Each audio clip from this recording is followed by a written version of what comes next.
everyone, I am your host Lacey Cass and I'm back with some new updates coming your way November 30th. Farlight 84 is evolving and the next update will provide a sneak peek at what's coming throughout the next few months. Now grab some snacks and I'll share with you what's next on November 30th. First, let's talk about hero changes.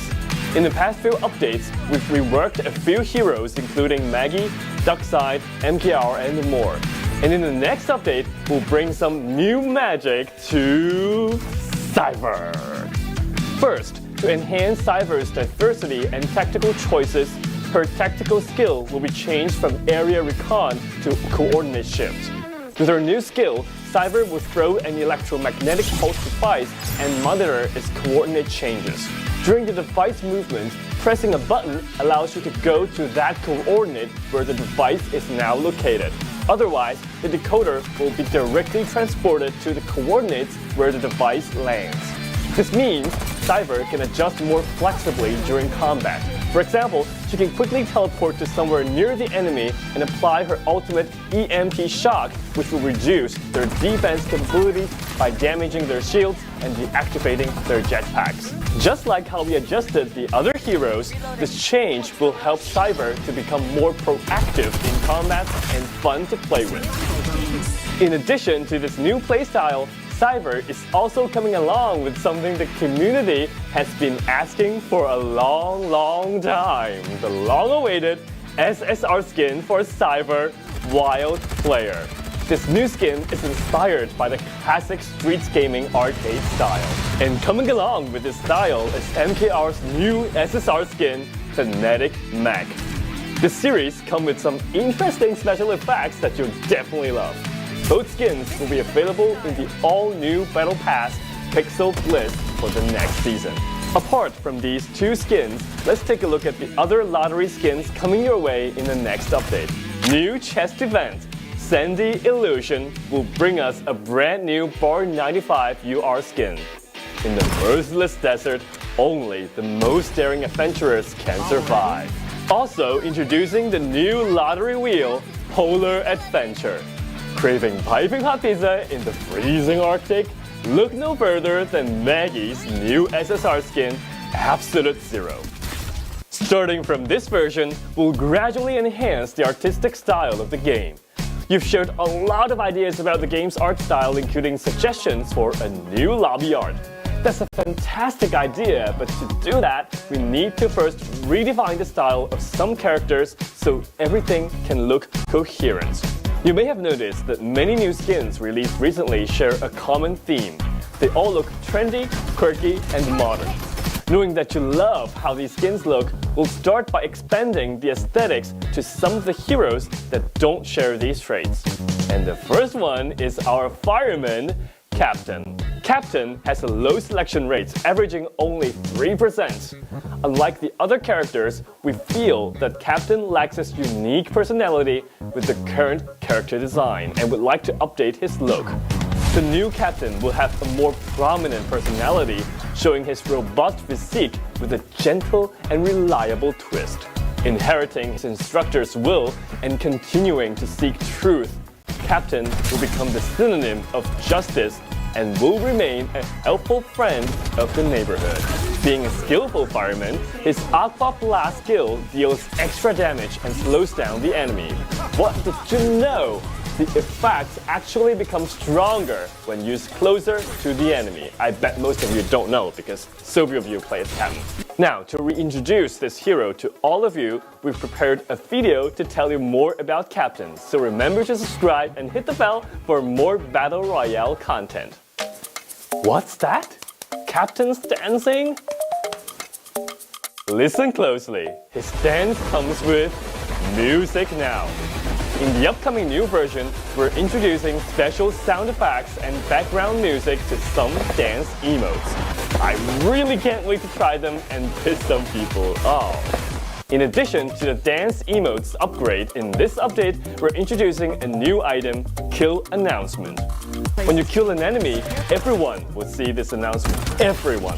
Talking about showing off. This will become a brand new way to highlight your perfect kills. I finally have some new motivation to practice my shooting skills. To make the gameplay experience more sophisticated for the long term, we're planning to make some important changes to the weapons in Farlight 84. So far, you'll notice that the recoil of our guns is designed to be relatively low compared to other games. The result is that it is relatively difficult to distinguish the unique feel of different weapons within the same type. This has created a weird situation where some guns feel so similar and some guns are not that useful in most situations. In this update, we'll start working on this part of the gameplay generally known as gunplay. We will start by adjusting the feel of the AK-77 by making it feel realistic to hold and shoot. The first aspect is bullet spread. So far, all of our weapons have fixed bullet spread trajectories, not random. And in this update, randomness will be introduced first to the AK. The bullets you fire with the AK will no longer feel stale, but will spread more organically within the crosshair range. The second aspect is recoil. We've fine-tuned AK's recoil in this update, increasing its maximum value. This means that you feel that your gun shakes a little bit more than before, and its shooting accuracy may become lower. While this feels more real, you have to put more focus on controlling AK's recoil. The third aspect is audio. We plan to strengthen the immersion of these weapons by improving how they sound. In the next update, the audio of the AK-77 and Bar 95 will be updated. The new sounds will have more realistic texture. You'll experience a clearer, more impactful feedback. Let's take a listen.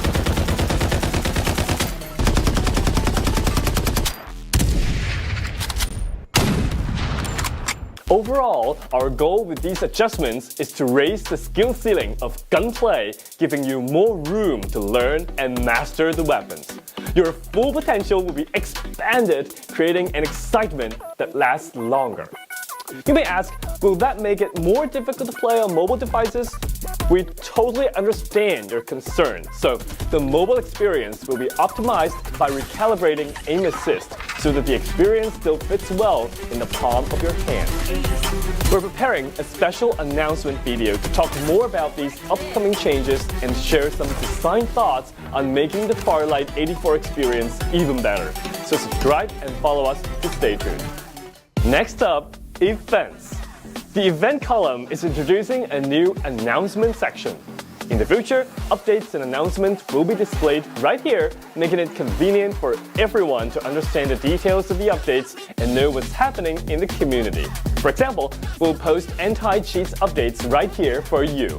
While we kept updating the ban lists every week on social, not everyone gets the information because of social algorithms. Now, these info will be shown right here, so every one of you get to know the latest news. And good news! Rewards are getting even better in the events. Now the daily tasks will provide you with new challenges and rewards every single day. At the same time, more rewards are now available for progression have also been increased. We've added the drop of Elite and Legend pack in the progression track, and you'll keep getting extra rewards even if you finish the whole progression. We have also optimized the chest event. The chest event will now be an open draw, meaning you can be sure which item you will get for certain within a given number of pulls, let's say 50 pulls. In the past, you couldn't be certain about that. Additionally, on any PC version, the update will now support the direct purchase of weekly and the monthly cards, offering more choices for you to support the game's development. Personal profiles also have some exciting new additions. In the future, your profile will display a popularity score. Encountered a good teammate, give them a follow to boost their popularity. At the same time, you'll be able to view the history of visitors to your profile. Talking about social features, I guess you have encountered this weird situation. You see a friend when you log into the game. You want to invite them, play together, but they're already in a match. You wait, and they finally finish that match. You press invite, but he's in matchmaking again. After the update, you won't get this kind of trouble anymore. You can schedule to play with your friends who are currently in the game. Of course, if they indeed don't want to play with you, sadly, it's okay, we'll find another one. Now, you finally managed to find a friend to play together and you're in matchmaking now. While you wait, you want to claim the event and seasonal rewards, but you find that you can't click. After the update, this will happen no more. You can now claim the rewards whenever you see them. Finally, before everyone in your team's gone after a match, you will relive your highlights in the game. Every brilliant moment is worth watching and analyzing repeatedly. And I mean repeatedly. I'm sure you'll want to watch that 1,000 times. Okay, that's all for the update on November 30th. It's also almost December, and we've prepared some community holidays events for everyone. So once again, subscribe and follow us so you don't miss out on these free holidays rewards. Don't forget to like, comment, and share this video with your friends. Get the game updated on November 30th. I'm Lazy Cass, and I'll see you in the next one. Bye!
Yo, you heard about Mike?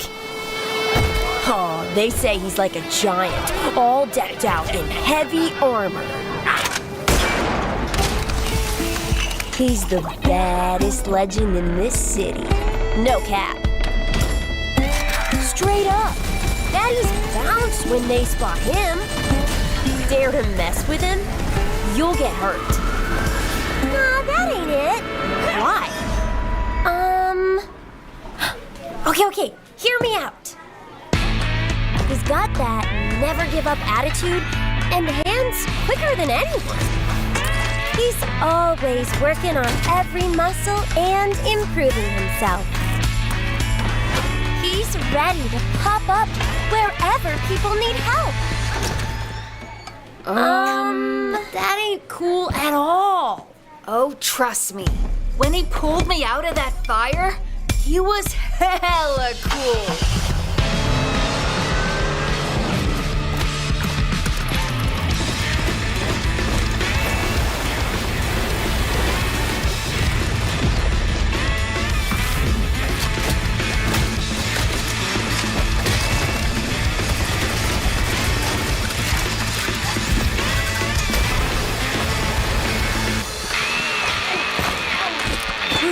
That was a close one, kitty.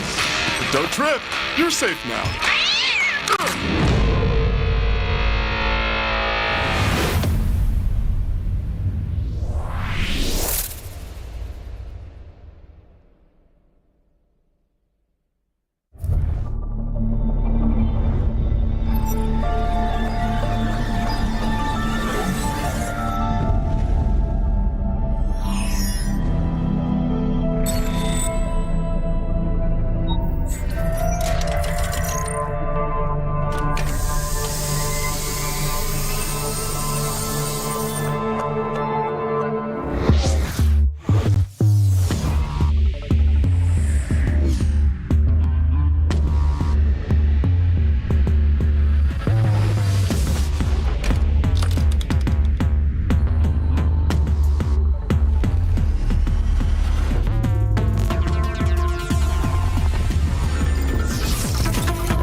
A lot of familiar names now battling for the top one here in FPC. The energy is rising up. Get the AFP talk available there to open it to make an attack. They've taken down one of their rats now forward now. And one of their players off an Allen. And Epic Cricket is the best time to get that revenge play. Gravity with the help of the incendiary grenade as well. The perfect count to finally end it. Second grace at getting the kill on them. Now a perfect placement.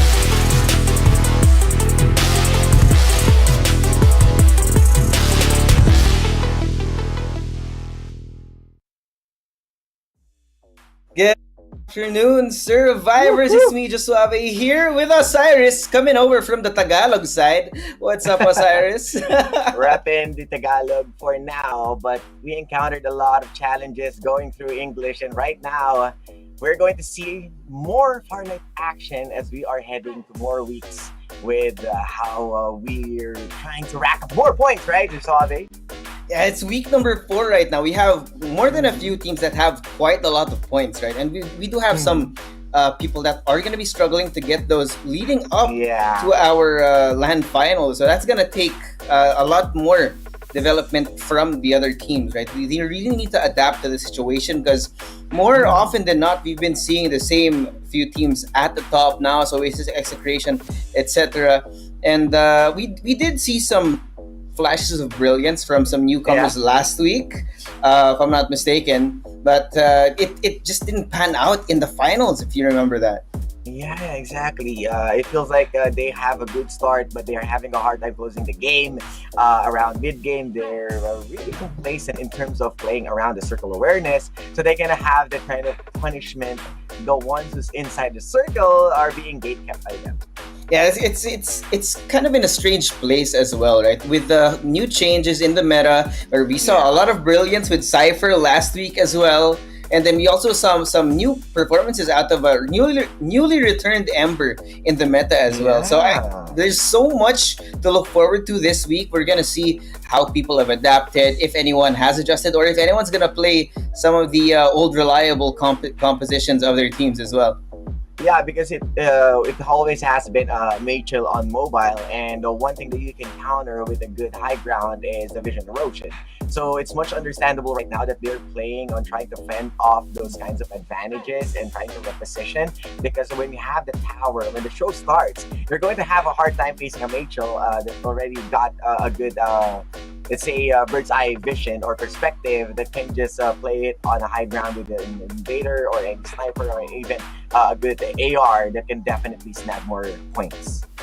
This has been really annoying as well. But, well, we got to talk about the tournament and how it works, of course, for those who have just joined us and the new teams who are joining in. Give you guys a little bit of an idea of the tournament format. Here we go, and this must be somehow the same as season 1, but the thing is, it's more close to each other. You have the at first at season 1, that's I believe that was MWF, if I'm not mistaken, Monday, Wednesday, and Fridays. But this time we have much more closer days that you can play with. It's straight up marathon of 3 days. Yeah, it is a lot. That's a lot, like 3 days in a row. But there are two things that you can think of it right here, right? From Monday to Wednesday, you focus on the actual games. And then for the rest of the week, maybe you can also use that to focus on developing some new strategies, leading up, of course, to the weekly finals. Yeah, and that's the weekly finals wherein we're going to join by us, and let's watch together who's going to play at the tippy top and taking more points, because they are going to move on to a knockout stage by next year with only, I believe, with a few weeks only, Christmas, and then we're going to have knockouts.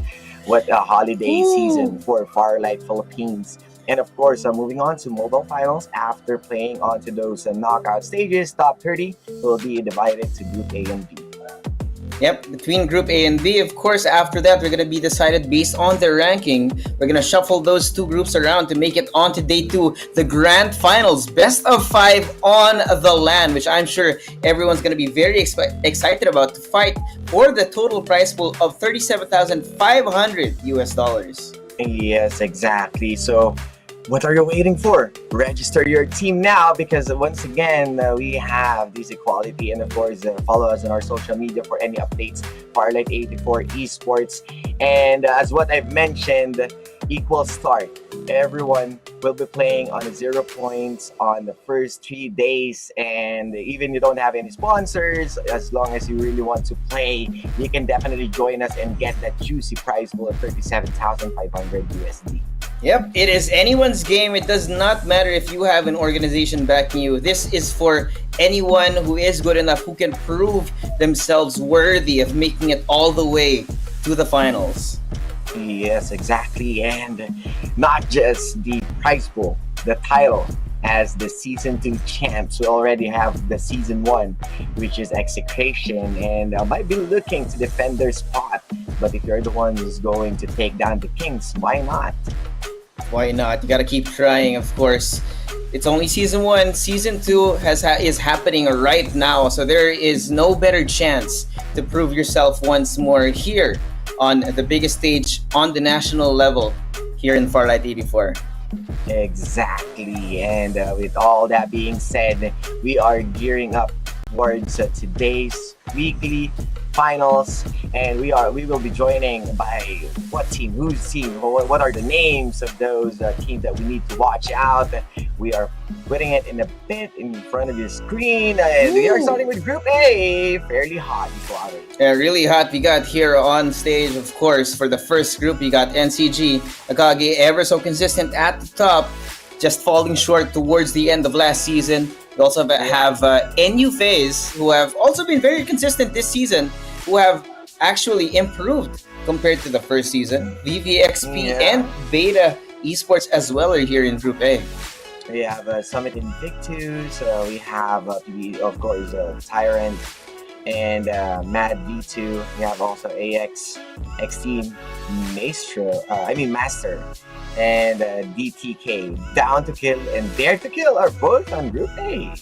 Wow, okay, sister teams battling it out in Group A, but that's a lot of things to talk about later. Group B, of course, should not be forgotten. We're starting it off with Naos, flying high here with Extreme Elite Asia as well.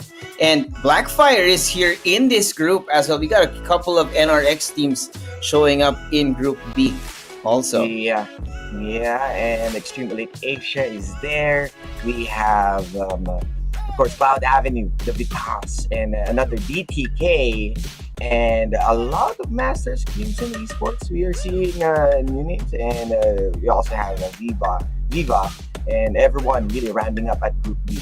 Yeah, if I'm not mistaken, actually last week one of the best performers was Cloud Avenue Vitas. So I'm gonna be looking forward to Group B as well. See who's gonna show up on top and make it to the mobile finals tomorrow. But Group C as well. We have a CNX, which is Iska and Blue Squad. We have Oasis and Complex, where Ben got mode. Playing Ghost Reborn, Obnoxious LGC, and sister team, Ghost Reborn Saints. We got a lot of things here. We also have Euphoria, who have newly joined Farlight as well as an organization here. Got AXG, a couple of AXG teams actually. AXG NP and ZR, who are sister teams. But of course, at the end of the day, whoever the 4 players are who make it in, they're going to be the ones moving forward. Yeah, Obnoxious and Mud Gunners as well. Osiris team is also there, who put a really good play from last week. But Group D, we have the Kings of Season 1. Execration, but they are going to take on the challenge against the built different mobile, which is Pogoro and Squad. We have another Crimson, another team of Noxious, NRX, Master X, and even everyone is here. Everyone's here. We even have TI6, who have also been in great contender for the mobile division as well. So there's no real group of death today. Yeah. I think everyone has each group has quite a few very worthy challengers, and we also have some rising stars showing up. So I think we're gonna have a really action-packed first day this week here on broadcast. As what you've mentioned, Josuave, there's the group of death. It is fairly divided. You have execration at a different group. You have GSRI at a different group, which is the let's say the ACC champions. Yeah. And we also have Naos on the different side as well, and NCG starting off at Group A. So I believe that the Titans are well distributed this time. They are very well divided, but now that also means that all the Titans are currently vulnerable to being taken down early. So they're, at least for the rest of the teams in each of the groups, they have a very clear target of who they want to fight. Yeah, exactly. But I am still excited which team is going to rise up, because this will be the chances that there are less of a Titans to let's say to notice or to be aware of. But you can see, follow us at Farlight84. That's YouTube, Facebook, Instagram, Farlight84_official. The same with TikTok. Yep, don't forget to follow us on all those channels to make sure that you are updated, because sometimes you're a little bit too busy. You want to find out what's new, what's going on here at Farlight, both in the esports and in the game side as well, with new updates coming in every now and then. We do have that captain changes coming up as well. Yeah, the texture, the new photo, and of course the ciphers, the different tactical skill. It feels like you're playing with Dinapo because of how well he's teleporting and then setting up EMP shocks or one after another, because there's a lot of mobility coming in from a cipher this time. And the battle pass, go get it, guys. A lot of juicy rewards with MKR, and of course one of the top tier hero, Cypher. Cypher has been amazing the last few weeks, but you know what else is amazing? To back up that super performance that you've been showing on the games, the best, of course, for us, we are backed up by Asus ROG. Yes, of course, Asus ROG has been one of the leading mobile in terms of gaming, and more teams are using it and proving that it really gave a lot of those advantages, that comfortable feeling of playing a Farlight in a good device. Yeah, no better way to pair up a high-performance player than with a high-performance device. We had last season, actually, I think all the teams, when we got to the LAN, no one had a choice. You guys are going to have the best of the best here on the stage. And of course, we're going to be looking forward to that. But it's only week number 4, so we can't get too ahead of ourselves. Yeah, we still have more days to enjoy and a lot of plot twists coming in. So just make sure that you follow us, you watch the FPC Season 2, and remember that we also have our codes. But for now, we're gonna take it slow before jumping into Sunset City. We're heading in for a short break. Stay right there, we'll be right back.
All right, welcome back, Survivors. It's me, just over here with Osiris. We just came from a quick break to give you guys a little bit of a breather because we know that this first group is gonna be a banger. Remember, we talked about the team that showed up, and I think the most interesting thing, Osiris, here we have Aquila, who did rise to the top sometime last week in the semifinals, but fizzled out on the weekly finals. I don't know what changes they're gonna have to bring out today. Maybe we can see new shining stars from their side as well.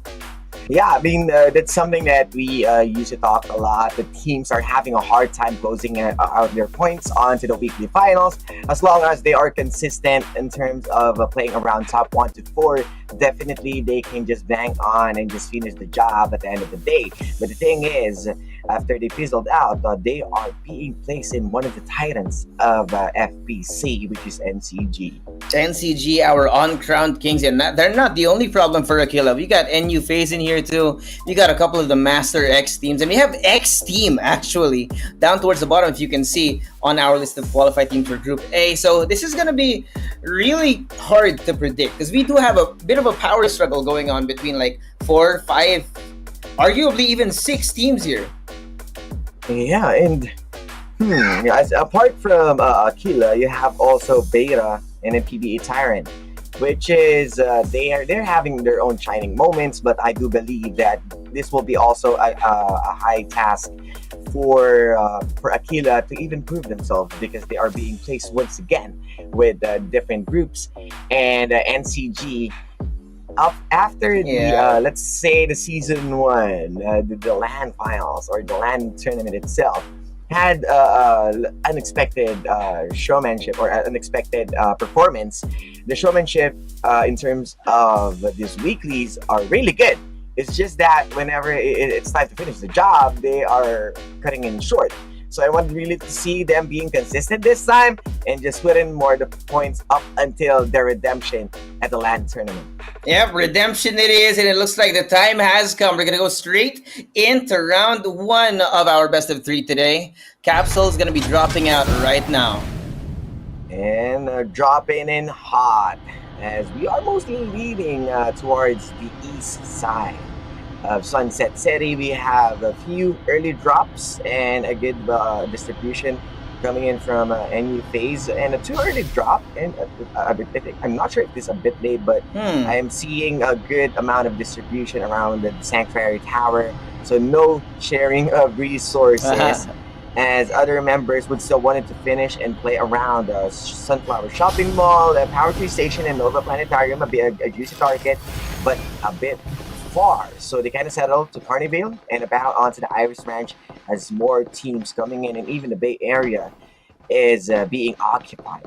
Looks like we got a bit of a south-heavy distribution right now. I think NU FaZe, if I'm not mistaken, sometime last week here, they also did the same Sanctuary Tower drop-off, which was also very interesting because, yes, you do get a lot of utilities, all of the attachments that you might need here, all the resources, but the problem is, most of the time, that is also going to come at the cost of having to run towards the safe zone.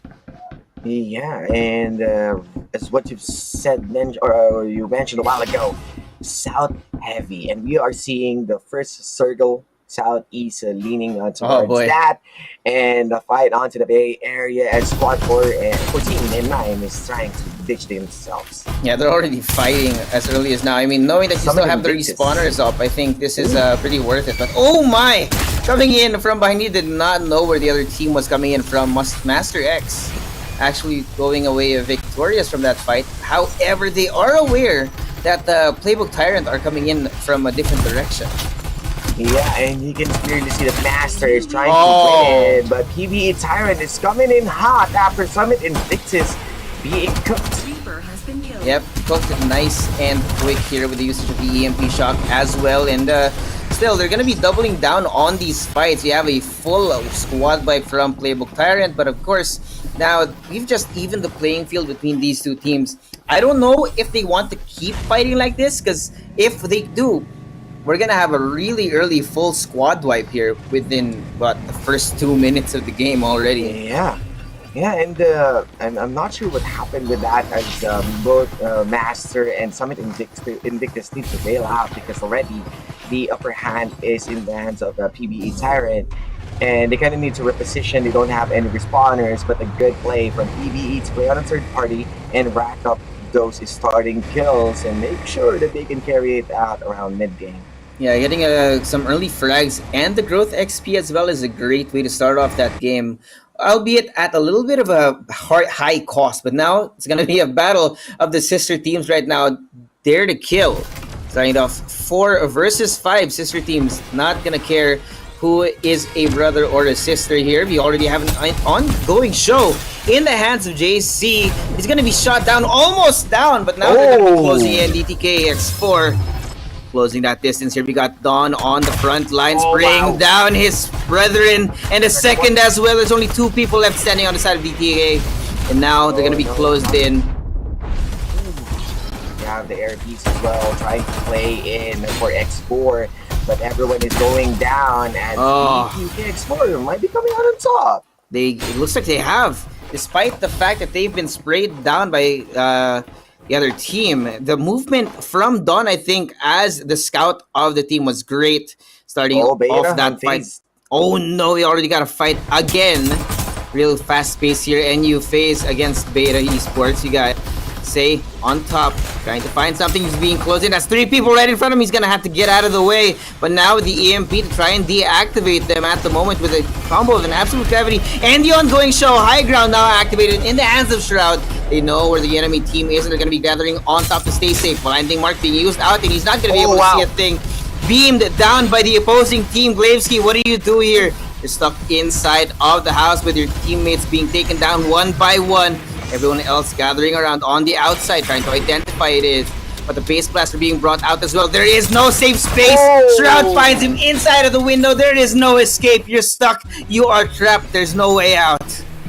This should be a good start for NU phase. Remember, they didn't share their resources. They are pretty stacked up and juicy. But how are they going to move if the opposing team wanted to go for a redrop, but seeing it onto the minimap, they are moving away and not going to push their chances. Well, reposition now going to be coming in, but we also have some more action coming in. The Uncrowned Kings are closing the distance. Flamethrower in the hands of Fabi to chase them down one by one. They can't fight it off. He's burned to the ground. The Divulge gets the information as well, but there's a War Falcon coming in from elsewhere. So many teams struggling for power here on this side of the map, and now Mad V2 rotating away from the danger, trying to find a new safe haven.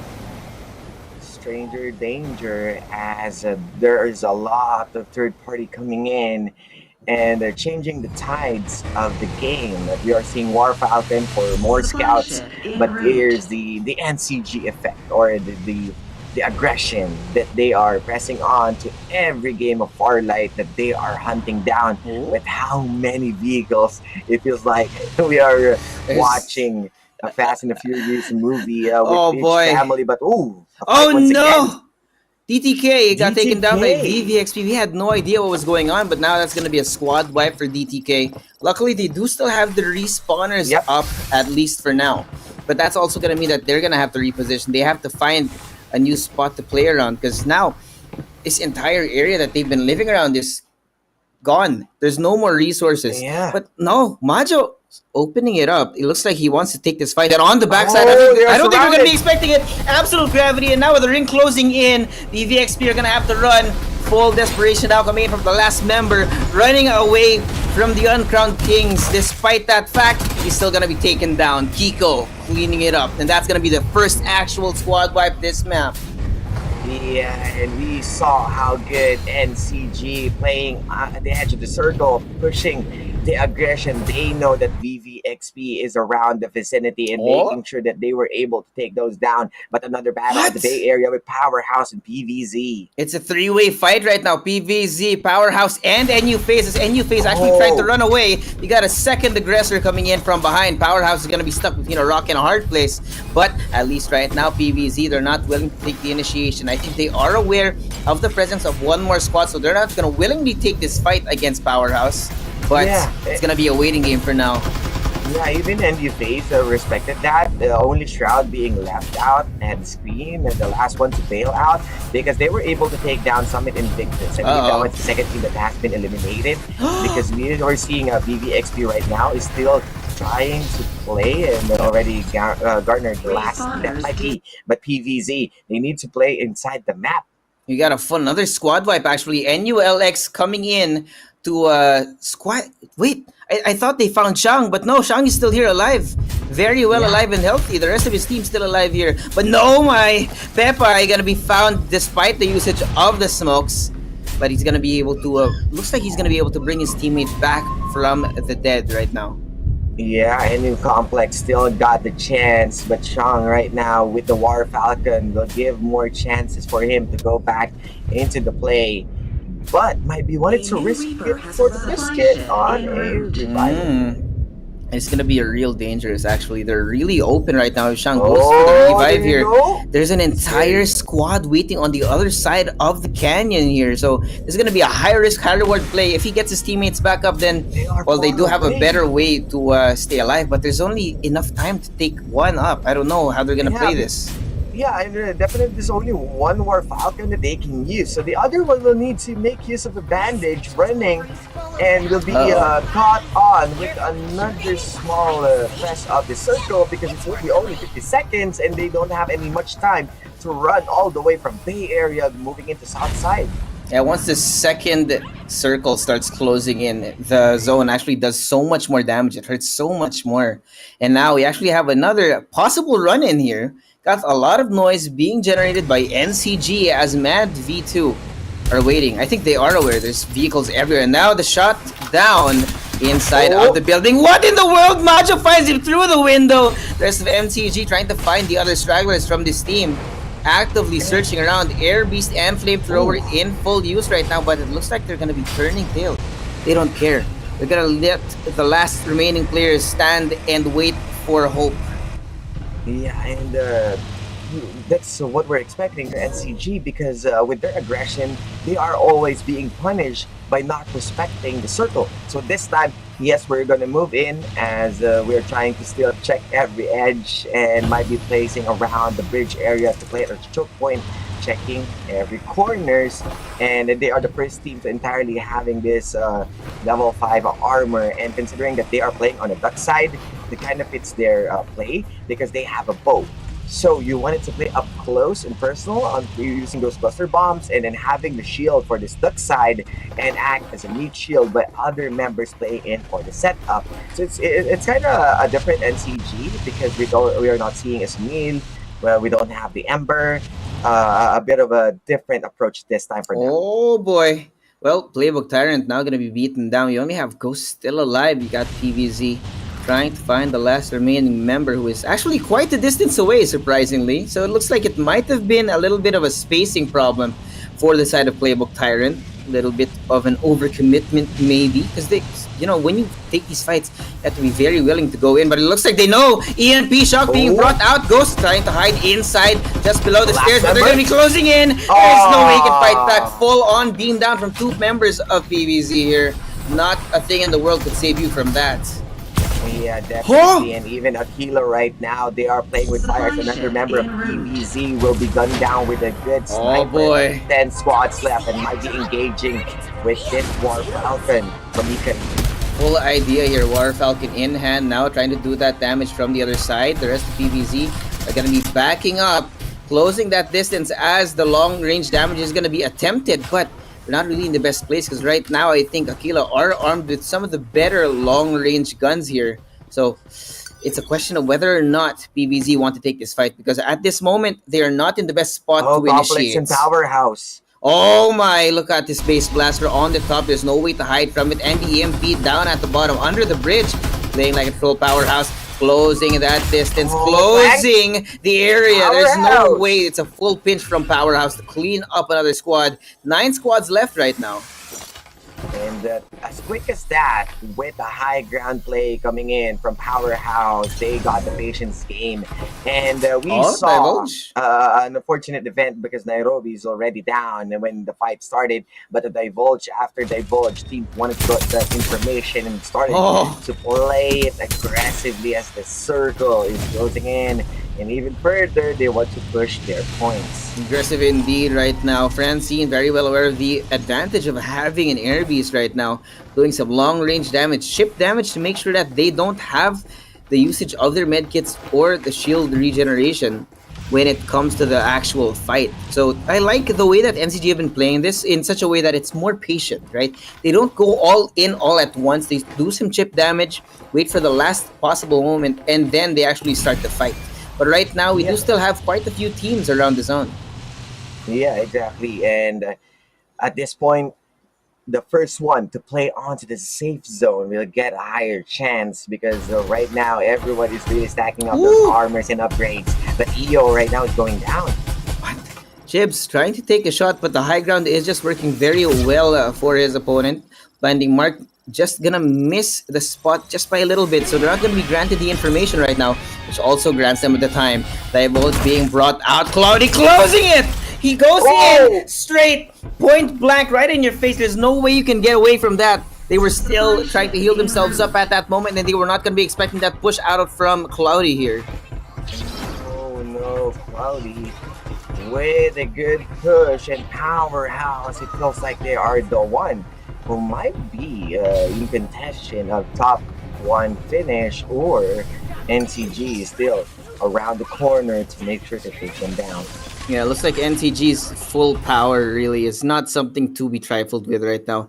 Everyone's being challenged. VVXP, you got Loki on the outside trying to do his last stand against in a 1v3 situation. Now the smoke's in the hands of Beryl, gonna be used to take that fight. Runs out of bullets, but his team helps him out. The 2 remaining members of DTK right now, very well alive. At the same time, thankful for that last chance here. They're still gonna be alive. You have 6 squads still left standing, and now it's gonna depend on the timing of whether or not they walk into the wrong squad, because right now we got a few campers around this area. XG is around the corner. The circle is going to start move in. They got the blinding mark. A good slow. Might be eating up a few damages coming in from the circle. But Majo, Poppy, they are well distributed. But on the other opposing side, you have PVZ waiting for their chances. And still the runners of X5 and AXG. They are playing with fire. They are playing with fire right now because they are blinding out their opponents here with the vision erosion being used up. But it's going to be a full fight inside the darkness right now. There is no protection inside. AXG being sprayed down one by one. One last remaining standing. And there's no way they can fight. Like they said, just like Bane, they grew up in the darkness, and DTK are able to take them all down. X5, the last team to join the top 5, eliminating AXG. And you can see on their screen far on the opposing side of the island is NCG. Still not battling it out with PVZ, the patience game, and even Poppy trying to check them out at the Todd's Tower. No movements yet. No one wants to pull the trigger. They are inching in as they know that PVZ is right there. They might be also having a divulge at any moment from Kiko, and having the good amount of information they can set up with a good absolute gravity. The beauty of this right now, actually, how NCG is playing it, where they try and stockpile on as much information as possible while playing on one of the most unreachable parts of the map on Sunset City right now. They're on the southern bay of Tin Manplex, just across the river. So no one's going to actually want to look here, because the problem is if you attempt to cross that river, you're going to be in a lot of trouble. But now there, like I said, Aquila, one of the members, made an attempt to cross and he gets taken down. There's no coming back when you're sleeping with the fishes. Yeah, and definitely a really tough situation for them. But when members of NCG already moving in, they are trying to inch, and they know they are checking a good scouting potential. And of course, the wrecking ball is running around. We saw some shots. They know who's there. Kiko, a bit of a destroyed armor right there, but was able to put himself back with a good amount of regeneration. And they know gonna let them cook with the incendiary, but Yeah. Bobby still doesn't want him to go in. Everyone is behind his back, waiting for any opening. I don't think anyone knows where NCG is right now. There's Powerhouse actively trying to fight off Aquila on one side, who have now fallen, actually, just recently as we speak. Now it's going to be down to the last 3 squads. NCG waiting for the last second. I like this because they're dealing damage to each other, PVZ and Powerhouse right now. It doesn't really matter who falls, but as soon as one squad gets wiped, when you see the indicator on the upper left of your screen say 2, NCG, I guarantee, are going to be going full out for that last clash. The burn of resources, the cooldowns, the ultimates, they kind of need to check everything because the circle will shrink in 10 seconds. And in 10 seconds, all hell breaks loose. And the divulge being used. They are on the low ground. Powerhouse, they know what's doing this. A good establishment onto the side of PVZ, but a well open area for NCG to just play on separate position. They are checking everyone out, using more of those information. They are just returning divulge, one divulge after another, and no glance. No one wants to go in. There's no hiding. I just know you're there, but we're not going to push.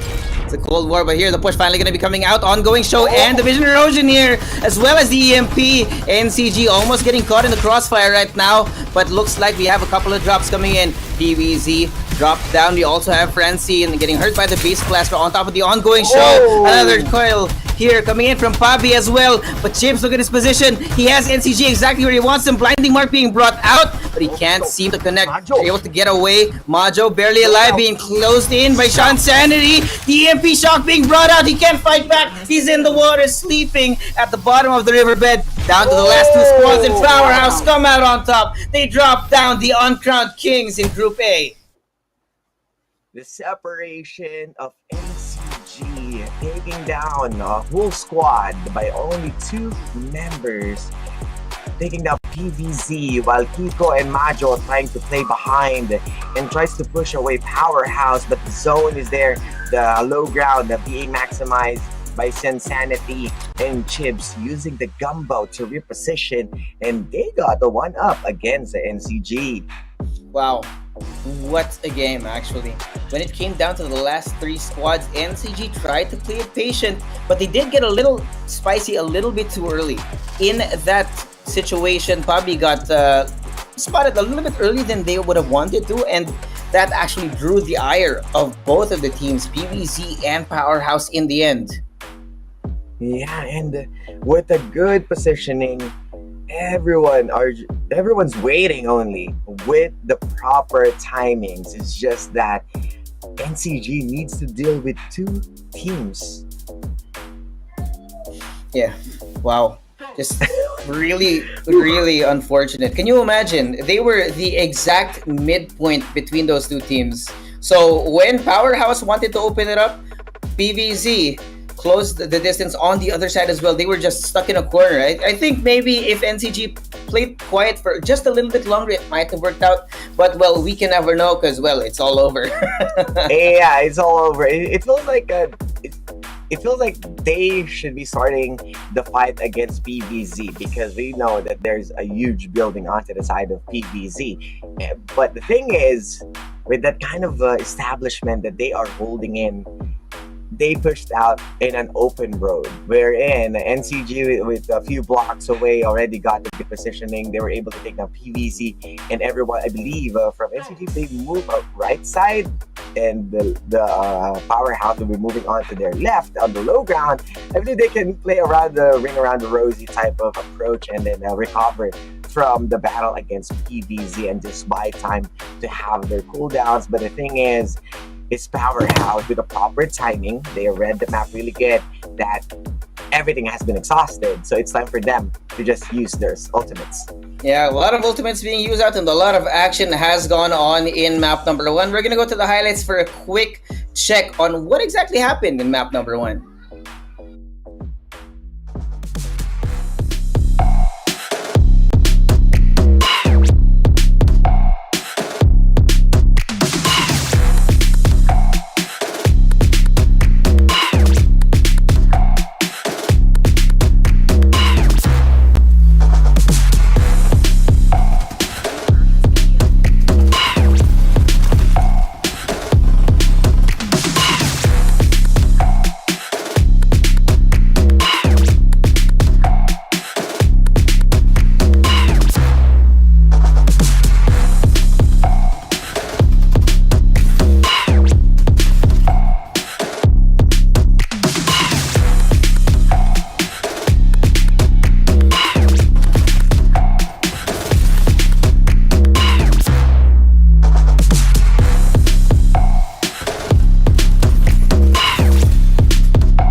And of course, Map 1 performance can only be attributed to one team.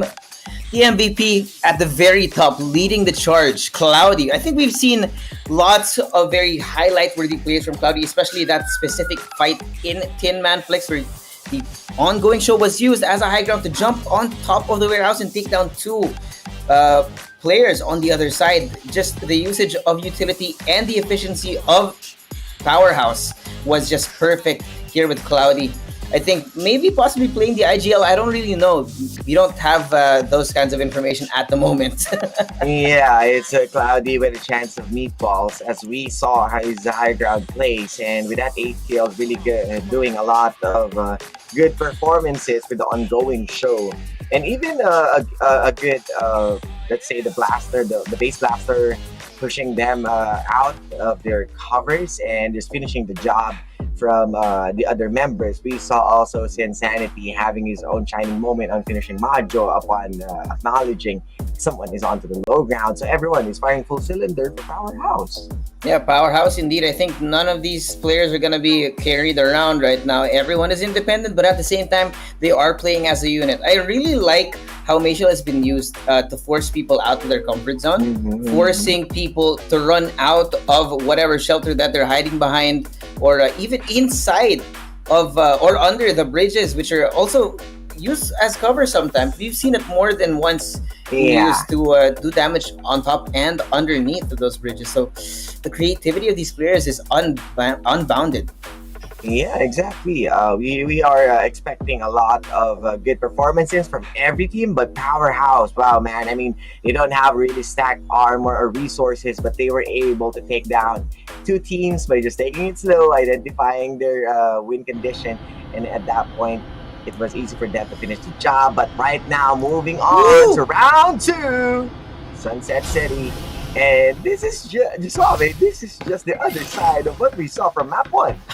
They got a literal opposite side, right? We started on the northeast, and now we're starting a little bit on the southwest, arguably, right? So we're still seeing some same drop points. You got NU Phase again going towards the north Sanctuary Tower, but there's a lot more fights going on this time towards Motel, towards Sunflower Shopping Mall as early as now.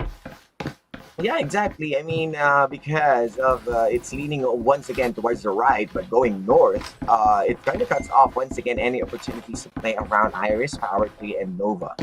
So this time, early drops will be coming in. Everyone wants the piece of cake and shared resources, as Master and NU Phase would still be playing on to the same side. The Summit Invictus also playing on the same side with the Bay Area, but a lot on the south heavy once again, as the Boulevard is being filled out with all of those players, and even the Sunflower Shopping Mall and even the construction site is being housed. We got a lot of contention for these different POIs right now. We already have AXG fighting off against another team. I think that's Playbook Tyrant right now. Or unfortunately, I think they're still in the process of picking up their loot. So you remember, when you are still looting, most of the time what happens is, well, people are separated to get the most out of the territory. It just so happens that AXG caught them in a bad spot.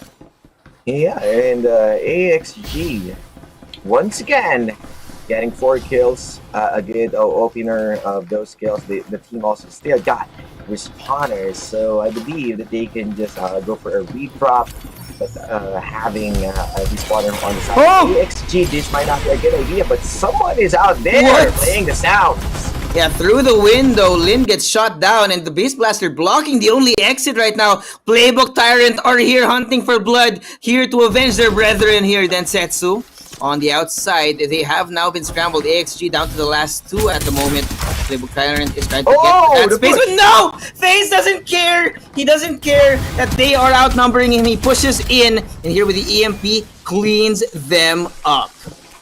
No questions asked. They pulled the trigger at the very moment that they got the EMP shock, and AXG once again winning more fights, putting themselves on a 6 points and pushing back PBE Tyrant into a stalemate. Yeah, arguably one of the more bad decisions that we've seen today. Actually, Playbook Tyrant trying to avenge their fallen comrades. at that moment. It just so happens that AXG at the moment, really, because you can never predict how these teams play. But AXG are really mechanically gifted at the moment. I think they're really popping off today. But, well, in mechanics, the strategy also comes out on top. It's more important here. Yeah. Oh. And DTK against NU Complex. Another fight. Yeah, another fight. Got some EMPs being brought out and the incendiary as Oh, well. wow. NULXIX running away, getting hurt. Their Jays are on fire right now and they can't see a thing inside the darkness. Vision erosion being brought out and they're totally eliminated. Respawner is now going to be used up for that squad. Oh, this will be hard for them considering that DTK already did the cleanup. They are being pushed back once again out in the open area. A battle around Sunflower Shopping Mall. So easy as that, as Kaloy still trying to scout with that teleport. And everyone from DTK. What a good finish. And more getting 4 points. Yeah. Some early frags, again, great for these teams so that they are charged up and powered up in terms of their utilities when it comes to the later parts of the game. DTK, though, they're not in any kind of rush right now. They want to pick up their squad mate, Tin Bogey, who is... I'm not sure what's going on here, but hey... They just want to go for a cruise right now. Meanwhile, on the other side, there is no cruising, there is no relaxation. Beta Esports in the middle of the fight right now against NCG here. Air Beast able to function as an anti-aircraft weapon, and they are closing this.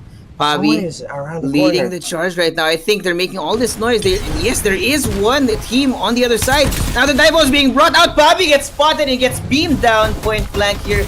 Pico answering back with a little bit more information of his own. Beta Esports here with a base blaster as well. Yahweh cannot find a thing inside of the darkness, but NCG are looking to hunt them down. It's going to be a 4-way fight right now with Majo, the last person standing. Kiko, backup, might be a little bit too late. But here goes Skill on the inside! Blinded by the blinding market, sprayed down by the team. Kiko and Majo clean up the remaining parts of that squad. Oh, PH Beta is out for the California now. They still have respawners, but a good recovery coming in from NCG as Kiko with a proper divulge and blinding mark. And supporting Majo, when he jumped in and joined the fight, it was the last member killed who gets killed. So at this point, they're going to need to reposition. We're seeing the movement of the circle, and everyone right now from NCG is backed up. Backed up already. I mean, look at this.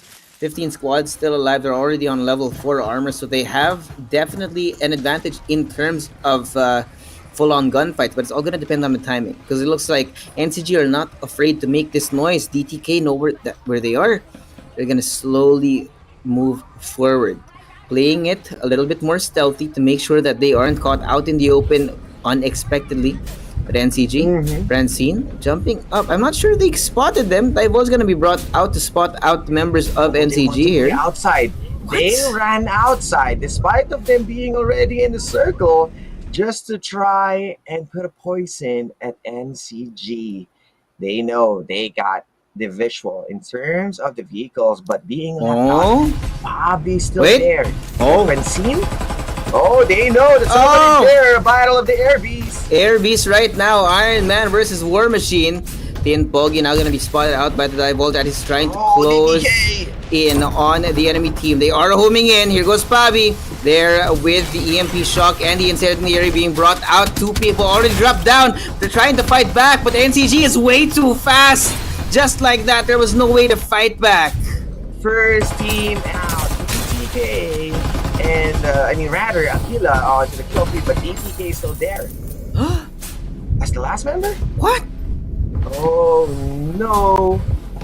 I mean, they are one step ahead. That's what we saw from NCG upon knowing that someone is their Francine engages with a long shot and then uses their ultimates. Even though they got EMP shock, NCG, the discipline, they got to, they were the ones who tried to surround them and finishing the job even further. But AXG right now, another fight into the edge of the circle.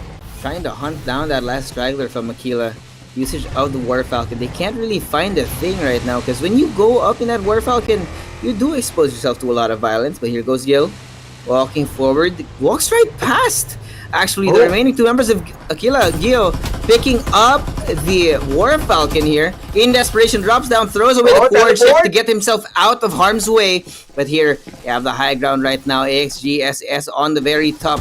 The penthouse suite being granted to them here with the EMP shocks running around. Face blasters, everything being thrown in their face, including the kitchen sink. They can't seem to find the enemy team. Vance going inside through the window, blinding mark being brought out. He can't see a thing.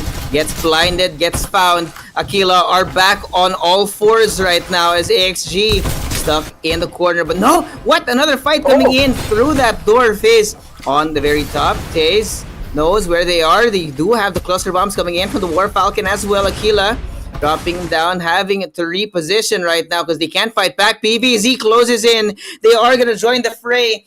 Vision erosion and the blinding mark being brought out, but they can't be found. Taze throws away the flamethrower, runs for the hills right now as the rest of Aquila hiding on the outside. There's Gil stuck smack dab in the middle of the entire squad of PVZ right now, trying to get away, barely alive, still bleeding, but they close it in Eva and the rest of PVZ go in, but no, the base blast coming in from Aquila. The members of Aquila right now waiting for the last second as they're still bleeding. EMP shock being brought out, one member being drowned out.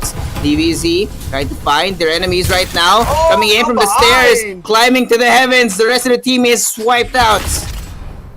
Oh no, PVZ getting the job done. With 3 teams being involved, still they were able to win. And that 5 kills will matter to them as they are trying with the previous, let's say, the performance. This time might be the chance that they got to push themselves at the top. But I believe that PVZ ain't done. As with all of these upgrades, how are they going to push everyone? Because they still need to cross the bridge going to Tot Rock. Yeah, they definitely have to cross this. Luckily for them, they do have a couple of non-ground vehicles, right? The War Falcon here to lead the charge and get some scouts. They also do have that as well. It's going to be real good for them when it does come down to it, but it's going to depend on the timing right now. We do have one straggler from Aquila on one side. The top one team. Inside the Batcave, Kiko finds you. They know where it is. NCG, they don't have a carry in the world. When they see an enemy, they go ahead and shoot, and it's going to be Francine here on the back end trying to chase them down. Powerhouse here. Sean Sanity. There goes the Assassin on the other side as well. Ongoing show now going to be brought out, being shot down here. He's going to be using it as cover because he's so low and he's just outside of the zone. Now Francine has been exposed to PVZ. Can't really take this fight. These blaster being brought out and back up now coming in for Francine to take these long-range fights. Assassin, desperation, the last man standing for Aquila. On the other side, you also have PVZ trying to deal damage to the Kings. I don't really know where it's going to go from here because right now, there's so many targets to look at. NCG, 3 teams in their surrounding area right now. And Kiko is well aware of the positions on the opposing side, getting those juicy knowledge and making sure they have a master plan. They are being divulged, but no one wants to enter Todd's tower, and they still need, PVC still needs to cross the bridge. Powerhouse so close. I believe Claudie is already down and they don't have a chance to revive him. So NCG just returning the favor. We know what he did last summer, and snag away one member. And so the fight still commences on NCG against Powerhouse, DDK, and PVZ. Yeah, NCG are uniquely positioned here, right in the middle, to gatekeep 3 teams from getting inside, because all of them right now at this current moment, one has to cross the bridge, that's DTK, the other 2 will have no choice but to sink or swim. So it's going to be really interesting if NCG choose to take if they choose to take the wrong fight right now, because there's only one member of DTK. Yeah, and apart from that, we saw Anu Phase moving onto the south alongside the catapult as where PVZ might be coming in. So we might see a lot of fight, but as the gate continues, the security guard will push away. The Not in the hands of a duck side, but an ember this time around. Maja's way too good. Did not expect him to move fast that forward all the way. And now NCG switching their sights over to the next target. You see that they are evenly distributed. That's 2 for 2 right now, playing in pairs, the buddy system working out for them so far. And it's great because they're able to gatekeep so many teams from the zone. Karada Evolved now being brought out by Kiko as well. And Pabi the War Falcon looking to do some damage. Cluster Bomb's not going to connect just quite, so they're going to be forced out of that area. Reposition is going to be imminent for this team, and Bobby is continuing to look for his next target here. I really like the usage of artillery by NCG here. Yeah, and the utilization of their vehicles is not just all about the rotation. It's also how they are scouting the area. They are keeping a War Falcon and blazing infantry to add extra layer of MP. But Shang right now being cooked like a Shanghai outside the circle, and they are being targeted by might be another point for NCG. Seems like a losing fight for them at least. Look at this, DTK, both sister teams on two different shores right now. There you go, kill feed, Powerhouse going up against NU phase with the rotation. They didn't got up with PVZ, but with the bailout coming in from Powerhouse against NCG, they got bit back by the only last 8 squads right now, and they are starting to move towards the circle. At the moment, NCG have a really good power position. Yeah. They really want to bank on with this drop, but it feels like they just want to make sure. How many times did he use the War Falcon? He did. To ensure that no one is there. Gotta play safe, especially when you're a big target like NCG. Not a lot of people are willing to actively fight against a team of the caliber of NCG, but when they do, they usually can back it up here. Trying to take it slow. This is the same as what we saw from map number 1. They don't really want it to go blindly engaging. They just want to feel the security and no third party right now. Ooh. Well, that was quick. Against X4. That was quick. That's just one person trying to survive. And poor guy. That's their sister team. And once again, returning the favor with X5 pushing themselves at the top 6 once again. They need to take down their fellow organization cohorts just to make sure that they still repping the same name, and they are not in good shape right now. We're seeing level 2 armors. We're seeing less of no medkits at all. They have no medkits. Yeah, and just 6 shield restoration. This is bad. It is real bad. They're stuck in a corner right now. They have no choice. Once this second search zone closes, they're gonna be forced to move out in the open. The divulge being used out as well. JC not gonna be able to hide, at least for now. It's a game of patience. It's a game of timing, because Powerhouse should be on top of the bridge, on top of the scaffolding right now, has a great view of them. Meanwhile, on the other side, NCG playing inside of Todd's Hot Rod, waiting for one of the teams to move towards them, because this is arguably the best spot when it comes down to the end of this game. Yeah, and you can definitely see that once again they are spread out. Tinman Plex is being also swarmed by the 2 different groups, but just one member trying to survive. And onto the opposing side, that's AXG with only how many armor, while NU Fade's Shroud might be playing onto the water, waiting also for the perfect timing. They got the 4 giant lizard, might be raining down some lasers across the side as someone needs to cross. Here we go. Crosshair is there. They know. NCG are going to be forced out of Todd's Hot Rod right now with DVXP just on the outside. Some shots ringing on the outside. Bobby, wow, what a game. DTX, just like that. 3 kills all in the hands of Bobby. We know that this guy has been ever so consistent since Season 1, since ACC, and they are still here to show their full power. Now, Powerhouse, Chibs, just on the outside. DVXP, the 2 rats are right outside, right in range of the other team in front of NCG, and now they're trying to stay alive.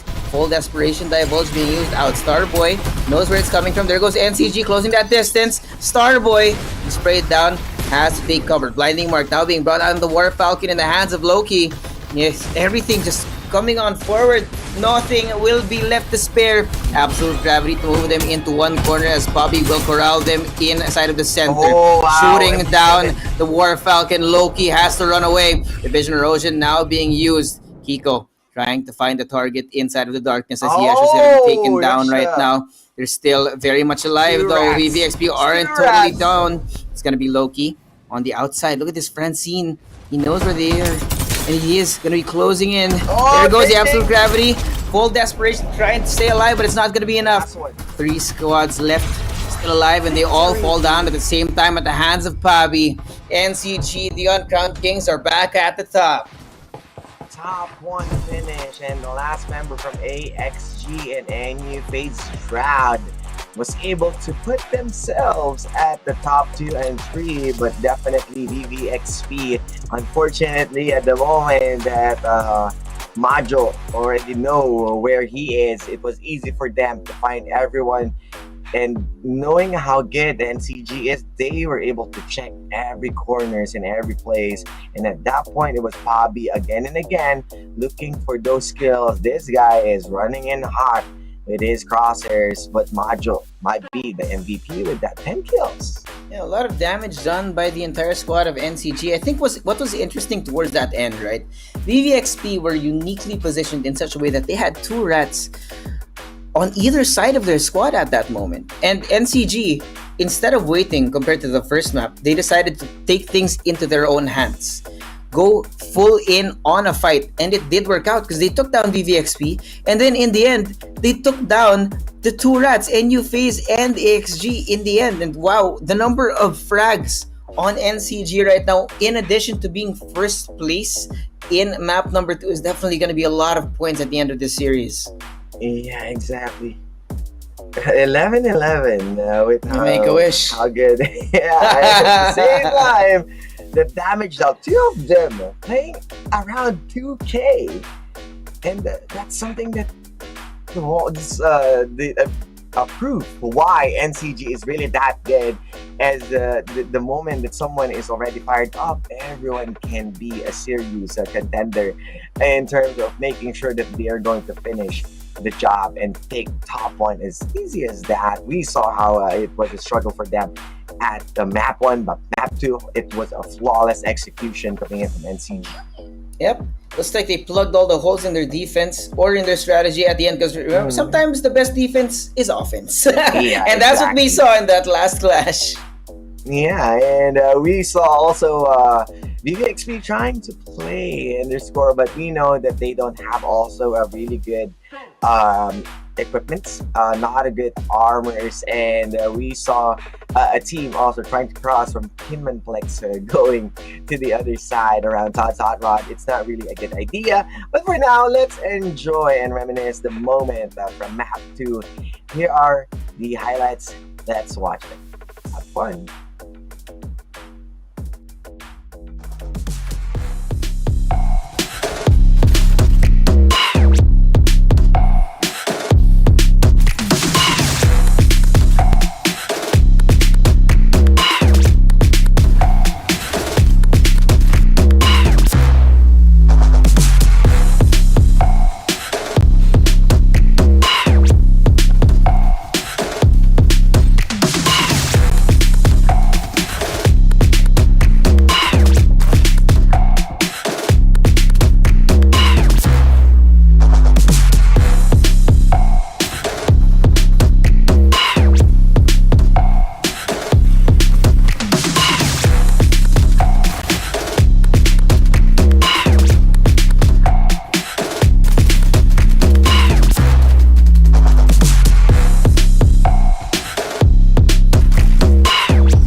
Of course, on top of being the first squad, here we have the MVP in the name of Mr. Majo himself, bringing out the Ember, who has recently been brought back into the meta right now. This is really interesting. Yeah, and we know how good NCG on maximizing Ember. Remember that they are preseason players and definitely utilizing this kind of approach with the vision erosion and the plays that they are doing, the re-engage and disengage, just to make sure that they can reset for a fight. And Majo from Duck side to Ember really meshes well right now with the team. There is nothing that you can tell me in such a way that we will know what Nakagi are going to be playing in the next map. It's always a different composition. It's always a different strategy with these guys. Either they go all in or they play the game of longevity, right? Because the way that they've been using the Ember, playing inside the darkness, or sometimes just using it as a distraction to flank their enemies. You just never know where to look with these guys. Yeah, it was a fairly different approach towards their game one lineup, because they have a bow and they have a duck side, so they really wanted to go front line. But this time they kind of need to still check or identify the situation first before they can enter flawlessly and know how to use the vision erosion, taking advantage of the Eye of Truth and look for those easy kills. Because once you use the divulge and then you have the vision erosion, you still have the scan. You still know where are they running from. So even your teammates are not blinded. They have a semi-eye of truth because of the divulge. Yeah, it really interests me, right? Because we have multiple different ways to approach the current meta, where we have Cypher and the Maciel. Right now we're seeing NCG pushing their own meta right now with the Duck side, with the Ember. So I think we're in a really good spot right now for creativity and for different strategies. But well, speaking of strategies, we're going to see some more. Map 3 is going to be coming in underway just in a bit. But we do have a surprise for those of you who are watching. That code down there, open up your CD key. You get 1,000 gold coins for that. 9CF55B5S6A. Make sure to redeem that gold. That's 1K. And make sure, of course, to get those juicy battle pass with a lot of freebies. Get that roll, a lot of skins coming in. And don't forget, of course, so like our pages and social media for more updates. As you know, we are fairly active on those social media and play also with the pros. We saw, I believe that was last night with Bobby playing. And also, we have our top 5 picks. Every casters have their own top 5 picks weekly. And make sure to jump into those, our pages and put in the names of the one you wanted to see with the top players that you are expecting, as you are currently witnessing the manifestation of the clutch plays and better plays or moments of those players who's really putting in a lot of effort and work to get that top one and more points. And of course, don't forget to ask your friends, your family to join us here for more rewards right now. Because right now, that was the first reward. 500 views. Maybe you can get 1,000, 2,000, 3,000. Who knows, right? Because the more we have people watching, the more we're going to be getting those prizes as well for the public, the survivors who are out there supporting FPC and your favorite teams as well. Yeah, exactly. Make sure to join us because this is weekly and we are inching in, of course, to our LAN event, LAN finals for mobile. Well, PC is also there, but tomorrow we'll be witnessing their weekly finals. So everyone right now is really fired up and we are moving in, might be to the last map for Group A. Is it going to be a back-to-back NCG or is it going to be a powerhouse reclaiming the top 1 spot, or a new name that might be playing or challenging our contenders? And we just never know, and that's just how Farlight 84 works out. You embrace the chaos, you create your own saga at the end of the day. We can't tell you what to do. If you guys want to go in full power, if you want to go in like Rambo, by all means. Yeah, you can just play it for action, destroy those respawners, look for those early kills, and then get those resources, push even further the boundaries. But of course, you need to play safe because you gotta respect the circle. And Yep, respecting the circle, respecting your opponents as well. It's all gonna depend on how it all falls down to the gunfights, to the utilities, to whoever is gonna be ending up at the very, very top. But it looks like we're gonna be going into the next game in just a bit. Yeah, or we are going in for a short break. Ah. Maybe, right? As we are still waiting for them to play up and set up indeed. And yeah, let's head in for a short break. Stay right there. We'll be right back.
Well, I hope you guys missed us. We was said it was quick. gonna be quick. It was gonna be quick, and it was quick.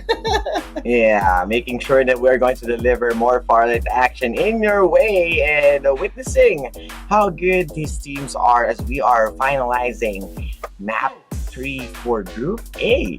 Wow. Yep. You got What a fast two day. incredible first two maps. Some great performances out of a lot of the teams, actually, not just the top players in each map. Because I think we did have a very distributed first map. The second map also quite a few frags here and there, even if NCG was at the very, very top. But now with map number 3, this is what's gonna finalize this first series of the day for Group A. And well, I don't know. Like we've got a lot of pressure going on all across the board because all of these teams have to step up.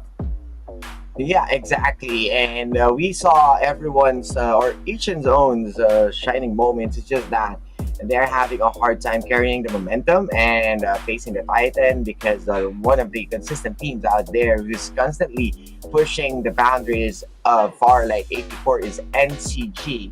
He's already out there trying to be the villain on everyone's story. The Powerhouse once overcame them but fell short on map 2. Map 3, where is the flight path right now? Because it feels like we are playing on a different story because NCG is dropping hot always on Nova Planetarium, but they kind of change their drop because we are leaning towards the east side. So they were able to play it in their own will. getting those juicy armors and would still finish the job or finish as the top one. Yeah, you still need to play your own game. And speaking of games, right now we're gonna go into game number 3, the last stand for all these teams. And again, we're starting on the East. I don't know why, but it seems that nobody wants to give them the third chance to go to time. the West, man. Why is this happening? Oh, and I'm not sure, but it feels like there's a huge storm at the west, so we can't really put a flight path right there or a good amount of air traffic. So I need to push it around the east for now, but the drop point would still be the same for NU phase. BB Siren and Mad D2 already at the pit stop. Powerhouse will be starting the construction. Bobby and Neo around the Todd's Tower. So a good amount of distribution. Team on fight for Aquila and NCG at the Boulevard, taking each on their own of their building. Kiko moving early on to Carnival with no one trying to contest.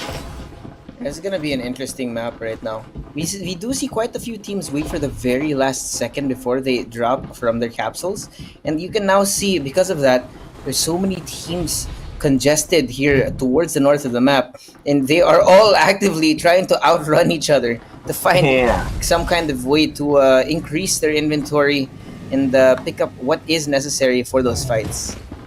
Yeah, and right now they're just trying to secure their own loots.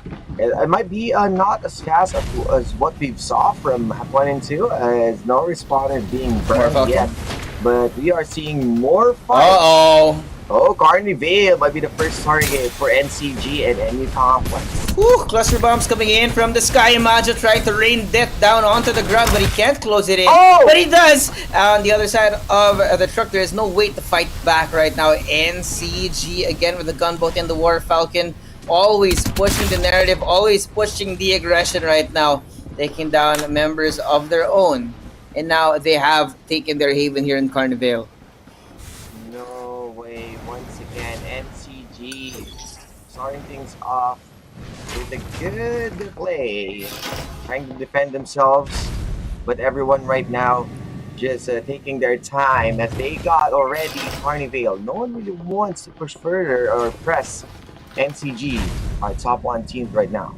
Yeah, they know. I mean, there might be another squad here in range, but it's not going to be what we're going to be focusing on right now. It is a fight between DTK and Powerhouse here. Sean Sanity at the bottom, inside of the Absolute Gravity.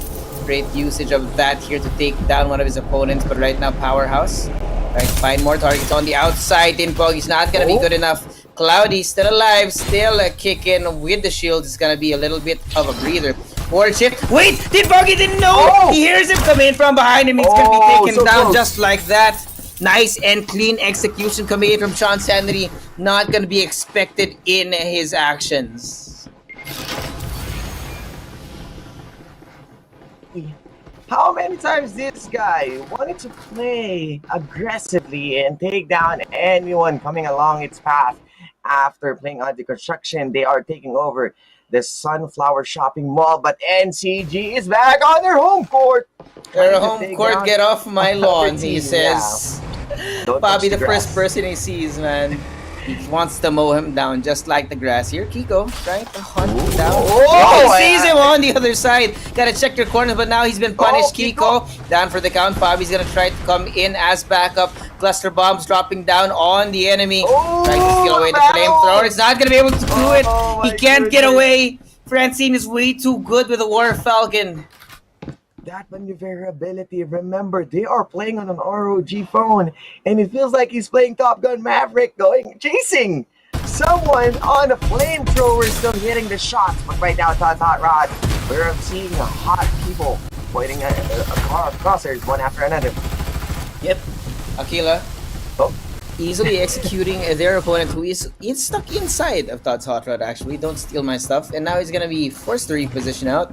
There was no help for him as well. I think it might have been one of the bigger mistakes to have that kind of spacing. Meanwhile, again, it's DTK X5 versus X4. Absolute Gravity and the usage of the Divulge as well to get the information. X4 is closing in because X5 right now are not in the best position. Stuck in a corner, scanned down and blinded and smoked. There was no way to get out. Really unfortunate for them and being smoked once again as we are proceeding on a 13 squads. 2 squads already eliminated, but DTK still, they are one of the names that have been out there but have a hard time finishing the job. But BVXP with Powerhouse exchanging blows here at some Power Shopping Mall. Yep, looks like it's another shopping sale right now because they want to take up this space, take up everything on the inside. But DVXP not in the best kind of position. They are being taken down one by one, eliminated one at a time, and that means that you don't really have the best kind of formation right now. The spray down coming in from the Absolute Gravity, doing damage to Starboy, who is desperately trying to stay alive inside of that room. A suppression as well of the incendiary grenade by EO. You can't find a way outside to assist the rest of their team. Look at the movement. Taken down. EO as well sees them trying to get out of harm's way, but he's not going to be able to connect right now. BVXP alive for the meantime. Oh! EO, in an attempt to try and get the information, EO takes him down. That's going to be the 4th kill. Maybe a 5th, but no, it's not going to be fast enough. Loki takes him down, but he's so low as well. Yesha there as backup. BVXP somehow are being isolated one by one in these fights. They can't really find a way to win. Sean Sanity still on top, still alive with a level 5 armor as well. It's gonna be a very hard challenge for Loki to take this, but Starboy is also elsewhere, trying to assist his fallen comrades. Goes Sean Sanity being sprayed down. Loki not gonna be good enough. He gets away with only 1 HP.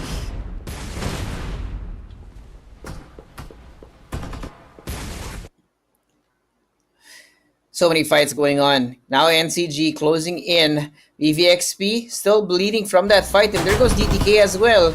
Know that they're inside the gunboat. Not going to be used here because of the space. Francine right in front of his opponent is going to be able to wipe out DTK right now. And NCG are hunting for more. X4 still alive with 3 players. Struggling to find the way out. Struggling to stay alive. Majo is hunting them down one by one.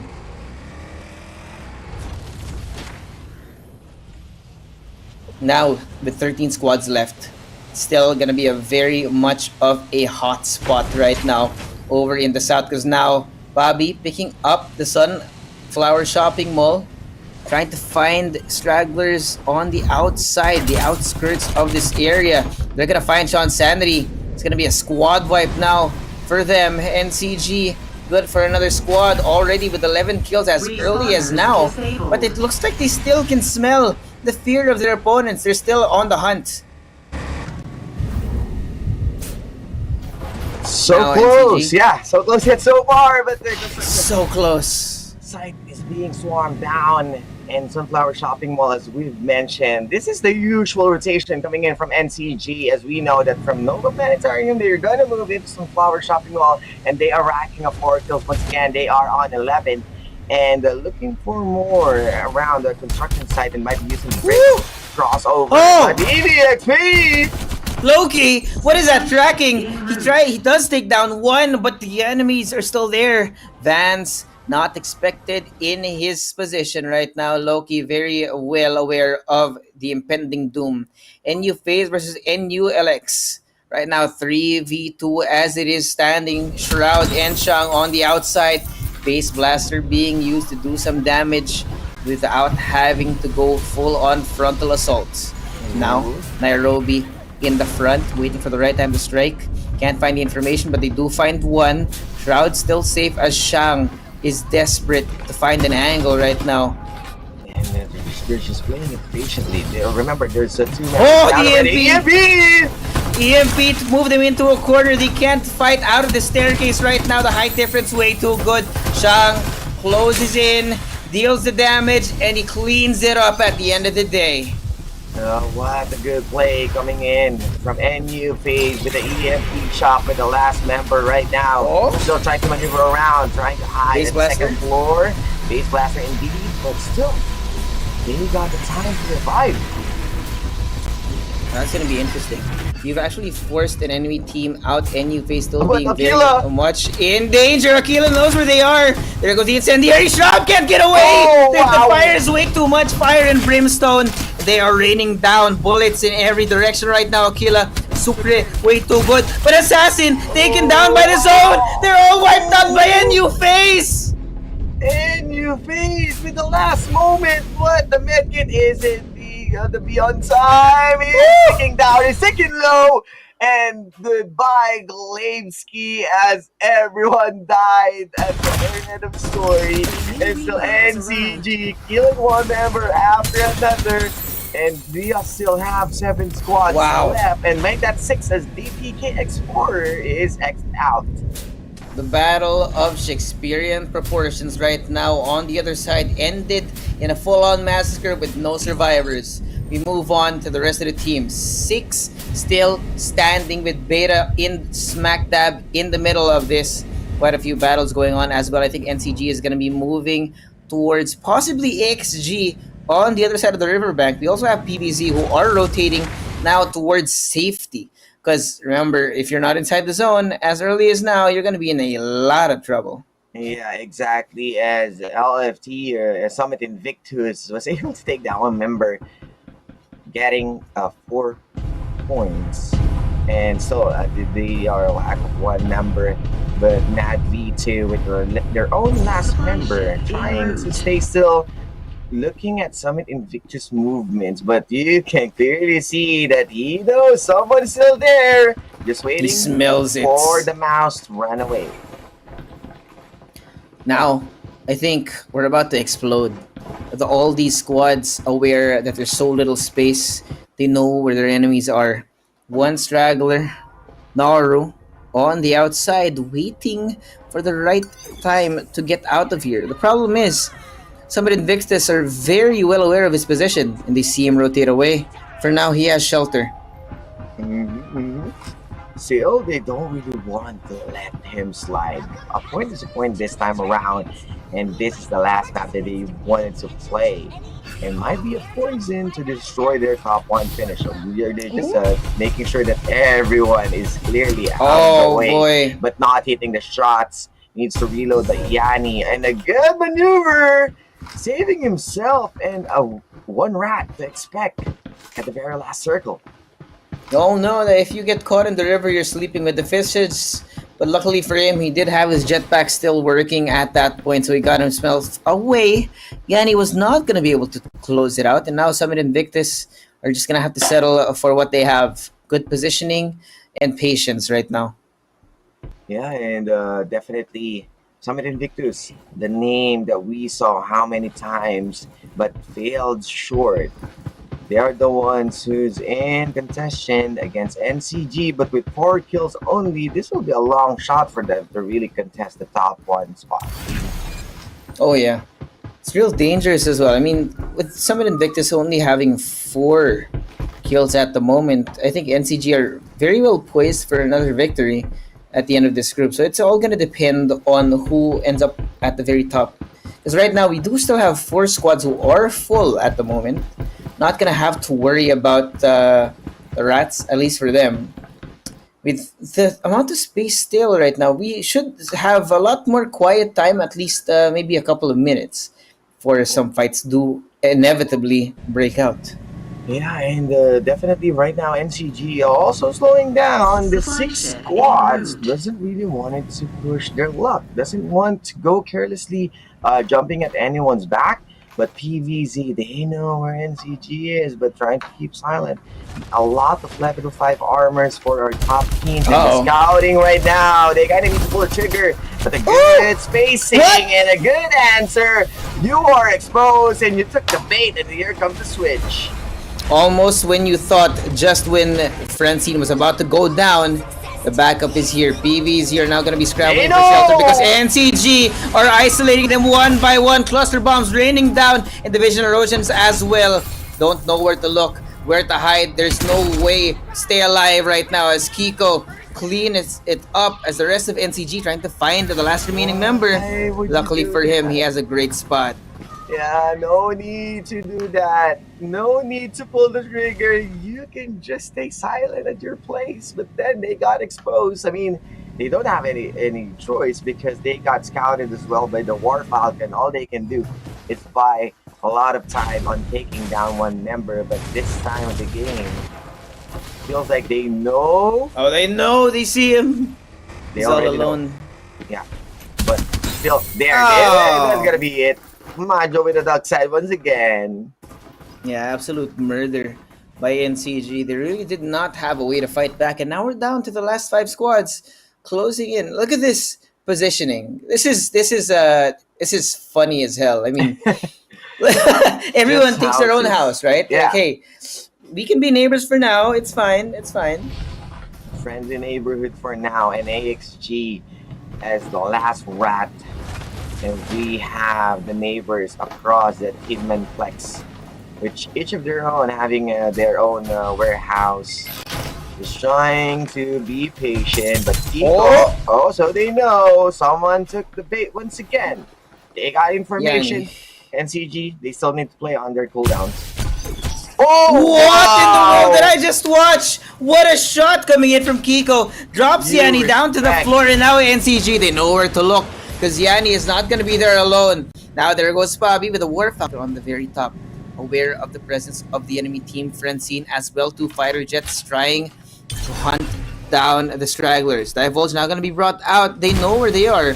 Sabat Invictus here trying to deal that damage. Another Divulge in response as well. And now, wow. they don't know. I mean, they are pinching 2 teams, and not even Beta can move because of their under-leveled armors. And NCG, they know where Summit Invictus is, but MCAV is fairly away and on a different house, and they are inching in. This might be a 3-way or a triple threat battle as someone is there throwing incendiary bounces off outside. Well, I'll pretend I didn't see that. Oh, good base blaster! Ooh, boy, the base Yahweh! blaster doing so much damage, dropping down Yahweh. Now NCG, they're gonna run away. They know that they can't continue to fight because they know that they've been shown. There's 4 different squads that they have to worry about, and the longer they spend on the outside of that building, the longer they're exposed. So here, they have to reposition. They are playing behind the cliff. They are moving alongside with the circle and the patience game from NCG. This is their formula on finishing top one again and again. They kind of lessened their aggression already. They got 22 kills already at their back. They also have a top 1 finish from previously. They can just take it slow and just finish at the top 3 or top 4. They can definitely play the top spot. Yep. In and out it goes right now for NCG. Summit Invictus also in the middle of a power struggle for supremacy on the inside of the zone. So I really like this because NCG, they've definitely dialed down the aggression, but they've replaced that aggression with strategy. Landing marks, ringing out, Majot doing some shots onto SMTI. How do you even do this? It But now, was fairly zone good. shrinking. Good amount of damage to burn some resources. Remember that the few shield restoration and med kits will be used as we move along, as like Yanni right now with only 2 med kits left. And NCG, they are inching and moving in closer. And even one of the members of AXG got his own warehouse, double four-legged lizard for NCG. Oh, wow. Got Summit Invictus doing some damage through that door, getting the information. Divulge as well as the base blaster. Beta is stuck inside their coffin right now. They can't really move out. They can't stay inside either. What do you do in this situation? There's an EMP shock being used as well. It's an all-out battle. Every man for himself right now. They are trying to be patient, take it slow. Top 4, who's gonna be it? I believe that the rat has been eliminated and no choice but to die into the circle. But right now, the show is going to start. The third and call. Majo dropping down. Interrupting the ongoing show right now as he's lifted off the ground. The elevator is dropped down. Pabi is down. Majo barely alive right now as Beta might be going in for the kill. Summit Invictus joining the fray. But no, it's not gonna be good. Can't find a position right now because NCG, it might be taking them too long. Because SMTI, everyone trying to beat them down. It's not gonna be enough. They're way too good. NCG holding off the onslaught from all their enemy teams. Come out on top again. Back-to-back finish from NCG. What a way to finish the game. And AXG, the rat, isn't done. He's still there, and finishes up top 2. Francine was lucky enough to just finish the guy. And wow, a back-to-back finish from NCG. What more we can ask for? This team always delivers. They always deliver what is promised right now, even with a 30-minute guarantee. Exactly. Or your pizza's free. They don't want any free, just a free win for them. Free win indeed. Wow, that last fight was really interesting. You had 3 squads actually. If I'm not mistaken, it was Summit Invictus there trying to close that distance and take out NCG because they could see the bullets ringing in the air, doing damage to Pabi. When they saw Pabi and Majo down on the ground, I think they thought it was over. But as soon as they went in and tried to clean up the rest of the stragglers from NCG, all the other squads came out. And somehow, NCG, they had the time to heal up. Everyone else was still fighting. And at the end of the day, all they needed to do was sweep everyone under the rug. Yeah, and Majo, with his shield up front, there's a lot of time for him to medkit. There's a lot of time for him to regenerate and wait for the proper timing to re-engage once again. It's really a bad start for them, seeing someone being taken down with one of their members after that ongoing show. But then again, at that point, it was chaos, and the PH Beta was so close on taking down NCG, but then again fell short because they kind of need to move around, and NCG was there trading some kills. Yeah, it was also a patience game as well, right? NCG, as soon as the Mayshell was taken down, they were forced to take a backseat from the fight as everyone else was actively trying to shoot each other down. NCG quieted down, hid in a corner, healed each other up, and in the end, all they needed to do was spray down maybe 1 or 2 players. Yeah, because no one really wanted to go to commit on the others on the end of the stick. They just wanted to keep themselves safe in the sense of security, because there's a lot of teams still included at the final circle. But let's watch the highlight and enjoy the map fee of Group A.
At the end of the day, someone's gonna have to stand up on top, and that's gonna be Francine at 19 with 11 kills at the very top of NCG. Like I said, it doesn't matter who is out on top. NCG, everyone's always popping off. Yeah, we have different MVPs for NCG, and definitely Francine is out there, the last one to put the nail into the coffin after one member of AFG did survive onto the chaos. But definitely, it was a hell of a match at the very end with 3 teams. Actually, that was 4, and with everyone is really beefed up, but still didn't clean up NCG. Well, they just could not. I mean, when you think about it, it's actually kind of kind of funny, right? We got poetic justice because as soon as Francine used that ongoing show, they were taken down, but they got risen up by the rest of the team and they rose out. They rose to the occasion. Yeah. They climbed themselves up to the top of Mount Olympus and they win map number 3. What a performance! It was even started with a bad show, with the ongoing show starting out in the open. And how many teams was in the warehouse? There's 2 teams who can just gun you down. And I must commend the bravery on winning that show. But then again, with that one mistake, gives a lot of information where 2 teams are, and as the circle closes in, they just maneuvered around it and still was able to finish the job. At this point, NCG, no questions asked, they're still one of the titans to be respected here at FPC, but consistently delivering as well the fear into the hearts of those players who wanted to challenge them. Yeah, I think it's undisputed right now that NCG are definitely going to be at the top of this group. Question is, though, who else is going to be following on through, right? Because we might not have seen them all on screen, but we've been seeing a lot of kills coming in from Aquila. We've been seeing a lot of kills coming from some of Invictus. Yeah. I think it's now a question of who ends up on second or third right now. I believe Powerhouse will be out there because of how many kills that they got. Summit Invictus, as much as I wanted to put them there, it feels like the kills is an issue for them. But still, definitely, everyone did deliver at this group. It's just that we need those points to push further at the knockout stage. Yep, and now we're going to find out, actually, who's going to be ending up on top. From the bottom, well, that's interesting. We did call out Playbook Tyrant as one of the contenders. However, today was just not the best day for them. Second place, we got AXG right now. Wow. Despite not having any victories as well. Yeah, I mean, they just played at the Rat for how many times. They have few kills at the early game, but wasn't really able to finish as the top one. But Powerhouse, as we mentioned, they are there, and you faced with the kills that they've been doing, PVZ as well, PVXP, and all the way down below, Summit Invictus is what we mentioned as well, and the PH Beta feels really hard and difficult being placed in this kind of group, but more challenges coming in for them, or by next week, they can improve. Yep. There's always time to improve. We also have the qualifiers every Monday to Wednesday. It's plenty of time to cook up some new strategies, some new practice sessions as well for them. But I really like how AXG, right, on the back of placement points, not having the most kill points here, end up at second. So that's definitely a good thing for them. And it's also something to be noted, right? Frags aren't everything. Yeah. And at this point, it's definitely that everyone is really functioning well for today, as how close they are below NCG. But still, you can see the gap with 500 going up against 300, 200 are fairly high of the advantage against NCG, and just playing their own game, the aggression, the let's say the approach or the understanding of the situation, that they were still able to finish it the back-to-back. And you gotta also respect NCG. Last week, they made it all the way to the top of the mobile division. And, well, seeing that performance right now, I wouldn't be surprised if they kept that. But, of course, it's only been Group A that's finished. We haven't seen the performances from the other teams. Yeah, and on Group B, there might be a lot of action still going in, because as what we mentioned from the pre-show, a good amount of distribution of the Titans and teams, as I believe Group B, that's where Nows will be coming in, and a few same names coming in from NRX and Master. So a lot of challenges once again to each of our participants, and at this point, it's anyone's game, to be honest. It really is anyone's game. You can never tell what's gonna happen, especially here in Farlight. This is why all we do right now, we're just embracing the chaos. Yeah. At first, you need to survive the chaos, but this time you embrace it. You create your own saga, and everyone right now is on fire. They are enjoying Farlight, and it's really good for us to see this kinds of place, as we are getting a much more bigger understanding of the competitive scene. But to see the PC Cafe collaboration from Farlight, and you can definitely see out there Philippine Cyber Cafes join and thrive. Yeah, for those of you who don't really have your own PC setups at home, of course, the best place to go is a cyber cafe. And we do have a pretty prevalent cyber cafe culture here in the Philippines, right? And well, to join in, if you want to collaborate with Farlight 84 in your cyber cafe, of course, go ahead and check out that link down there. It's really long, so I'm not going to read it out loud, but of course, that's going to be giving away quite a few skins. It's some great ways to expand your audience, especially with the number of people who are enjoying Farlight 84 ever since the global release.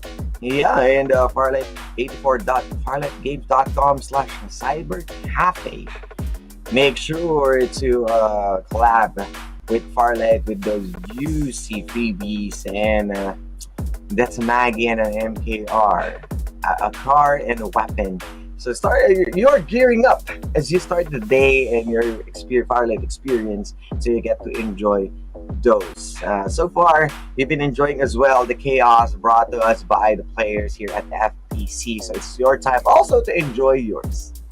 Yep, time to enjoy that. And we do still have quite a few groups to go. That was only the first group for today. But, well, we're going to have to catch our breath because there was so much going on in that group. We're going to go to a quick break. See you guys in a bit. Don't go away because we got so much more Farlight 84 action coming right at you after this short break.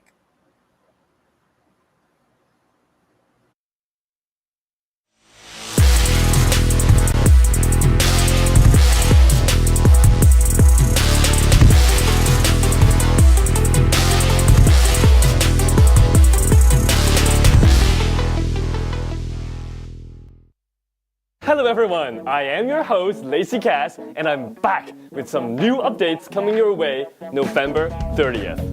Farlight 84 is evolving, and the next update will provide a sneak peek at what's coming throughout the next few months. Now grab some snacks and I'll share with you what's next on November 30th. First, let's talk about hero changes. In the past few updates, we've reworked a few heroes including Maggie, Duckside, MKR, and more. And in the next update, we'll bring some new magic to Cyber. First, to enhance Cyber's diversity and tactical choices, her tactical skill will be changed from area recon to coordinate shift. With her new skill, Cyber will throw an electromagnetic pulse device and monitor its coordinate changes. During the device movement, pressing a button allows you to go to that coordinate where the device is now located. Otherwise, the decoder will be directly transported to the coordinates where the device lands. This means Cyber can adjust more flexibly during combat. For example, she can quickly teleport to somewhere near the enemy and apply her ultimate EMP shock, which will reduce their defense capabilities by damaging their shields and deactivating their jetpacks. Just like how we adjusted the other heroes, this change will help Cyber to become more proactive in combat and fun to play with. In addition to this new playstyle, Cyber is also coming along with something the community has been asking for a long time. The long-awaited SSR skin for Cyber Wild Player. This new skin is inspired by the classic Streets Gaming arcade style. And coming along with this style is MKR's new SSR skin, Kinetic Mech. This series comes with some interesting special effects that you'll definitely love. Both skins will be available in the all-new Battle Pass Pixel Bliss for the next season. Apart from these two skins, let's take a look at the other lottery skins coming your way in the next update. New chest event, Sandy Illusion, will bring us a brand new Bar 95 UR skin. In the merciless desert, only the most daring adventurers can survive. Also introducing the new lottery wheel, Polar Adventure. Craving piping hot pizza in the freezing Arctic? Look no further than Maggie's new SSR skin, Absolute Zero. Starting from this version, we'll gradually enhance the artistic style of the game. You've shared a lot of ideas about the game's art style, including suggestions for a new lobby art. That's a fantastic idea, but to do that, we need to first redefine the style of some characters so everything can look coherent. You may have noticed that many new skins released recently share a common theme. They all look trendy, quirky, and modern. Knowing that you love how these skins look, we'll start by expanding the aesthetics to some of the heroes that don't share these traits. And the first one is our fireman, Captain. Captain has a low selection rate, averaging only 3%. Unlike the other characters, we feel that Captain lacks his unique personality with the current character design and would like to update his look. The new Captain will have a more prominent personality, showing his robust physique with a gentle and reliable twist. Inheriting his instructor's will and continuing to seek truth, Captain will become the synonym of justice and will remain a helpful friend of the neighborhood. Being a skillful fireman, his Aqua Blast skill deals extra damage and slows down the enemy. What did you know? The effects actually become stronger when used closer to the enemy. I bet most of you don't know because so few of you play as Captain. Now, to reintroduce this hero to all of you, we prepared a video to tell you more about Captain. So remember to subscribe and hit the bell for more Battle Royale content. What's that? Captain's dancing? Listen closely. His dance comes with music now. In the upcoming new version, we're introducing special sound effects and background music to some dance emotes. I really can't wait to try them and piss some people off. In addition to the dance emotes upgrade, in this update, we're introducing a new item, Kill Announcement. When you kill an enemy, everyone will see this announcement. Everyone. Talking about showing off. This will become a brand new way to highlight your perfect kills. I finally have some new motivation to practice my shooting skills. To make the gameplay experience more sophisticated for the long term, we're planning to make some important changes to the weapons in Farlight 84. So far, you'll notice that the recoil of our guns is designed to be relatively low compared to other games. The result is that it is relatively difficult to distinguish the unique feel of different weapons within the same type. This has created a weird situation where some guns feel so similar and some guns are not that useful in most situations. In this update, we'll start working on this part of the gameplay, generally known as gunplay. We will start by adjusting the feel of the AK-77 by making it feel realistic to hold and shoot. The first aspect is bullet spread. So far, all of our weapons have fixed bullet spread trajectories, not random. And in this update, randomness will be introduced first to the AK. The bullets you fire with the AK will no longer feel stale, but will spread more organically within the crosshair range. The second aspect is recoil. We fine-tuned AK's recoil in this update, increasing its maximum value. This means that you feel that your gun shakes a little bit more than before, and its shooting accuracy may become lower. While this feels more real, you have to put more focus on controlling AK's recoil. The third aspect is audio. We plan to strengthen the immersion of these weapons by improving how they sound. In the next update, the audio of the AK-77 and Bar 95 will be updated. The new sounds will have more realistic texture. You'll experience a clearer, more impactful feedback. Let's take a listen.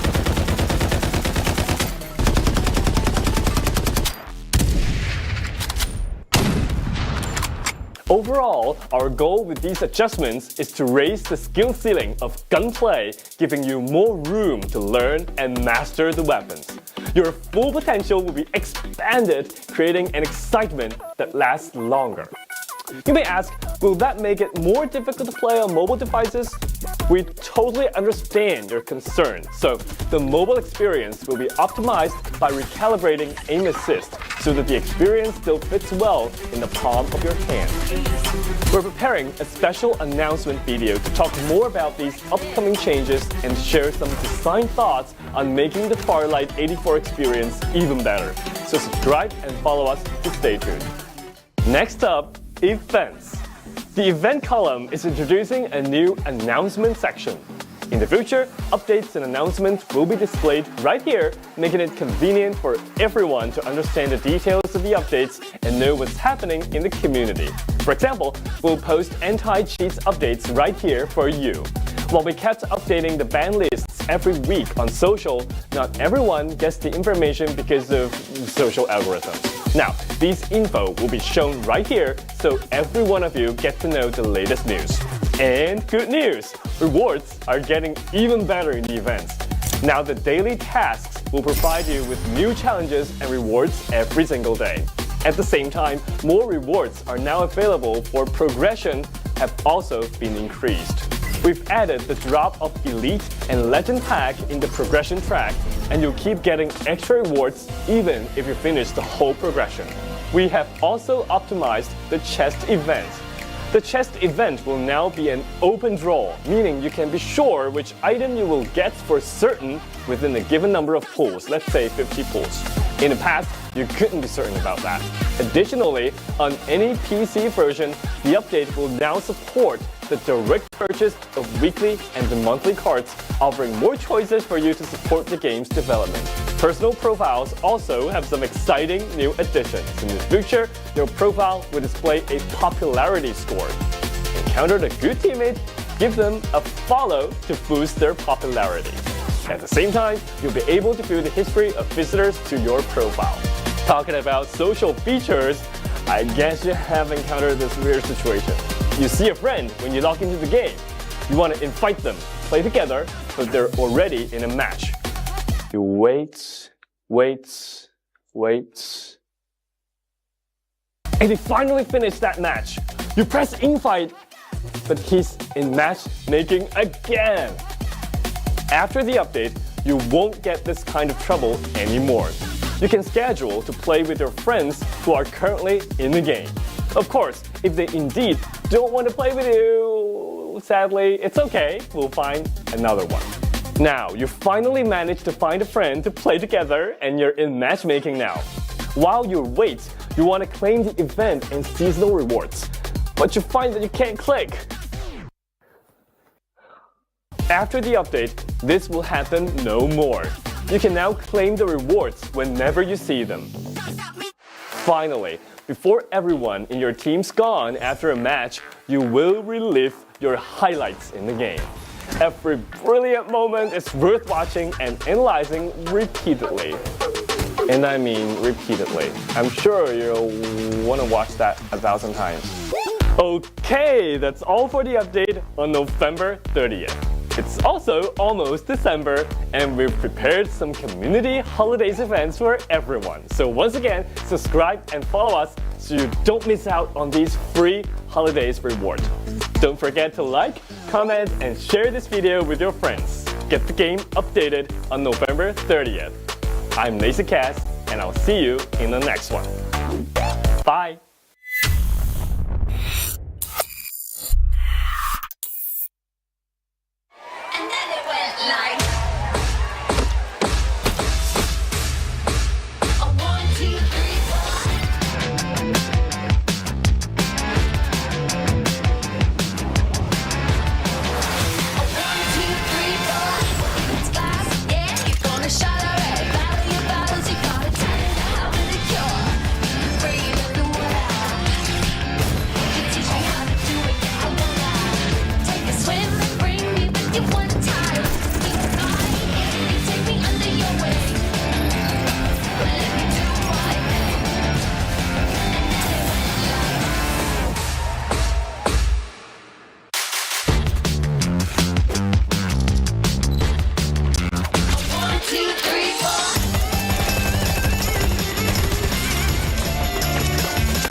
Yo, you heard about Mike?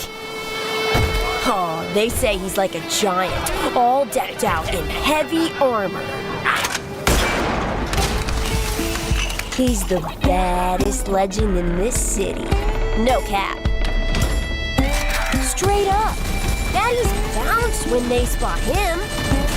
Dare to mess with him, you'll get hurt. Nah, that ain't it.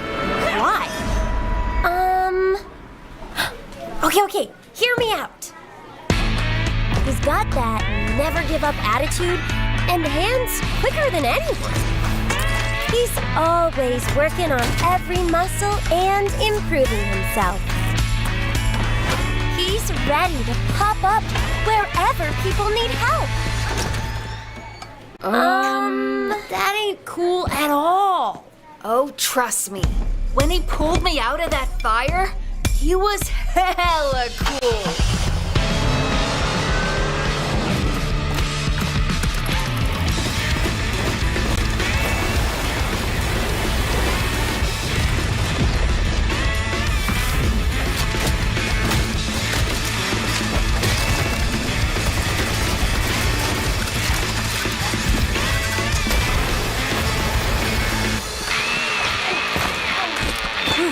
That was a close one, kitty. But don't trip. You're safe now.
Well, I guess you guys might have missed us. It was a pretty long break. It was longer than we thought, but hey, it's just Suave here, back with Osiris here in FPC Season 2. We just finished Group A. Group B is gonna be coming right up, Osiris.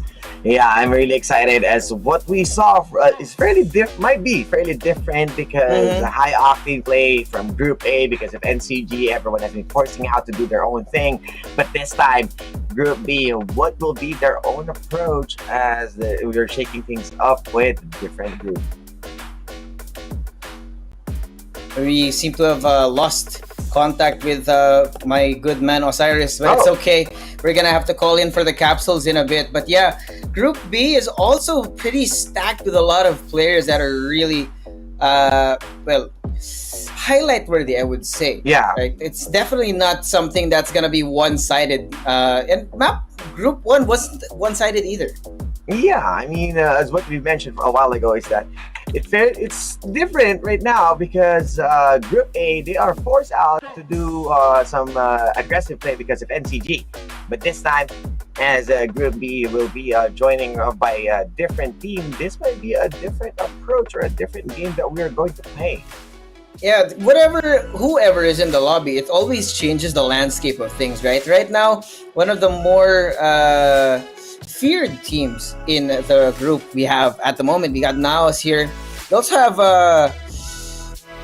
Seiya as well, who are Yeah, one of the Accumulate more Asia. more disgusting teams when it comes to the full-on gunfight mechanics.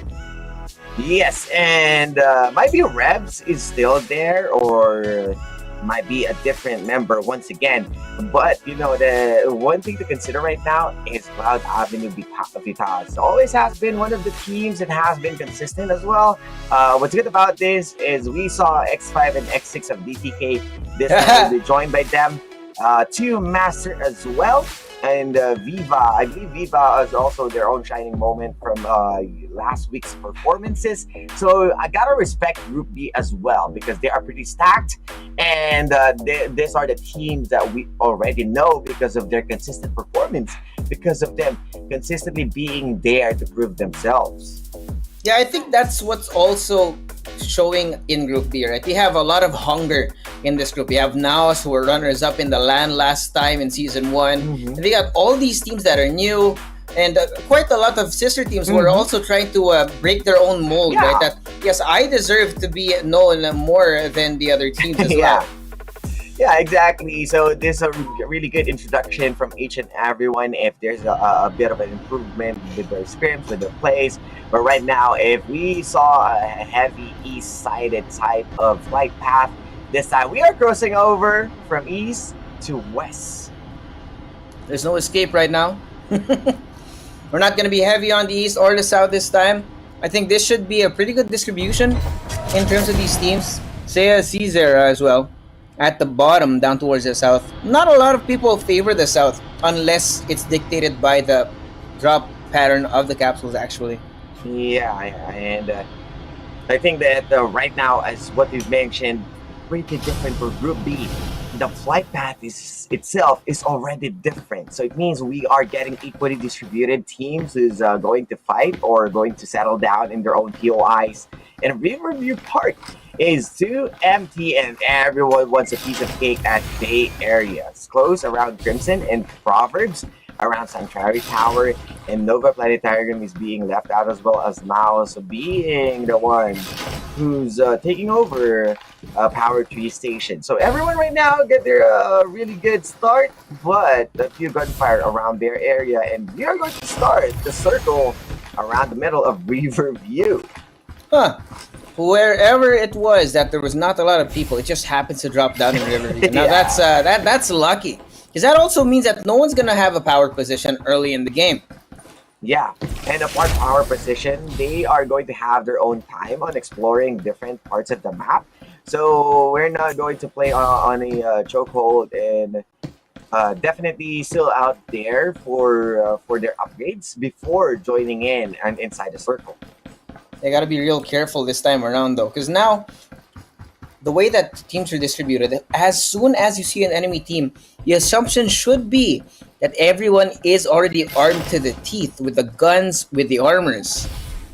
Yeah, and at this point of the game, we are already the 14 teams right now with no signs of action because you just want to focus.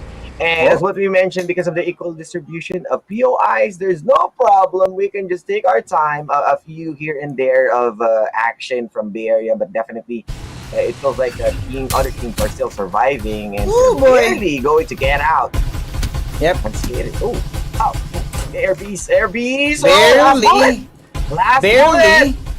Oh, wow. Yeah. The maneuverability out there, but the War Falcon is out there to send warning shots and cover their friendly, and what a good way to create a breather for them. Yeah, that was really interesting, right? Just somehow getting away, barely alive right now. Yasuo now gonna be taken down. The rest of BAKN is gonna have to try and fight back, or, well, they do have the choice to rotate away.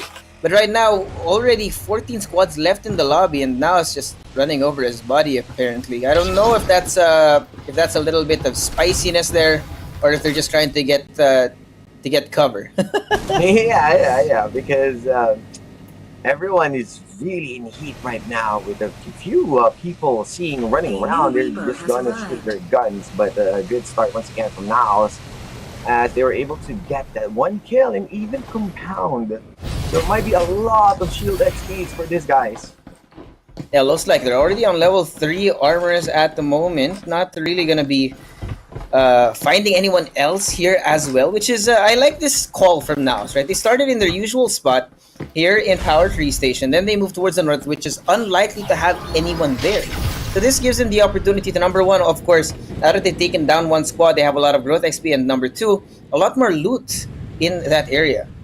Yeah, and with all of those loot, how are they going to manage on putting their dominance? Because right now, it feels like they are enclosed around Power Tree Station, and other teams are starting to explore, and other teams already inside the circle, and wow, that single bomb coming in from War Falcon. It's a really good broken armor onto the opposing side. Problem now, though, is they've actually exposed themselves. Meanwhile, though, Cloud Avenue Vitas also in the middle of a chase down. Crimson as well. That's 3 teams in this area, oblivious to where the other one is. And now NRX running towards Sanctuary Tower. I think they're gonna be taking a page out of NU Phase's strategy book to get the resources here in the north. Yeah, exactly. And right now, Proverbs might be the one who's circling around and chasing around people around the Sanctuary Tower, but Diva, Sunflower Shopping Mall, is down to kill. Be out there, teleport onto the wall. Surprise, surprise. Uno does not care. He will drop in right in front of you and take you down. And here comes ETK. Inside of the barn. There's no way to get out of this shack. He could not escape. Movement from Maestro. Way too good. But Viva is here as well. There's so much going on in this area. And because of the way that the circle is closing, there's just no choice. You have no choice but to fight it out. Yeah, and definitely right now, squad number 7 still out there trying to sneeze anyone from moving. ETK doesn't really want to give up on looking for other members of squad 14, but they have a good amounts of vehicles, so they can definitely roam around or just go for the rotation as the circle's trying to close in. But Blackfire against squad 14, Viva! Way too good. Goes right in. Gourd shift and the EMP. There was going to be no escape, but the rest of the team here, Viva, is actually pretty well distributed. So there are 2 problems here, right? Number 1, you're not going to be easy targets. But number 2, the problem that presents is also indicative of the fact that you can't really fight back when they find you. Yeah, exactly. And they are just trying to take it in their stomach how hard the circle right now is hurting. I mean, it isn't much, but still definitely in this kind of early game, you kind of need to counter medkits. So Viva is trying their best to survive, but another fight coming in as Cloud Vitas and Naos will commence. Yep. War Falcon now in the hands of Naos and quite a few vehicles as well. We do have the maneuverability, but Quavo can't connect right now. I don't know how Izu's still alive. Barely alive with only 1 HP. He's finally dropped down, and now it's going to be Alien. Now all alone as the rest of his team is being bled out onto the floor. Trying to get away from the danger. Ooh, trying to slow down. But now, they are the ones who's setting up the tempo right now. They are being lethal with all of their movements, trying to look for more kills. This is what we're questioning.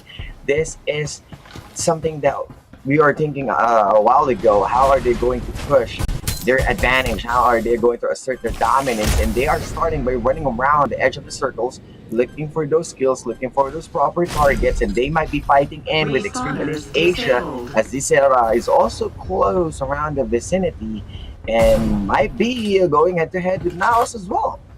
Gonna have to play it out early in the early game. Because right now they do have a very pronounced advantage in terms of the equipment that they have.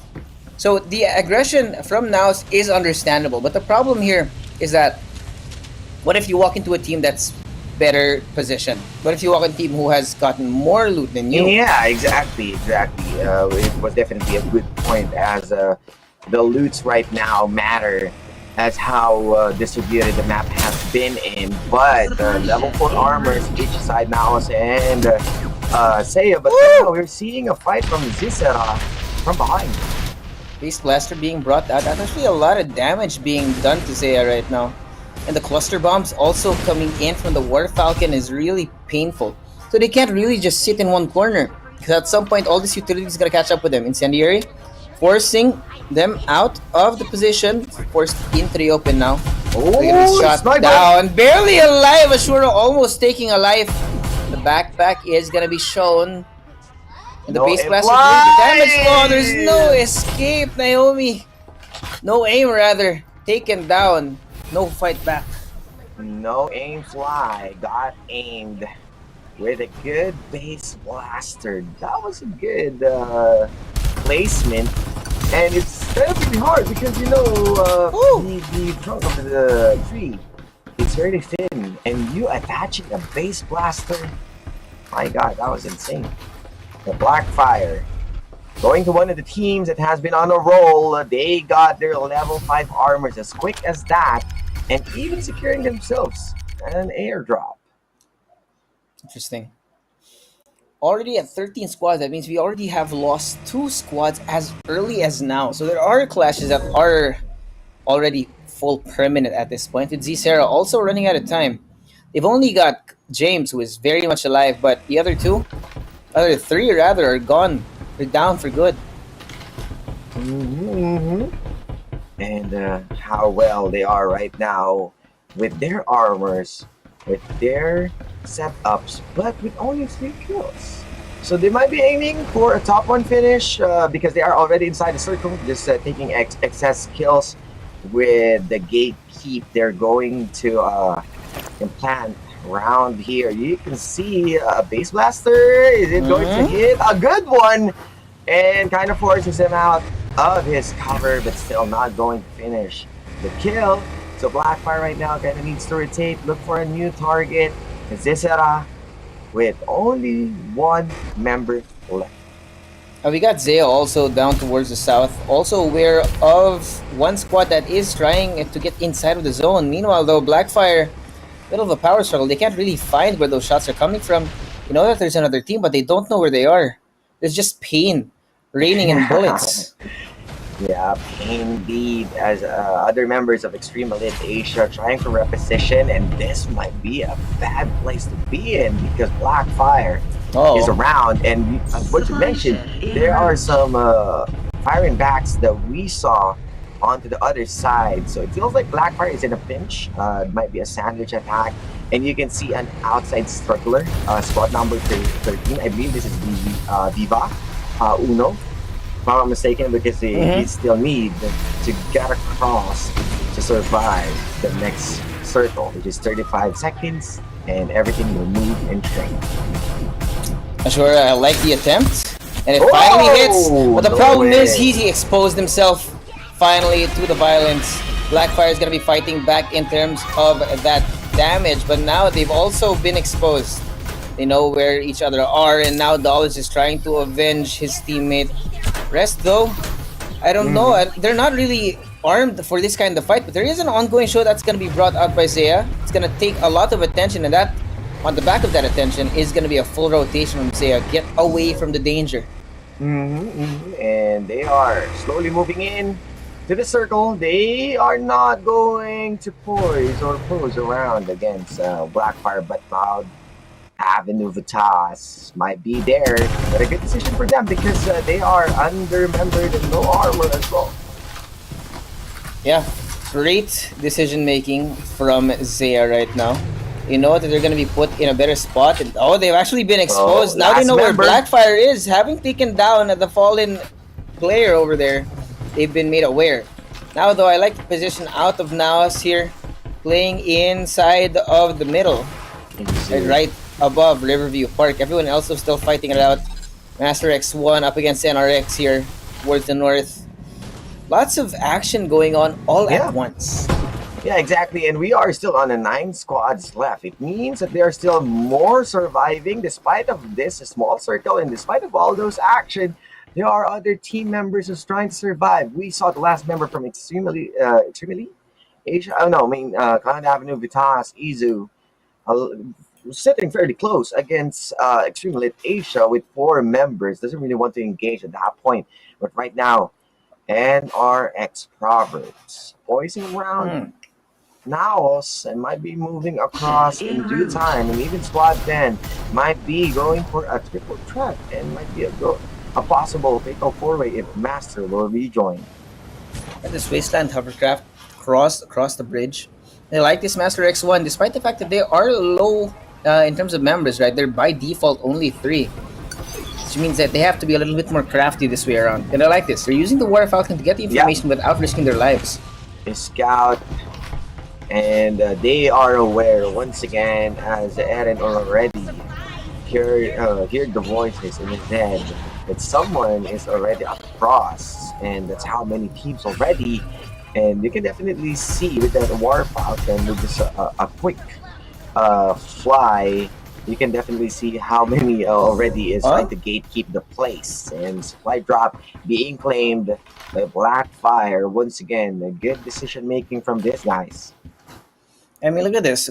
As early as now, there's still 8 squads left. Right now, they have red shields already. That's the full shields. And knowing the other teams, right, where most of them are short at least 1 player, they're in a very privileged spot at this point. Because number 1, they have the high ground.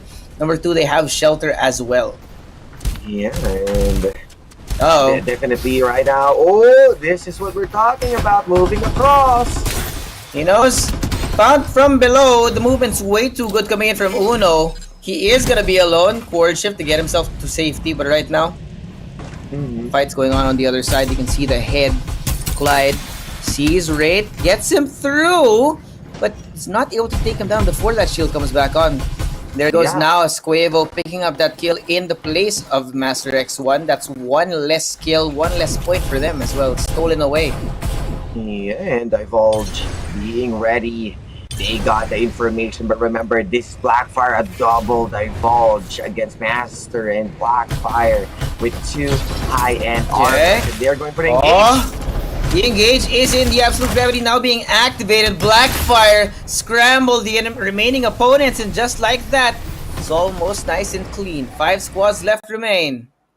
And we are slowly inching on finishing this game with 4 squads right now, as Nao's Master and even Blackfire, this 3-man squad, they're trying to be low-key. They don't want it to be discovered. But Blazing Infantry, they know they saw someone is there. Oh, EMP now being brought out, the absolute gravity as well in response. Moves them inside of the water. They can't fight from down there and they're stuck inside, drowning to their deaths. Blackfire with the ongoing show, finding a new target here, as the rest of the squad is gonna clean it up. Master X1 are gone, and Naos on the other side are suffering from all this damage. With this flank trying to come out from Naos, but because of that, out in the open, Blackfire know where they are, and the remaining squad that's still on the outside is making the damage done. Seiya squishing Naos into a corner. There's no way to fight back here. They need to pull the trigger. Naos needs to move in because remember, Blackfire is there. So, what a messed up base blaster, but might be an opening coming in from Blackfire or Naos itself, but Extreme Asia might be starting also. Territory's gone right now. Now they're being shaken down from all corners. Ongoing show on both sides. A full squad on both sides. Now, how do you get out of this? They're still alive though. Quavo behind the tree, being hurt by the incendiary, and Pau 2K trying to find the damage. Flamethrower brought out, moving them out of position. Absolute gravity to keep them alive, to do some damage. It's so hard, the onslaught of utility being thrown their way. The base blast is doing so much damage here. Now it's no armor in their hands. They're taken down. Blackfire steal it away from Seiya. It's down to the last 2 squads. They know, and now on both sides, you don't have a choice. But Blackfire right now, they are well geared and they are starting to fight Extreme Elite. The absolute gravity now being brought out. Extreme Elite using all their utility to push them out of the way. Forward shift now in the hands of XXX. And they clean it up. Blackfire is taken down. Extreme Elite Asia is back on top. What a good movement coming in from Extreme Elite Asia. The one who started using the absolute gravity onto the other end, and the other side using the EMP shock. Kind of needs to decide and they are fairly split. Blackfire, even though they are well geared, it was Extreme Elite Asia's decision making favoring them. This was so interesting, right? Extreme Elite Asia knew that Naos were in a bad spot. They were willing to wait and play the long game, wait for them to actually run out before going in. But in the end, it just came down to full-on violence, right? They had no choice but to close that distance and to actually kill the enemy team, because there's no way. It's not the waiting game right now. This is Farlight 84. This is FPC Season 2. Pressure is on and you have to go all in. Yeah, exactly. And going all in, it was a decision coming from them because they already waited a lot of time. And at that point, with Extreme Elite Asia just waiting on the cliff, just waiting for Naos to be exhausted and whittled down, it was easy for them to push them on the opposing end. And although Blackfire, I must say, they got the kill, so they got the points. There were quite a lot of points for the side of Blackfire. I think the decision making for Blackfire was on point this map. Tactical advantages granted just because of the positioning, just because of how they were deciding where to focus their damage as well.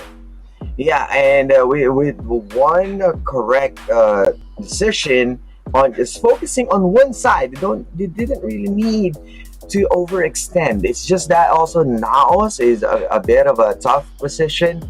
They don't have much of a choice, but I believe the fight started that Blackfire is bleeding out. So I think it was time for them to just start and just take away the right side rather, to have a safety or to have a good amount of security. Yeah, a lot of adrenaline, I think, is just put into those last gunfights, especially because of the fact that it spent so many seconds taking those fights, and they used all the utilities, they used all their ultimates. And at the end, there was nothing they could do. All they had to do at that point, use their guns, and it was just not enough to keep them away from falling to the hands of Extreme Elite Asia. Yeah, exactly. So they didn't have much of a choice, but Blackfire already duped out against Naos, and it was Extreme Elite Asia's timing to entirely just finish everything. And at that point, it was easy for them to secure map 1 for Group B. And it's very different, Suave, as what we've mentioned from the flight path, an equal distribution of POIs, an equal distribution of shared resources. And then from there on, I'm not sure if this is an equal amount of top 3 finish, because Naos is on a, let's say, unfortunate side. But then again, the top 2, there's a huge rock, a huge cliff that separates them. That's why it's so interesting, right? When it comes down to it, NCG, as long as they're top 1, top 2, they're still going to continuously raise the FPC points gap between them and the other teams. But talking about that, we're not even done with the second group. So we're going to go ahead and go to the highlights, take a quick look at what's going on in map 1.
And the MVP for this map is going to be Dollars, of course. One of the leading players for Zea. Ever since we first saw them in ACC, they have gone full strength here in the pro scene right now. dollars. Wanted to get that juicy prize pool US dollars, and starting things off with a 2K total damage. And what a good start for them as Extreme Elite Asia. It feels like there are on and offs moment, especially every weekly. They're having a hard time entirely to finish the game. They have their own shining moments on winning some fights, but definitely they got outsmarted. But this time, as what you've mentioned off cam, the suave, the randomness of Battle Royale kind of puts them in a good position, and a bit sad for now. Yeah, I mean, when it comes down to it, right, the way to play a battle royale competitively or in the pro scene is to somehow find the constants in all this chaos, in all the randomness of a battle royale, right? This is why we always have the teams that go in their same trusted drop points. We always have the same rotations for some teams. Yeah. But sometimes the RNG works, and that's it right there. Yeah, and the RNG was definitely extreme into their side, as putting them in a good spot. And even though they don't have the level 5 armors and Blackfire getting those juicy equipments, it was already Extreme Elite Asia's easy clean up, as they're already exhausted from the back and forth with Dao. So the patience game with how well they wanted to go for a triple threat match, it kind of puts them in a tough spot eventually. And Blackfire has been roaming around the map continuously, and really definitely got a lot of points. But this time, is it going to be the map that they're going to take to finish the top one, or Naos will bounce back, or still a back-to-back from Extreme Elite Asia? The time is now. Map number 2 is underway. Capsuler is now dropping in. There goes Naos. Still in their tight spot with Power Tree Station. Remember, like we said, it's getting rid of the RNG, making things constant for you and your team. And again, Suave, it's still the flight path is fairly equal compared to Group A itself, with only one blueprint of a flight path. So this time we're getting across. So Nas gets his power tree station. Proverbs gets his sanctuary tower. Sayo might be getting the pit stop, and other members from NRX might be getting the Sunflower Shopping Mall. Yeah, like we say, sometimes it's the best situation to just give it away to each other, right? Little bit of a gentleman's agreement, because it gets more exciting when everyone has their armors on and the guns up. And this is different, as once again the Bay Area is in high pressure, and we are also seeing a lot of drop from Nova Planetarium as Aviva and other members of Blackfire getting into a huge fight. And Monster X1 needs to bail out. We're seeing a lot of respawners being spent, and that's the circle with Carnivale with no one's inside. Yeah, no one really likes Carnivale a lot these days, but I think they are starting this off really well, right? They got a great position, gunboat as well, and this part of the map is actually very, very open at the moment. No one wants to go down to the South Bay.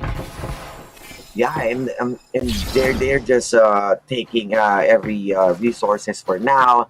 The spawners that we saw isn't because of the rotation. It's mostly the contention or the competitiveness of each and everyone taking the POIs. And wow, look at that security. Doesn't want to use the gunboat and destroying it. For now, Master. Oh, you are inside. You are inside.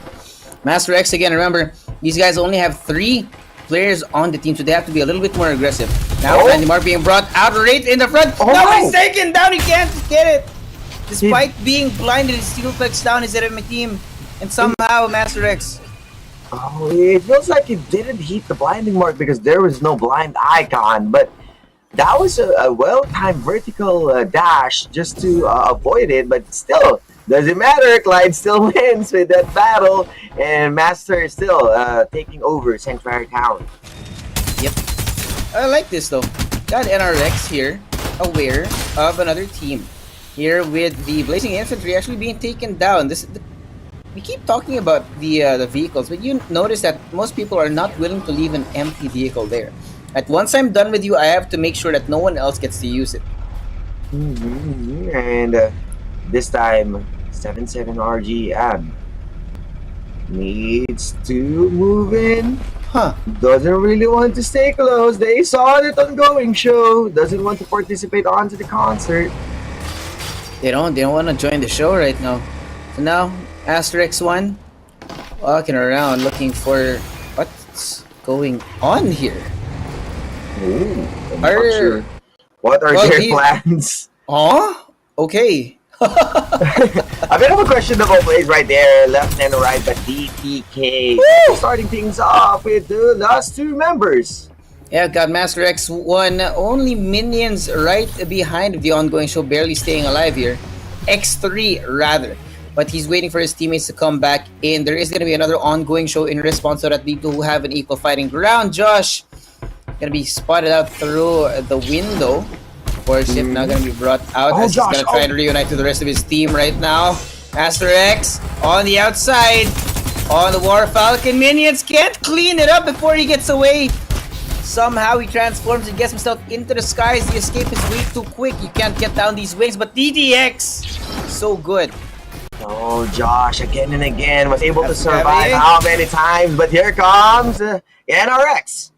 NRX now cleaning it up inside of the absolute gravity, pushing them into a spot that they cannot fight back. But the base blaster in response, it's way too good. NRX are isolating these fights, and it's so effective. Master X does not know where to go. Full desperation now once more. DJ on the outside of the corner being isolated. There's just no way to fight against 4. Yeah, and fine with the execution. A well-fine execution to put a lot of points back into their hands. I mean, that's only 4, but hey, point is a point for now as we are onto the map too. And definitely as how good they are right now, as other members are still roaming around at the edge. And this bridge, it was a death bridge for how many teams that has been victimized by the gate key. Yep. Now though, that is a lot of damage now being done. NRX choosing to move away from the safe zone at the moment. Looks like they have been spotted out. Almost getting hit by the cluster bombs right now. Sato knows what's coming. Cloud Avenue Vitas are closing in with so many weapons. They're coming in from the sky. War Falcons, Wasteland Hovercrafts, and everything you could ask for. You cannot fight out when you're down on the ground. What a day for the vehicles. Everyone is utilizing each and every kind. Hoover, even basic War Falcon that's for scouting or damage. And even Airbeast. We saw a lot of those vehicles being utilized right now. And every team is making good changes. But right now, once again, at the same spot. Woo! Absolute Gravity being brought out in response to Crimson. He cannot fight back. And Kuzma and the rest of Now is just so good, so efficient. It only takes them a few seconds to wipe out a squad. Yeah, it feels like a deja vu with the same spot that they had been executed. Now they are back, but we are seeing a lot of squad number 8 with their movement. But where are they? Because it feels like they are flying up above Naos. You can actually hear the engines ringing right now. Naos are being targeted right now. What? Oh! What? He takes him out of the War Falcon. He could not fight back. Meanwhile, those Zsera in the struggle for power. Blackfire. Blackfire is so good. The usage of the EMP. Zsera are trying to take the high ground on top of the building. Can't take it. Kiesu falls. It's now aim. The last man standing. Taken down. Blackfire. Way too good. Doesn't matter where you hide. There's no way to fight. Blackfire firing back with their own dose of medicine. Sweeping this squad and 13 squads left. We are seeing numbers being lowered down, but Cloud Avenue Vitas is in the scopes of Blackfire, and they are slowly but surely taking over this edge of the map. They are trying to gatekeep, and Cloud Avenue Vitas needs to roam around, needs to change the pace as Crimson 77 and even I believe that's NRX is far away from the circle. They are not respecting the damage. Oh no, they don't have any respect for this. They just want to take the fight right now. Blackfire, though, taking back their air vehicles here. Supremacy from the air seems to be the approach for these guys. It looks like they have spotted now as they see Quavo inside of his gunboat right now. Trying to deal damage from a distance, but they know that they can't take this fight head on. And neither does Naos. They're not willing to make that risk. Suave. This again. Blackfire and Naos meeting at the same position, or with the same consequences, that they are on to the unfortunate side because they are being gatekept and a choke point per se if they wanted to go in, as Blackfire got the freedom of the motel. But a good scouting coming in from Kuzma, and haven't seen any members here at this avenue, so it's a free to take, or they want to consistently go around and move around and take away those more spaces just to secure themselves a supply drop. Well, sometimes it's going to be high risk, high reward. Right now, NRX found out by Viva. The absolute gravity. Iatoro is going to be taken down as the Russian is going to be blocking their sight. Viva are trying to chase them down, but they're way too fast. They can't get away. NRX are separated right now. Yeah. It's the hands of Vodka trying to find an enemy team. But he's going to be running for Viva. the hills right now. Oh, They're no! chasing! Brings out the War Falcon. You cannot escape cluster bombs being thrown out. It's almost like an episode of Fast and the Furious right now. The power of family in the hands of Viva. Oh, the movement, the maneuverability. Feels like he is the real pilot of this one. NRX, they are inside the mansion, but they are going down.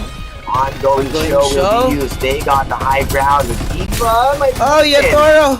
He's so low. There's gonna be a core shift going in to try and spot out the remaining members of Viva. Uno's been spotted out as the divulge comes on through, but the NRX is taking so much damage right now.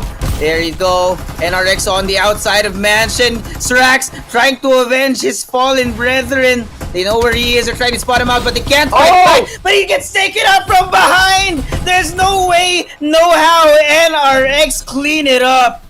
NRX, as Yatoro already in position, but the reverse polarity really did get them. The situation gets tough. It feels like they are the ones chasing, but it was entirely a bait for them. And after getting a much breathing space for them, it was an easy task for Vodka and the squad to take them down. And another 5 will commence here at Nova. Oh boy, Cloud Avenue Vitas are very well prepared. Look at this. They have so many resources at their fingertips right now. Full shields, full health. As NRX, they know that the better course of action is to run for the lives. There's only one of them left. 8 squads still remain. And Cloud Avenue Vitas very alive and kicking. They know that they have a better spot, especially since they do have this vehicle here. Yeah, and even surviving the red zone. So it's really good for them to just push even further. And a lot of resources that we know coming in from Mansion, which is a part of the edge of the circle, a good high ground as well. A bit of a repair coming in from Izu, and the divulge being used. So they know that this will be a safe place for them as Vodka bails out already around the mansion. Oh boy. It's going to be taking quite a bit of a while. So right now, Cloud Avenue Vitas have a great spot in Mansion. They have the high ground and they have a view over towards the south and the north. So this is actually a great spot to wait. Because now, let's look at this. They're out in the open, oblivious to the fact that Gab is taking a look through his sights. They're trying to find some cover. Kuzma almost taken down, but he gets himself to safety. 7 squads remain. We're not even sure who died there, but right now Naos are way too good at moving around, making sure that they don't die, making sure that they don't take any unneeded risks as well against the teams who are such a high caliber in this group. Yeah, and Naos right now, they are in a good spot where they see everyone, where they got those armors to go head to head with anyone.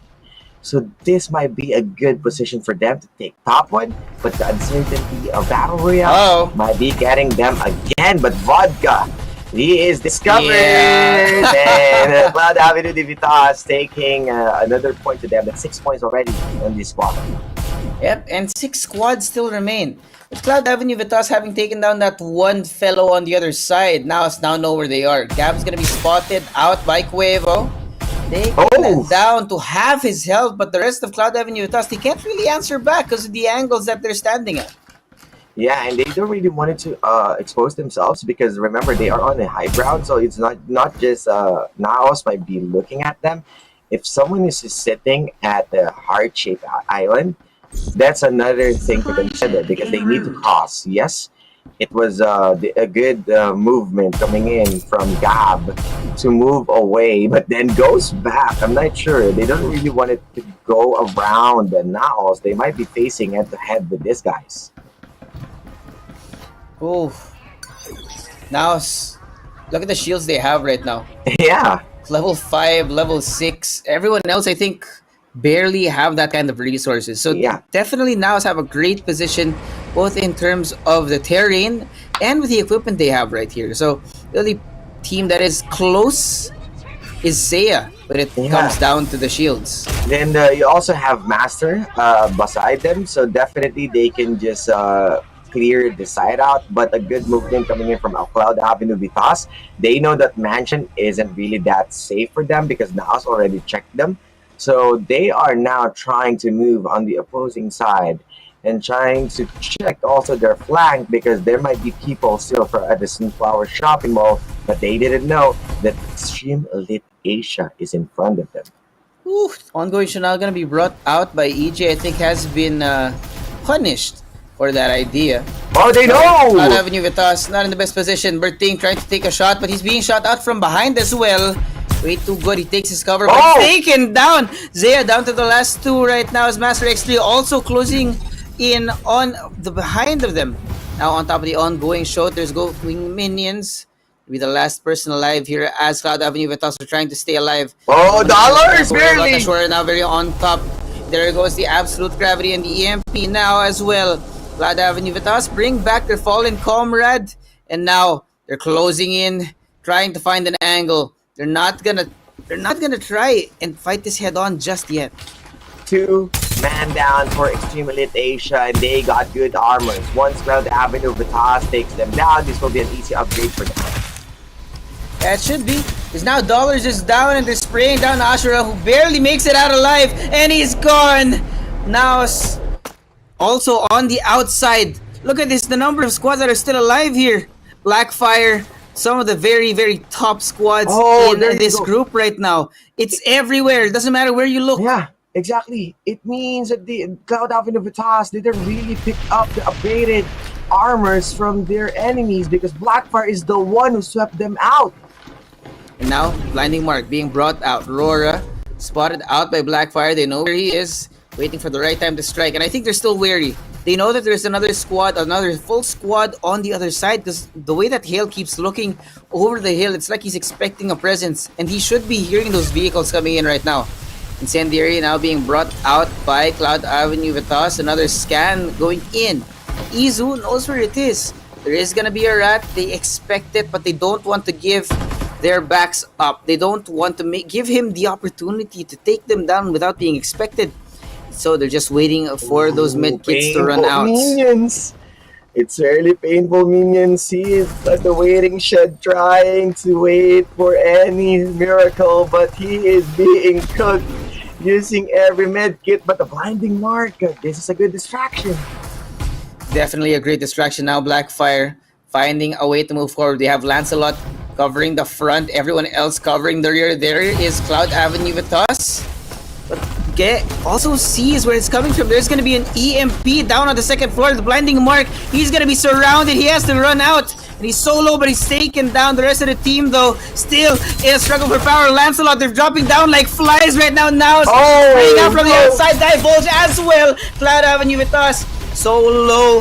Izu and Alien still alive here with the base blaster being thrown in their faces. 3 squads remain as Naos is closing in. Absolute Gravity now being brought out. Cloud Avenue can't find the way out. They're surrounded. They're so low. Naos have everything going for them. And there goes a core as well. Opening it up. Izu still alive. Now still disputed now. Kong so low, waiting for somebody to walk out through that window. They got but they're armor. still waiting. The air is electric. It's about to explode. The fuse is about to pop with Naos surrounding the rest of Cloud Avenue Vitas. There's still 3 squads though. The one Yeah. rat is still on the outside. Someone's DTK. still waiting. Cloud Avenue Vitas are running towards the enemy team. They don't know what's happening. They're gonna be pinched in a second. Now, desperately running on the outside. No health left here as they're gonna be taken down. Cloud Avenue Vitas are gone. Now know where DTK is. The ongoing show in an attempt to try and stay They can alive. recover. They're gonna They got still the wait number. for it. They're so low. They got the number. Yes, they got the high ground, but they got the cover because of those buildings. But the circle will close in. About 2K. So good. But he They're still pushing. can't take that kill. They're gonna be pushing it slowly. Kuzma trying to find the flank, but he gets sprayed down. Josh not expected from behind. There's only one Last person man, standing. last one. 3v1 it is. Last man Now standing. they know where Maestro is. Hiding behind it. Incendiary. There goes the incendiary. He has to move away, but they're spraying him down. The movement's way too good. But Oh, the base press no. to clean it up. Kong here to conquer. Wow, fly high now with the back and forth against Cloud Avenue Vitas, against Blackfire, and even DTK at the very last moment. And the minions right now, you can see finishing the job, and this is the one that we're waiting for from map 1. Team has exploded. The expected top 1 team in map number 1 was taken down, but here they're standing back up. It might have taken, it did take a lot of time. The Yeah. utility usage, the movement from Naos, and they know exactly when to go in and when to wait. I really like the decision making that came out of this team. Yeah, and definitely a good identification of what happened. And even Blackfire was really as close again as surviving the storm being brought by the last 4 squads. It's just that Cloud Avenue Vitas surviving at that point and getting those upgrades took a lot of time for Naos and DTK.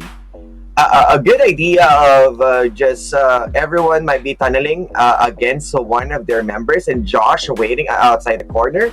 But then again, you know, this switch and bait that they are doing, and upon him being exposed, it was easy for Naos to just finish the job and clean them all up. Yeah, sometimes the bait and switch does work. It just so happens that now they're way too fast. Yeah. The way that they reacted to it, right? As soon as one of their teammates fell, they knew that something was up. They Yeah. found Josh, dropped him, and they cleaned up Maestro in the end. And can I just say that combo of the incendiary, the ongoing show, and the base blaster, absolutely disgusting. Yeah, he got pushed away from his cover, even though you're using as the ongoing show as your big cover. With that incendiary and base blaster, you don't have any chance but to surrender your spot. You went up high, and you know, if we're talking about high, it's fly high now. So I was out in the open already. It's called just waiting for the food being dropped into their hands. Yeah, they forced him out into the open, into the sky, where Naos is supreme right now. Really, now is the time. But it looks like we're going to have to take a quick break. Go take a look at the highlights, because we can't really break down everything without you guys seeing it, right? Yeah.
of course, you don't have a victory without an MVP. That's going to be going to Kong, the Cypher, in this situation. The amount of kills, actually, the damage here from the Cypher was amazing, by the way.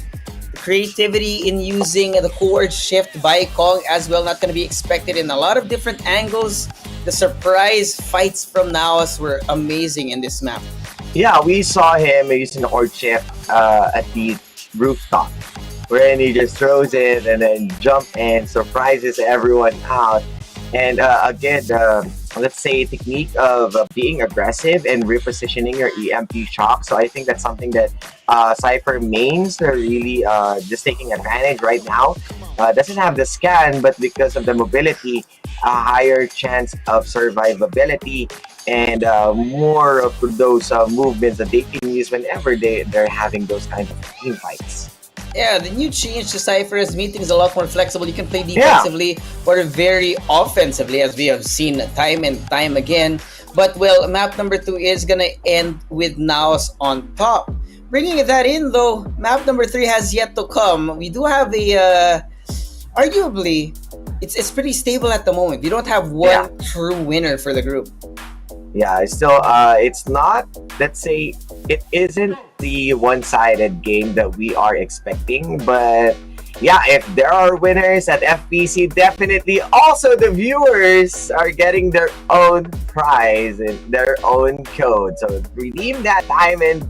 That's a 9CTX, a GF9 JPS, and a bit of a, let's say, small step moving into claiming your battle pass. Oh man, that battle pass is so good. I got the Sienna skin the other day when I unlocked the battle pass, which is really nice, by the way. I mean, I don't play Sienna a lot, but it's always nice to have a skin, right? Collectibles. Remember, battle pass doesn't really comes back. It's a rare instance that you get to enjoy a battle pass once again. So it feels like it's a limited edition always. So go get that. You're also going to get some diamonds from it, so you can just roll or just save up for the next battle pass. It's up to you guys, but make sure to get your battle pass just to enjoy more Farlight action and more collections of skins. Once again, if you at least you die in a good fashion. Yeah.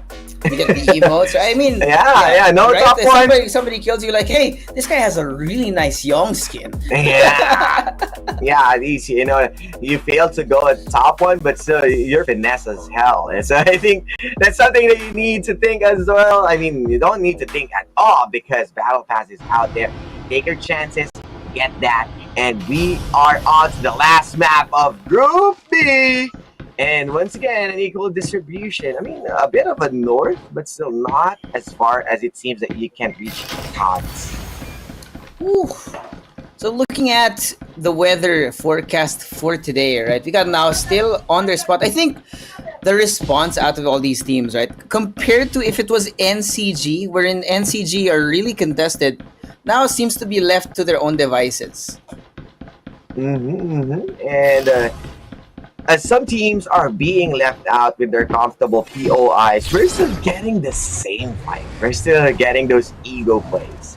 As POI from Bay Area again is being gunned down in even Sunflower Shopping Mall. You'll also see a Blackfire executing one of the members from Viva. So they kind of need to move outside again. DTK, good control onto the avenue. No one's inside Sanctuary Tower and Riverview, but we are seeing a lot of fight. Even Crimson has been going head-to-head with Seiya. I mean, looking at it right now, right? I don't know about the willingness to take these fights early on. No Carnival. Yeah, look at again. I don't understand what's going on, right? Because it's usually a lot of people do converge towards Carnival. It just so happens that no one's there. But despite that fact, everyone's already fighting. Yeah, one of the teams that has been good around Carnival is Oasis.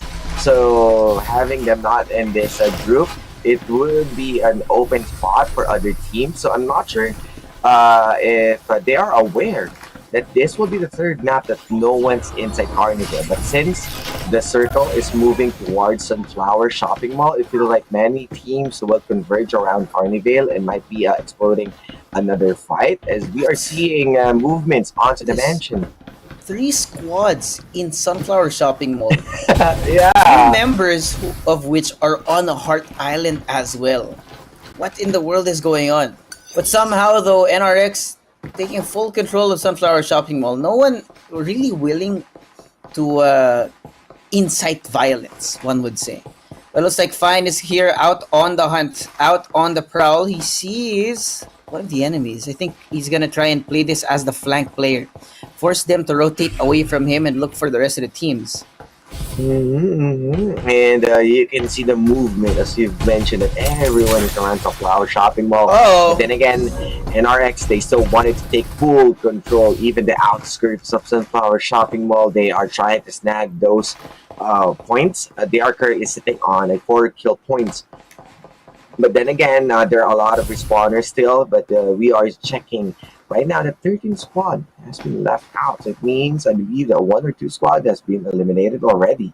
Already so early in the game too. So I think everyone's really hungry for some points to try and get themselves into a better standing for tomorrow. Because of course this is the last map in their group, so they have to really fight it out. Meanwhile, though, Maestro, the last person standing earlier in map number 2, is going to be bringing out this War Falcon. DTK, wary of where the enemy team's going to be coming in from. Yeah, and they're just playing at the edge of the circle, but with them sitting on a level 4 and level 3 armors, they kind of need to move around with shield XP devices. But being caged down inside the circle, you might be having a hard time. But right now, a battle around Riverview with Cloud Avenue Vitas.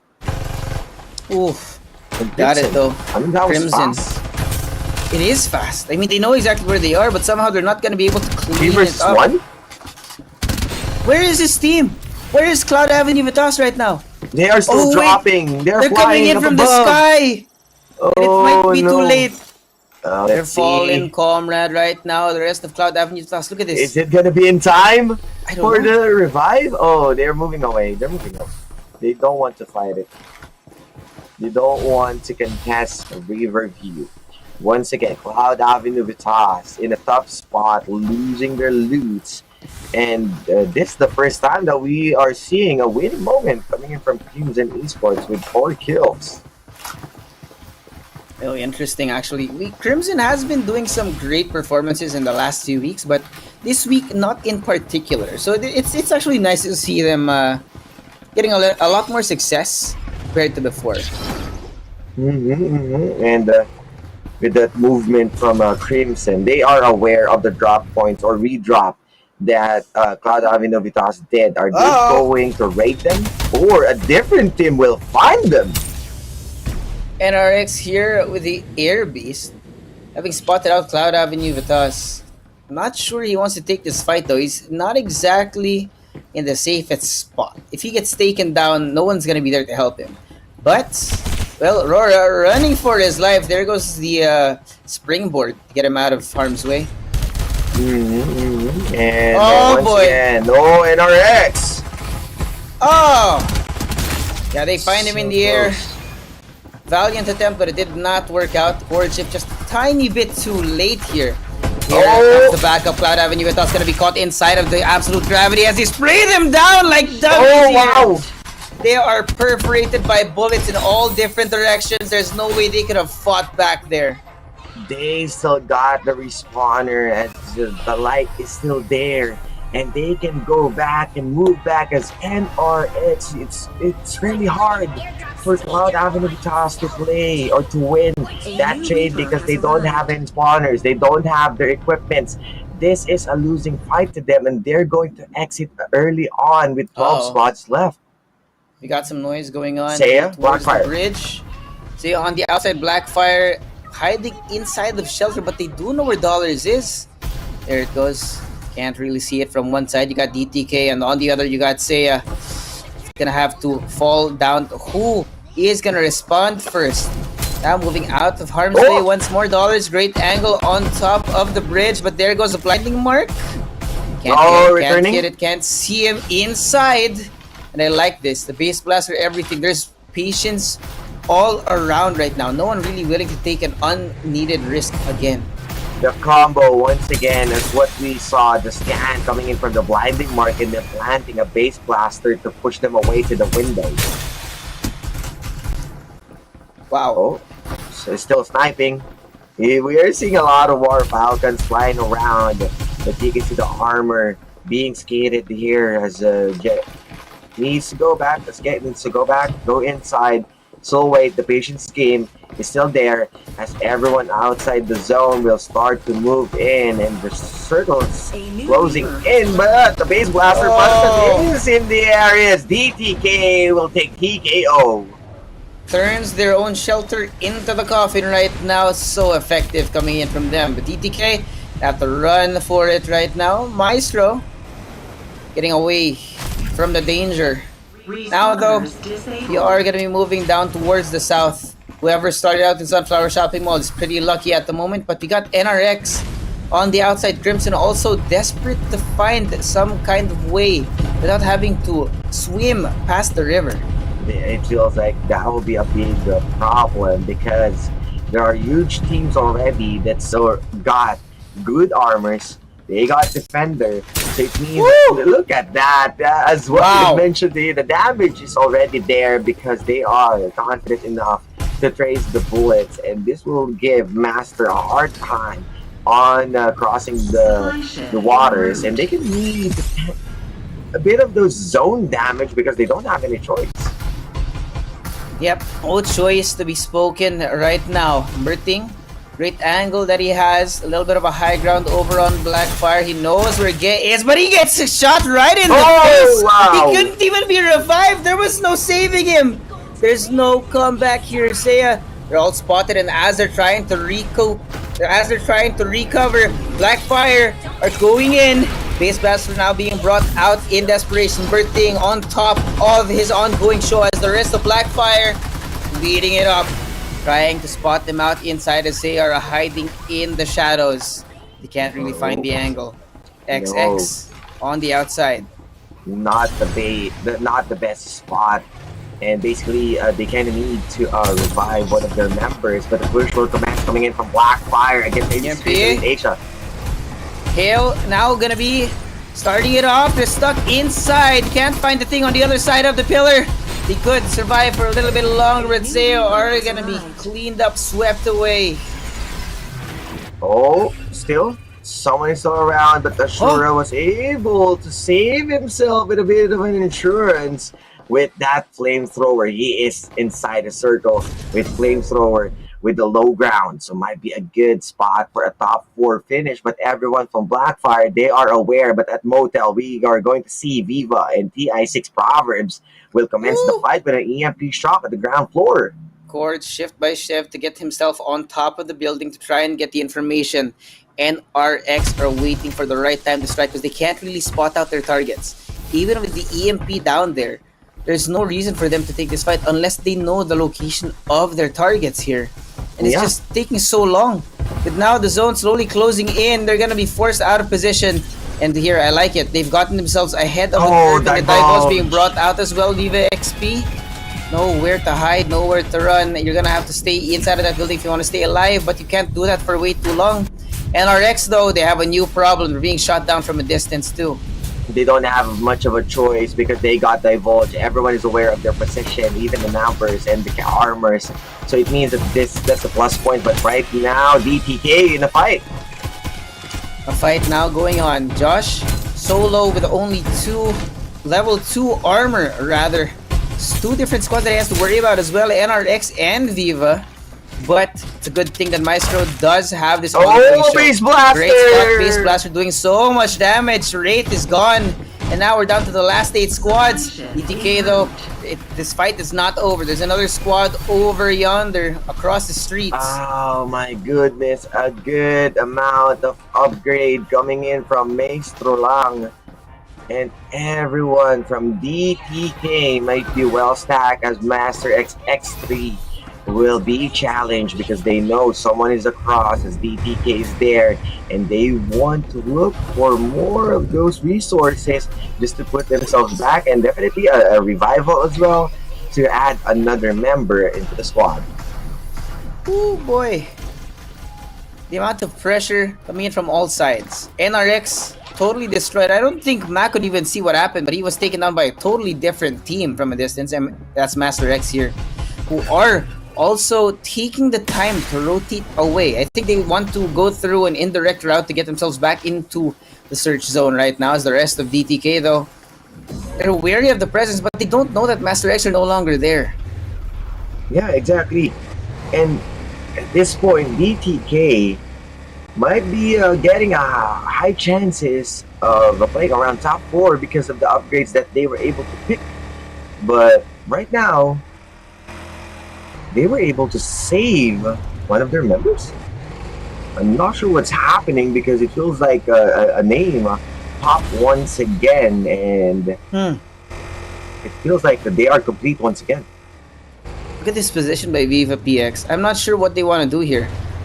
Because they can't go one way, because there's Naos. The other side, it's DTK, which is kind of similar to what happened to Naos in map number 1. Yeah. It's already coming in, Air Beast being used as well to deal damage to Uno.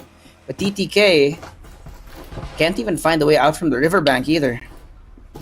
Yeah, and it feels like Cinco is already out for the count. I thought that he was eventually got revived. He was waiting for revive at the first point of the game. But then again, the life expired and no chance for them. So DTK needs to move with 3 members only. As Naos moving on, you can see on the minimap that they are moving on to the supply drop, adding more edge or advantage into their side. While Squad 14, they are still outside the zone and needs to cross Hardship Island, wherein DTK is waiting. So might be this 5 kills will be more points coming in. That's gonna be real disgusting. I mean, look at this. They're treating it like a guardhouse right now. Whoever dares to walk in front of one of the windows is gonna be beamed down from a distance. And there's really no fighting against that, especially when you're outnumbered too.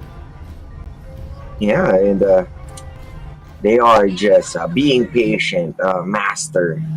They don't have much of a choice. They are also under-leveled in terms of their armor, as now is completely holding the half of Sunflower Shopping Mall, as other members from Master X3, they are on to the other end of the stick. It might be me onto the middle, but now they're just moving around looking for those angles.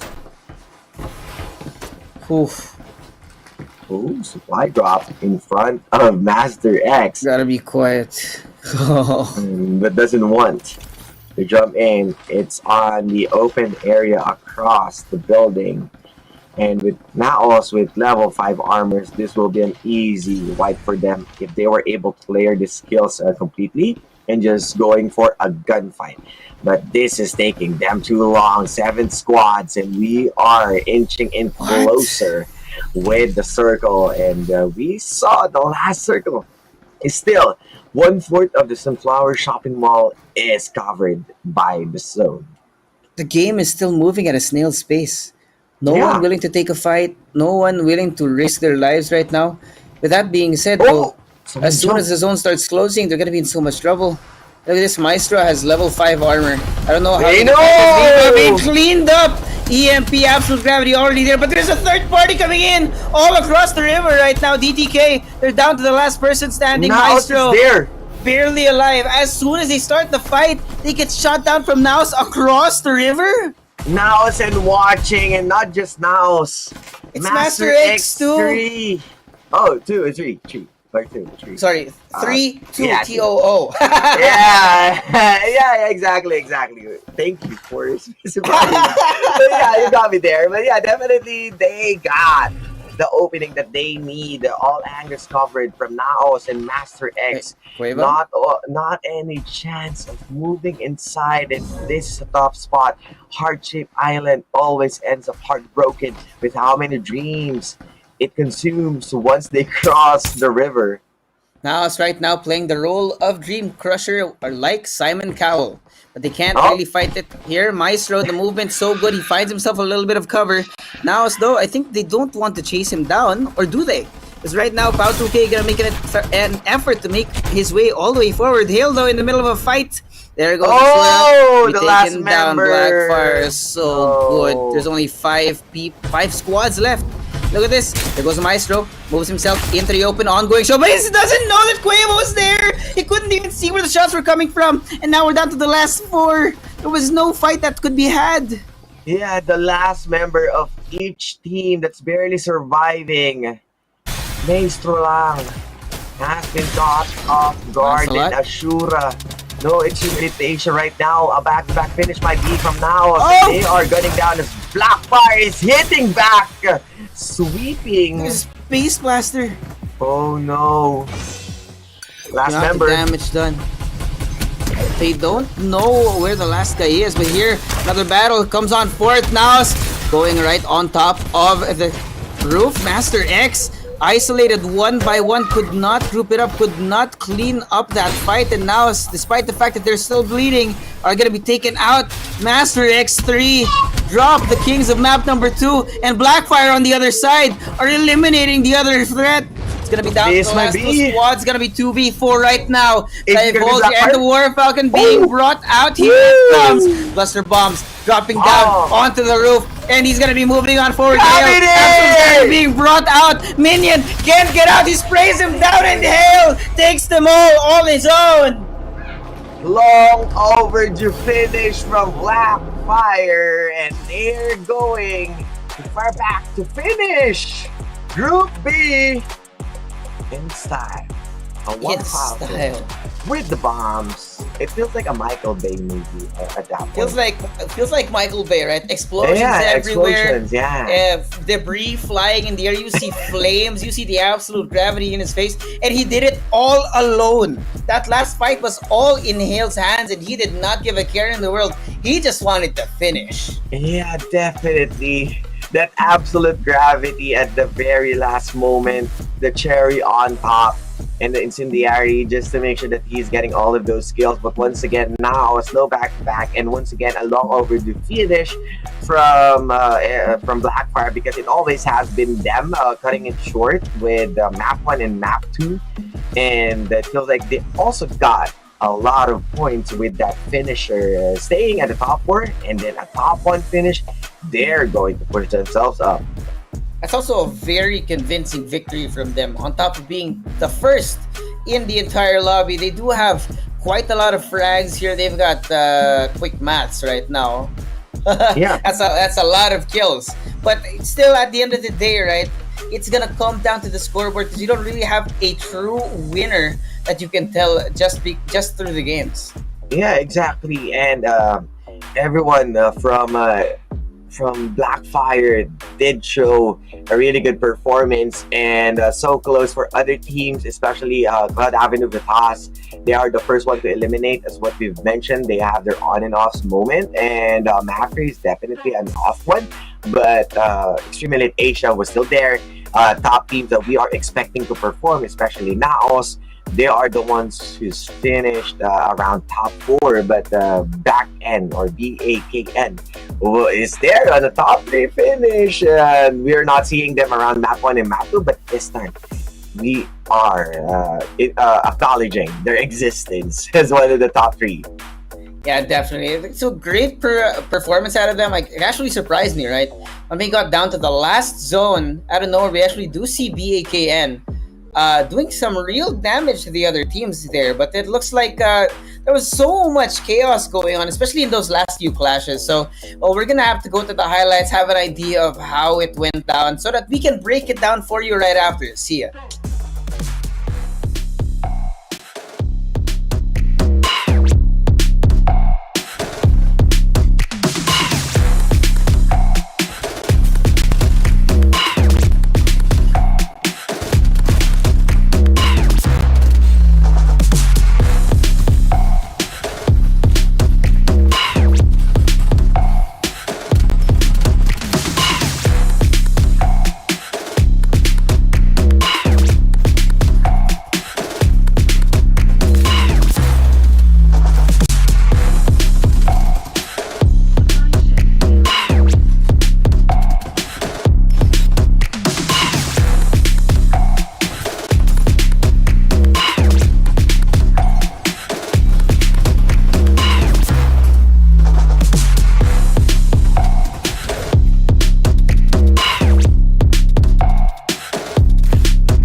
course, with Blackfire coming out on top, the MVP is going to be Lancelot Fire here with 9 kills and whopping 2,624 total damage.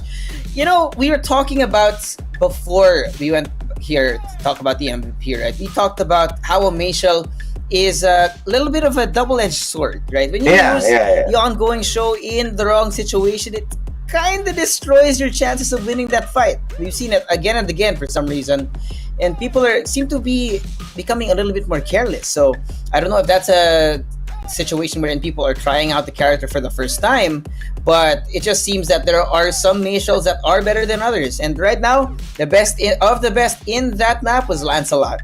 Yeah, Lancelot, we've known this guy, not a new name at Farlight, and he is one of the captain of Beta previously, and Lancelot carrying his talents here.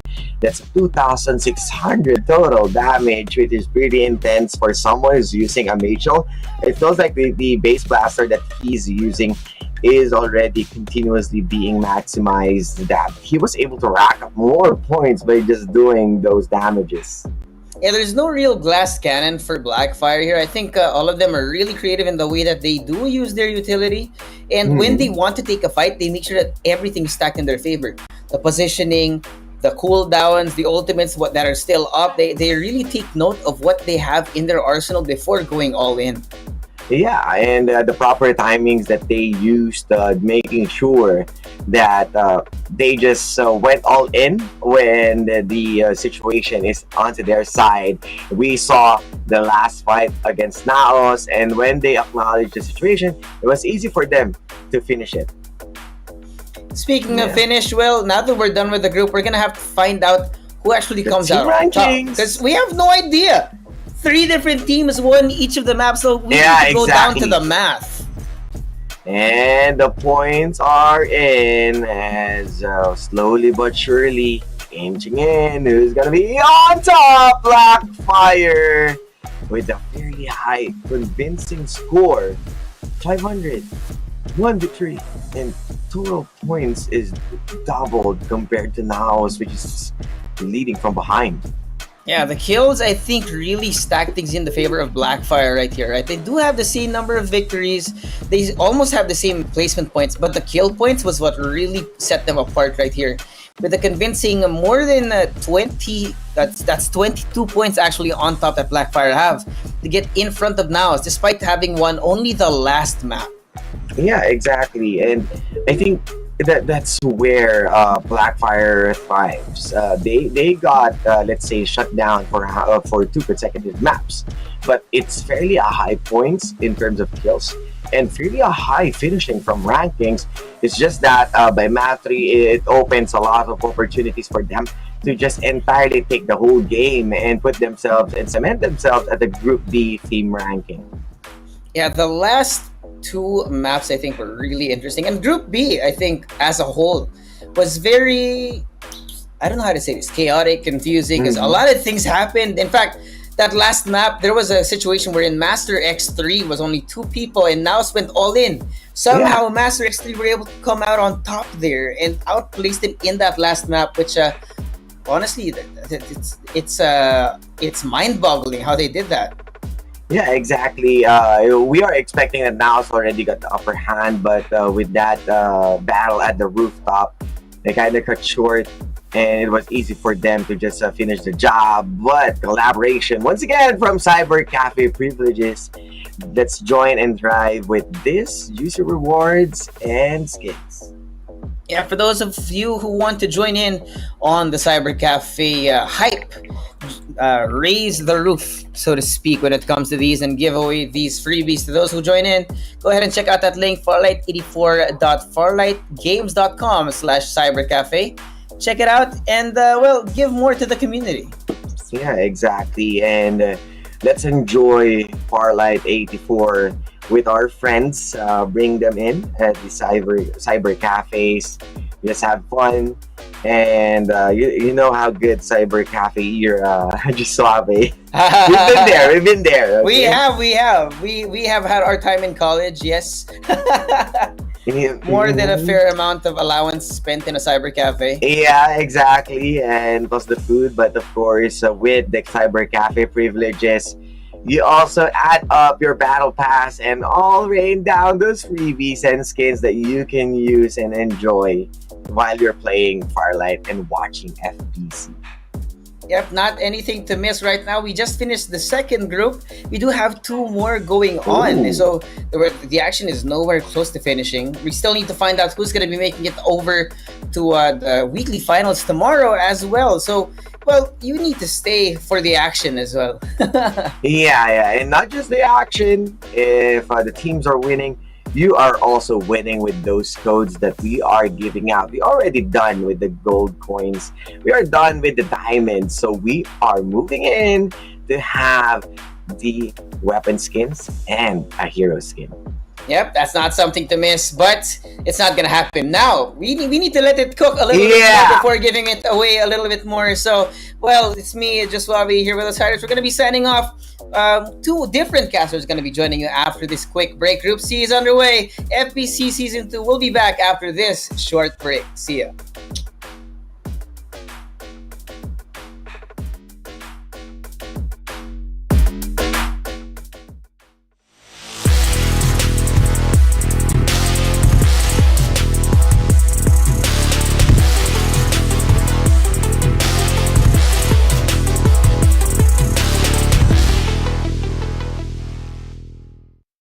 Everyone, I am your host, Lazy Cass, and I'm back with some new updates coming your way November 30th. Farlight 84 is evolving, and the next update will provide a sneak peek at what's coming throughout the next few months. Now, grab some snacks, and I'll share with you what's next on November 30th. First, let's talk about hero changes. In the past few updates, we've reworked a few heroes including Maggie, Duckside, MKR, and more. And in the next update, we'll bring some new magic to Cyber. First, to enhance Cyber's diversity and tactical choices, her tactical skill will be changed from area recon to coordinate shift. With her new skill, Cyber will throw an electromagnetic pulse device and monitor its coordinate changes. During the device movement, pressing a button allows you to go to that coordinate where the device is now located. Otherwise, the decoder will be directly transported to the coordinates where the device lands. This means Cyber can adjust more flexibly during combat. For example, she can quickly teleport to somewhere near the enemy and apply her ultimate EMP shock, which will reduce their defense capabilities by damaging their shields and deactivating their jetpacks. Just like how we adjusted the other heroes, this change will help Cyber to become more proactive in combat and fun to play with. In addition to this new playstyle, Cyber is also coming along with something the community has been asking for a long time. The long-awaited SSR skin for Cyber Wild Player. This new skin is inspired by the classic Streets Gaming arcade style. And coming along with this style is MKR's new SSR skin, Kinetic Mech. This series comes with some interesting special effects that you'll definitely love. Both skins will be available in the all-new Battle Pass Pixel Bliss for the next season. Apart from these two skins, let's take a look at the other lottery skins coming your way in the next update. New chest event, Sandy Illusion, will bring us a brand new Bar 95 UR skin. In the merciless desert, only the most daring adventurers can survive. Also introducing the new lottery wheel, Polar Adventure. Craving piping hot pizza in the freezing Arctic? Look no further than Maggie's new SSR skin, Absolute Zero. Starting from this version, we'll gradually enhance the artistic style of the game. You've shared a lot of ideas about the game's art style, including suggestions for a new lobby art. That's a fantastic idea, but to do that, we need to first redefine the style of some characters so everything can look coherent. You may have noticed that many new skins released recently share a common theme. They all look trendy, quirky, and modern. Knowing that you love how these skins look, we'll start by expanding the aesthetics to some of the heroes that don't share these traits. And the first one is our fireman, Captain. Captain has a low selection rate, averaging only 3%. Unlike the other characters, we feel that Captain lacks his unique personality with the current character design and would like to update his look. The new Captain will have a more prominent personality, showing his robust physique with a gentle and reliable twist. Inheriting his instructor's will and continuing to seek truth, Captain will become the synonym of justice and will remain a helpful friend of the neighborhood. Being a skillful fireman, his Aqua Blast skill deals extra damage and slows down the enemy. What did you know? The effects actually become stronger when used closer to the enemy. I bet most of you don't know because so few of you play as Captain. Now, to reintroduce this hero to all of you, we've prepared a video to tell you more about Captain. So remember to subscribe and hit the bell for more Battle Royale content. What's that? Captain's dancing? Listen closely. His dance comes with music now. In the upcoming new version, we're introducing special sound effects and background music to some dance emotes. I really can't wait to try them and piss some people off. In addition to the dance emotes upgrade, in this update, we're introducing a new item, Kill Announcement. When you kill an enemy, everyone will see this announcement. Everyone. Talking about showing off. This will become a brand new way to highlight your perfect kills.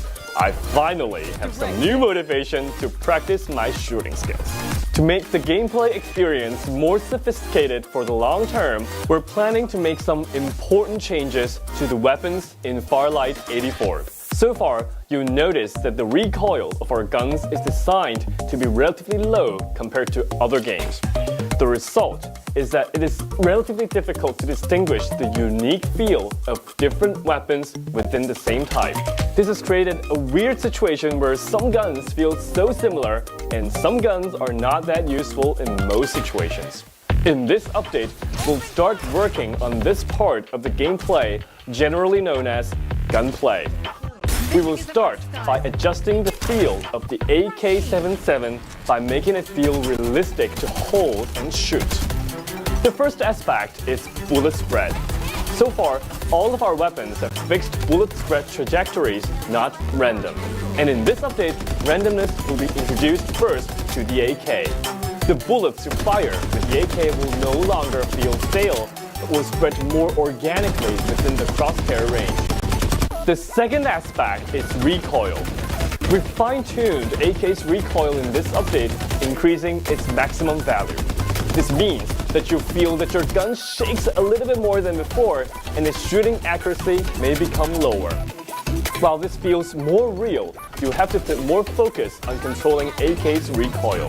The third aspect is audio. We plan to strengthen the immersion of these weapons by improving how they sound. In the next update, the audio of the AK-77 and Bar 95 will be updated. The new sounds will have a more realistic texture. You'll experience a clearer, more impactful feedback. Let's take a listen.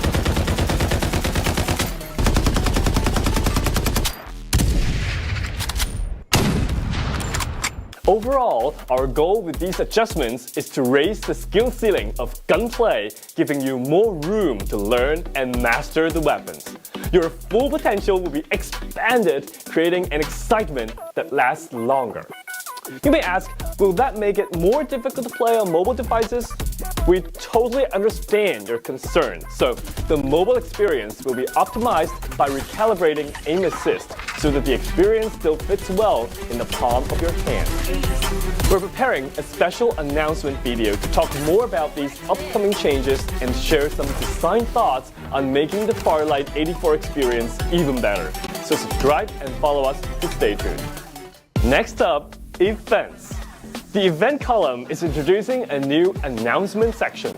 In the future, updates and announcements will be displayed right here, making it convenient for everyone to understand the details of the updates and know what's happening in the community. For example, we'll post anti-cheats updates right here for you.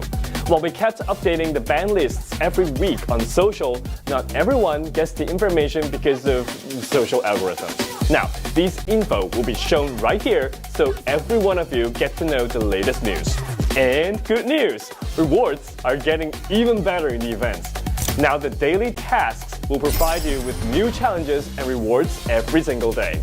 At the same time, more rewards are now available for progression have also been increased.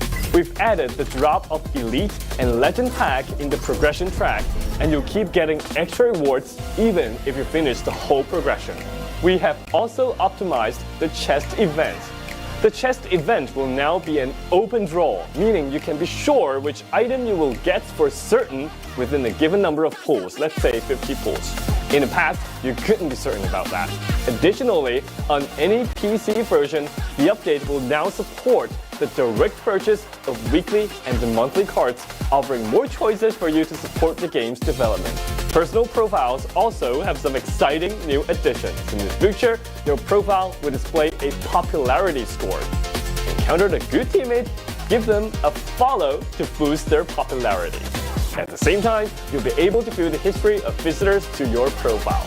Talking about social features, I guess you have encountered this weird situation. You see a friend when you log into the game. You want to invite them, play together, but they're already in a match. You wait, and they finally finish that match. You press invite, but he's in matchmaking again. After the update, you won't get this kind of trouble anymore. You can schedule to play with your friends who are currently in the game. Of course, if they indeed don't want to play with you, sadly, it's okay, we'll find another one.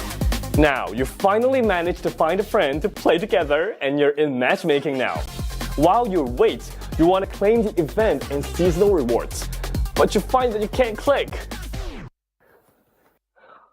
After the update, this will happen no more. You can now claim the rewards whenever you see them. Finally, before everyone in your team's gone after a match, you will relive your highlights in the game. Every brilliant moment is worth watching and analyzing repeatedly. And I mean repeatedly. I'm sure you'll want to watch that 1,000 times. Okay, that's all for the update on November 30th. It's also almost December, and we've prepared some community holidays events for everyone. So once again, subscribe and follow us so you don't miss out on these free holidays rewards. Don't forget to like, comment, and share this video with your friends. Get the game updated on November 30th. I'm Lazy Cass, and I'll see you in the next one. Bye!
Yo, you heard about Mike?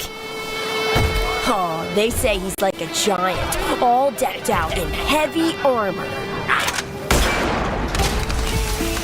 He's the baddest legend in this city. No cap. Straight up. Baddies bounce when they spot him. Dare to mess with him, you'll get hurt. Nah, that ain't it. Why? Okay, hear me out. He's got that never give up attitude and hands quicker than anyone. He's always working on every muscle and improving himself. He's ready to pop up wherever people need help. That ain't cool at all. Oh, trust me. When he pulled me out of that fire, he was hella cool.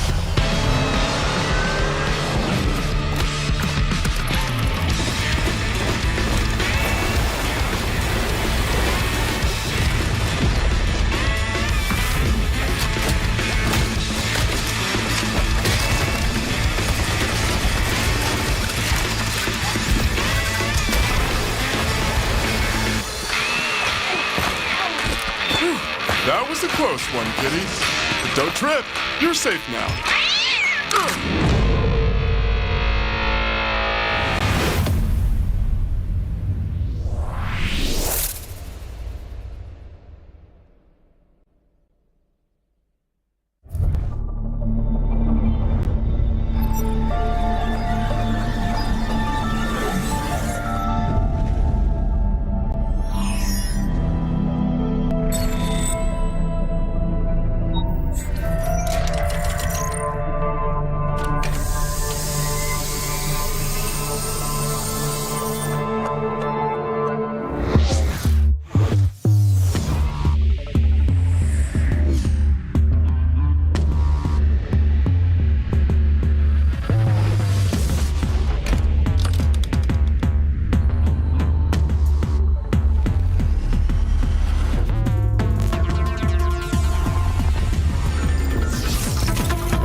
Yo, you heard about Mike?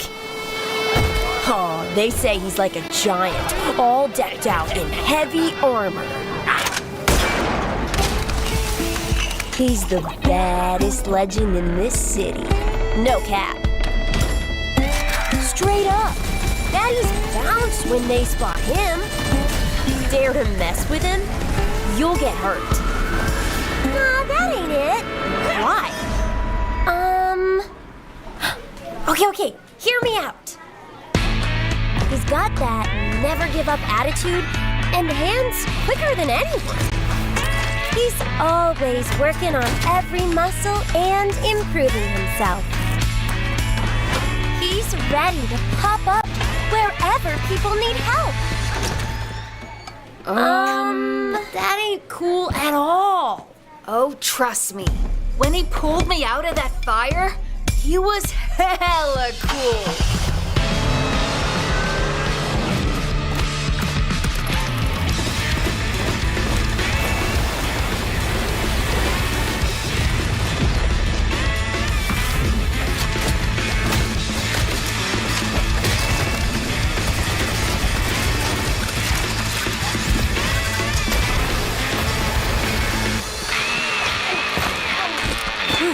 That was a close one, Kitty. But don't trip. You're safe now.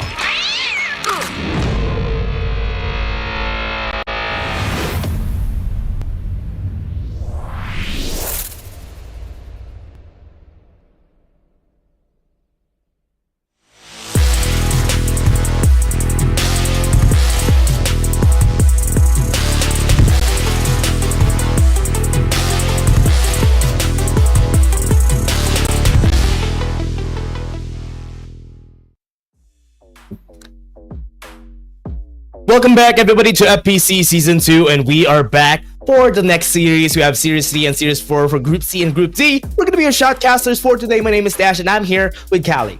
If you think that the first two groups today were compact, just think of what we're going to be expecting heading into Group C and D, because we still haven't seen the Execration, the defending champs, play here at the semifinals, nor we haven't seen Ghost Reborn and Oasis Gaming. So expect that these teams might just be able to show up here heading into the finals tomorrow. Yeah, I'm very excited for Group C, Group D. This is almost always the group in where you're going to be seeing Ghost Reborn. Not much of Execration, but this is where you'll be seeing Group C especially, is where Ghost Reborn most likely is going to be, as we show to you later on who are the teams that are going to be fighting now. A while ago, we have seen some teams be able to turn things around, especially during Group A and Group B. We have seen some teams, especially right here, Blackfire was able to make it work for Group B. It was crazy because not only they were doing well with the placement points, they were also scoring kills, which helped them get a lot more better numbers heading into the last round of Group B, where they were able to best Nows Esports on the #1 ranking. And perhaps we'll see that team shine as they play tomorrow, being one of the top contending teams. So there's really such a highlight in the FPC Season 2. Yeah, and in the Group A, we have seen NCG be able to take the top place spot again. And during the last week, they were also able to get that during the weekly finals. But now let's take a look at the teams first. Let's take a look at the qualified teams that we have for Group C. We do have Cloud Avenue here at first, together with Oasis, and Ghost Reborn is there in this group too. I mean, the thing with Ghost Reborn, right? They had the redemption in week 2, letting everybody know that the bounty hunters are back. But last week was such a big miss. They did not enter the weekly finals for the first time. Yeah. Right now, they need to find a huge bounce back so that they can, chain that over and make a return on the finals tomorrow. Yeah, they would really need to put their best foot forward in this next groups that are coming in, because it's really scary that Ghost Reborn back then during week 3 to week 5, that is when they faltered. But now I think it's coming back to that same spot in where Ghost Reborn would have a problem as we move forward onto the tournament. Now they need to prove that they can do as much as long as the tournament goes on. Not getting into the weekly finals is a big blow to their score for sure. Yeah, if you take a look at the history of Ghost Reborn, they're the former, the champions of ACC Asia, and they're labeled as one of the best teams heading into FPC Season 1. They came so close at taking that finals, but it was Execration that was able to run the show, winning 3 of the 5 maps on that note. But again, we still have this week 4, our final week of the open qualifiers, to get their rhythm back, because the next time we hop around, it's going to be the knockout stage where we filter out the best teams heading into our grand finals next year. Yeah, and that is when we will see the teams right here. We're already on week 4. We're close to closing this year together with our games next week, right? It's going to be closing in. So it will be done for a while. Then we go to the knockout stages after. So it will be a big rush. It will be a great time for players to adapt. And that will be their time to show themselves in this game, especially in FPC. But again, everybody, we're going to go into the game. And Group C is where we're starting. We're starting the game right now. Yeah, it's going to be an uneven fight path. I mean, it's going to be balanced, but the teams heading up north, it's going to take some time to get there. But 3 players, 3 squads that you have to watch out for: Cloud Avenue, Ghost Reborn, and Oasis Gaming. Where will they be dropping? Seems like it's going to be the same exact default for them. So expect that they're going to be making their rotations moving forward right after that mid-game starts. And we got so many teams heading in towards the map. But one thing more than likely that we have currently is AXG. There's actually 2 squads. Make that 3 squads on Nova Planetarium right now. That's just how much contested it is. Yeah, there's a lot of squads here. There's 2 AXG teams, but taking a look at the map, the center of our map is a bit hollow. Tin Man and even the ACC Boulevard doesn't have a lot of people there. And Obnoxious ASM is going to go to the top side of the map. So there's a lot of open space that everybody could go to because of that flight path that we had. Yeah, now we're going to have to take a look at Oasis Gaming, right? It's going to be by the Carnival for the longest time. I mean, every time Oasis sets foot on Sunset City, the biggest question is how well will they play on rotation after the Carnival drop. With every area around most likely contested, they're left nothing to do but to engage every time. So with the Mayo already back in there, they're stacked once again with experience. So they might just be the team that we're going to have to look forward to moving forward, to seeing them actually succeed, right? But so far, here at the Planetarium, we see AXG, one of their teams, actually going down south after seeing and actually scouting more of the players on the Planetarium. So that's going to be a nice play for them. But here we have it at Power 3, 2 squads. CMX looking to actually engage up against Obnoxious right now. Ooh, really early in the game. Power 3 station, there's going to be an early fight. Ultimates are going to be up. They're going to be using the Vision Erosion to stop them from pushing, but it's a good thing that they were able to cancel it really early on in this fight. Obnoxious, a lot of them are losing on this fight. Ace was able to take one. He's going to be fighting against 2 other members right here. He's going to be left alone. That's going to be it. Obnoxious lost that fight, and Cloud Avenue was able to win. Yeah, that nice gameplay there for Hasbullet to open it up. He's going to be using an Ember here this time. We know him last weekend to have the second most kills with 33. Dealt tons of damage with that Defender, but I'm not so sure if a Defender is going to be suitable for his hero right now. So expect him to play more of that mid-range action. For now, we take a look at our inner circle. It's going to be heading down towards the west side. Oasis Gaming are going to be inside, so I don't think there's even enough rotations for them to go through. They just have to stand their ground and go for that gatekeep. But here comes the attack to Nova Planetarium. Yeah, Nova Planetarium is going to be an early fight. They already have a lot of things going on for them, but this early on, still have some respawners to work with. They're going to be trying to run away. 2 AXG teams fighting against each other. Right now, successful in winning that fight. AXG ZR was able to stand their ground.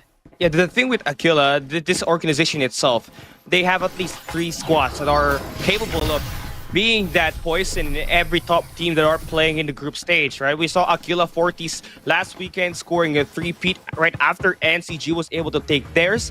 And I feel like for a team like XGZR right now, they currently are packed in terms of their armors. They got that armor advantage and they can easily dominate anyone at this point in time. It's just all about reading where exactly the rotations are going to be coming from, because heading down south is where we actually might just see a lot of these attacks to come through.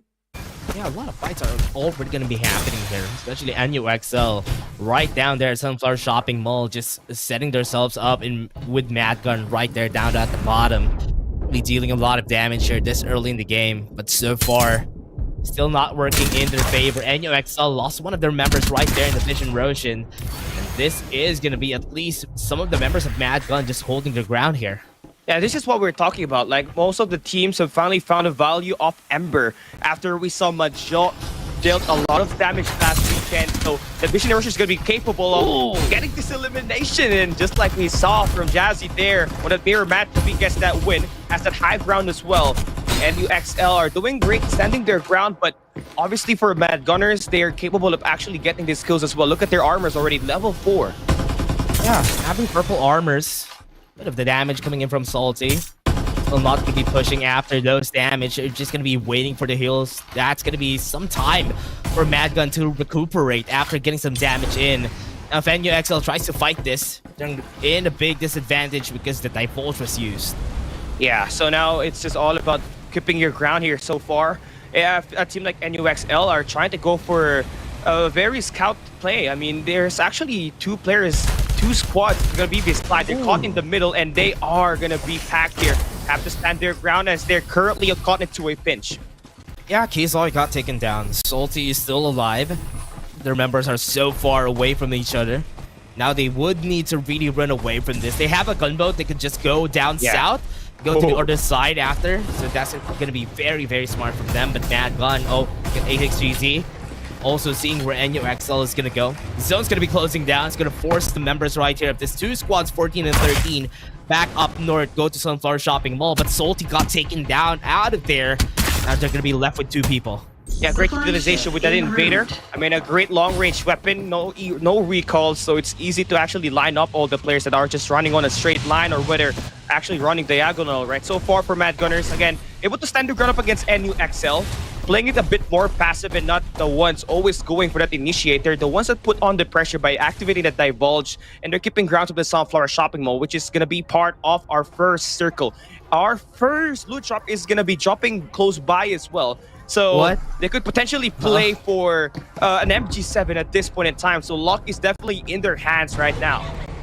Yeah, very, very early in the game, they would have a chance to get the loot drop that we have there. But now, down at the south, there's a lot of squads here. Even Squad 10, who basically eliminated some of the members of NUXL2, is now going to have a chance to fight against this squad right here. They're a bit too late. They're a bit too far right there at the edge of the zone.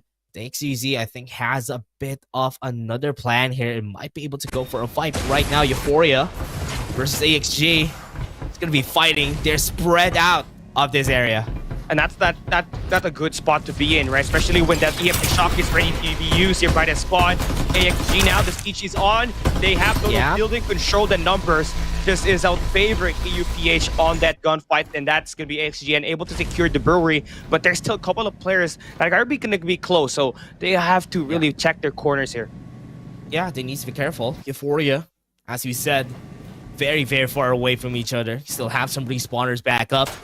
Get their teammates back in this area. Some of them are in Heart Island. They're going to be at the center of things. XG, oh no, that's going to be the full coming in from Euphoria. The surprise factor that we said a while ago. Right there at the top, Joshi's going to fall down.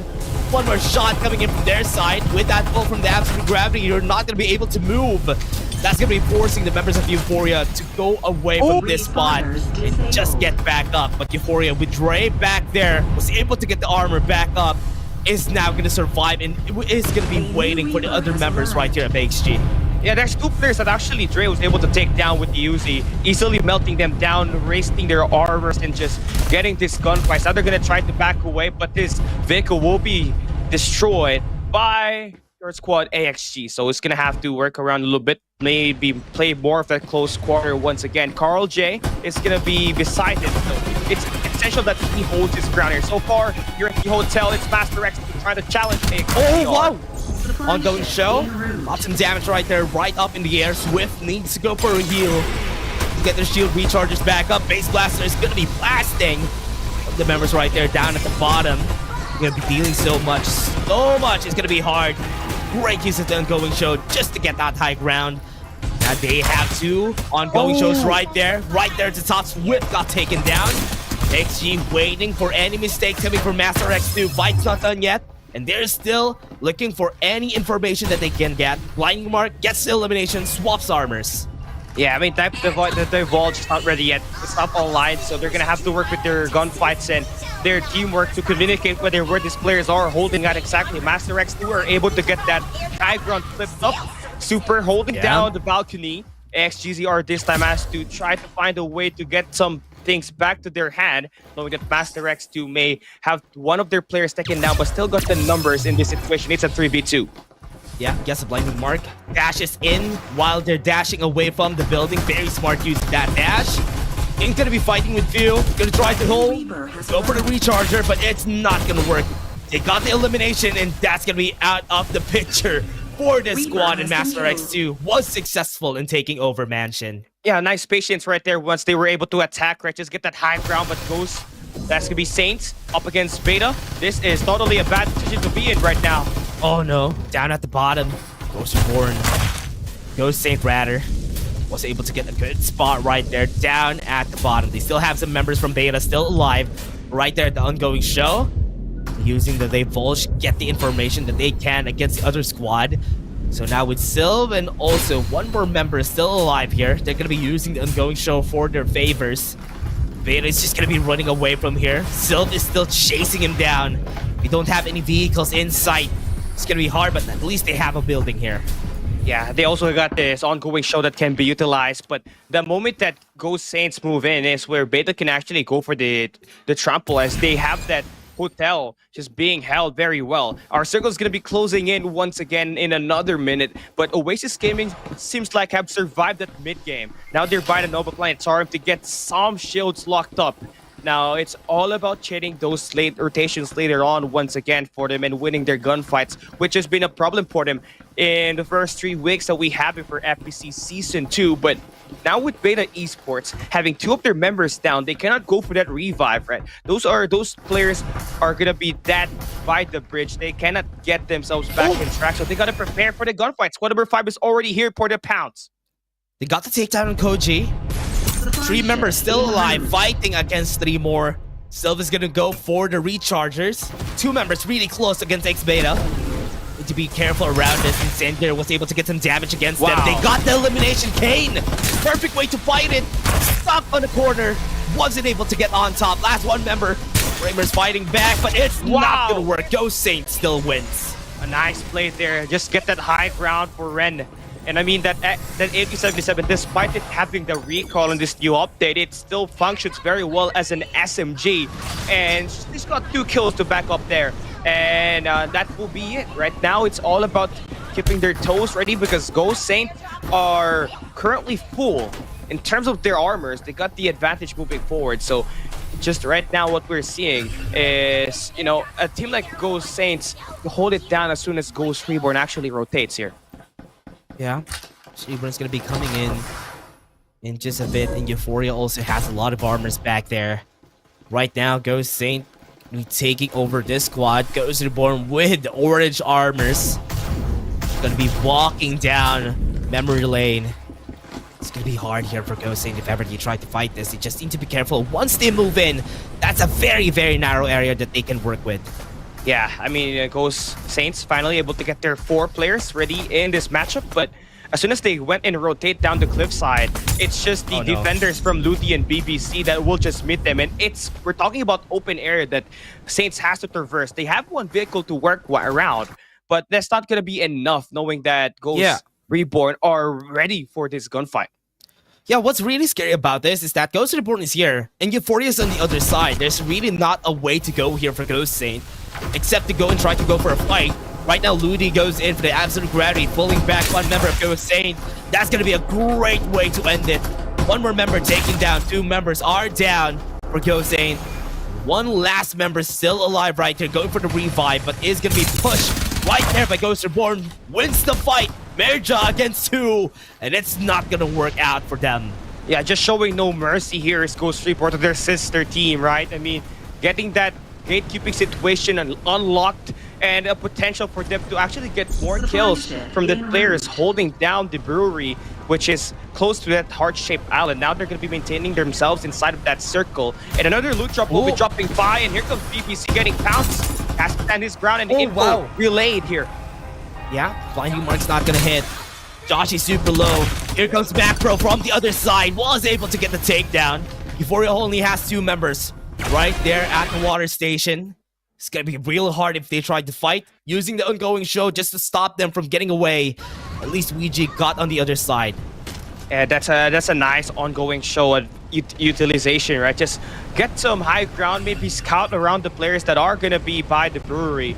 We're talking about high ground, which is super essential in winning your gunfight. So if ever they do find the remaining players for Euphoria, that's going to be more than enough for them to secure more kills inside this game. But now we're down to our last 6 squad. I even saw one of the players actually from AIM actually eliminated. So I think they may not be part of this last circle. So it's great because Ghost Reborn, we talked about them earlier. They struggled last weekend and they are looking to redeem themselves back here at Quick 4 and get some dominance. Looking at their armors, they have the advantage up against every team, and it seems like Drake will finally get shut down. Bye-bye, Rat.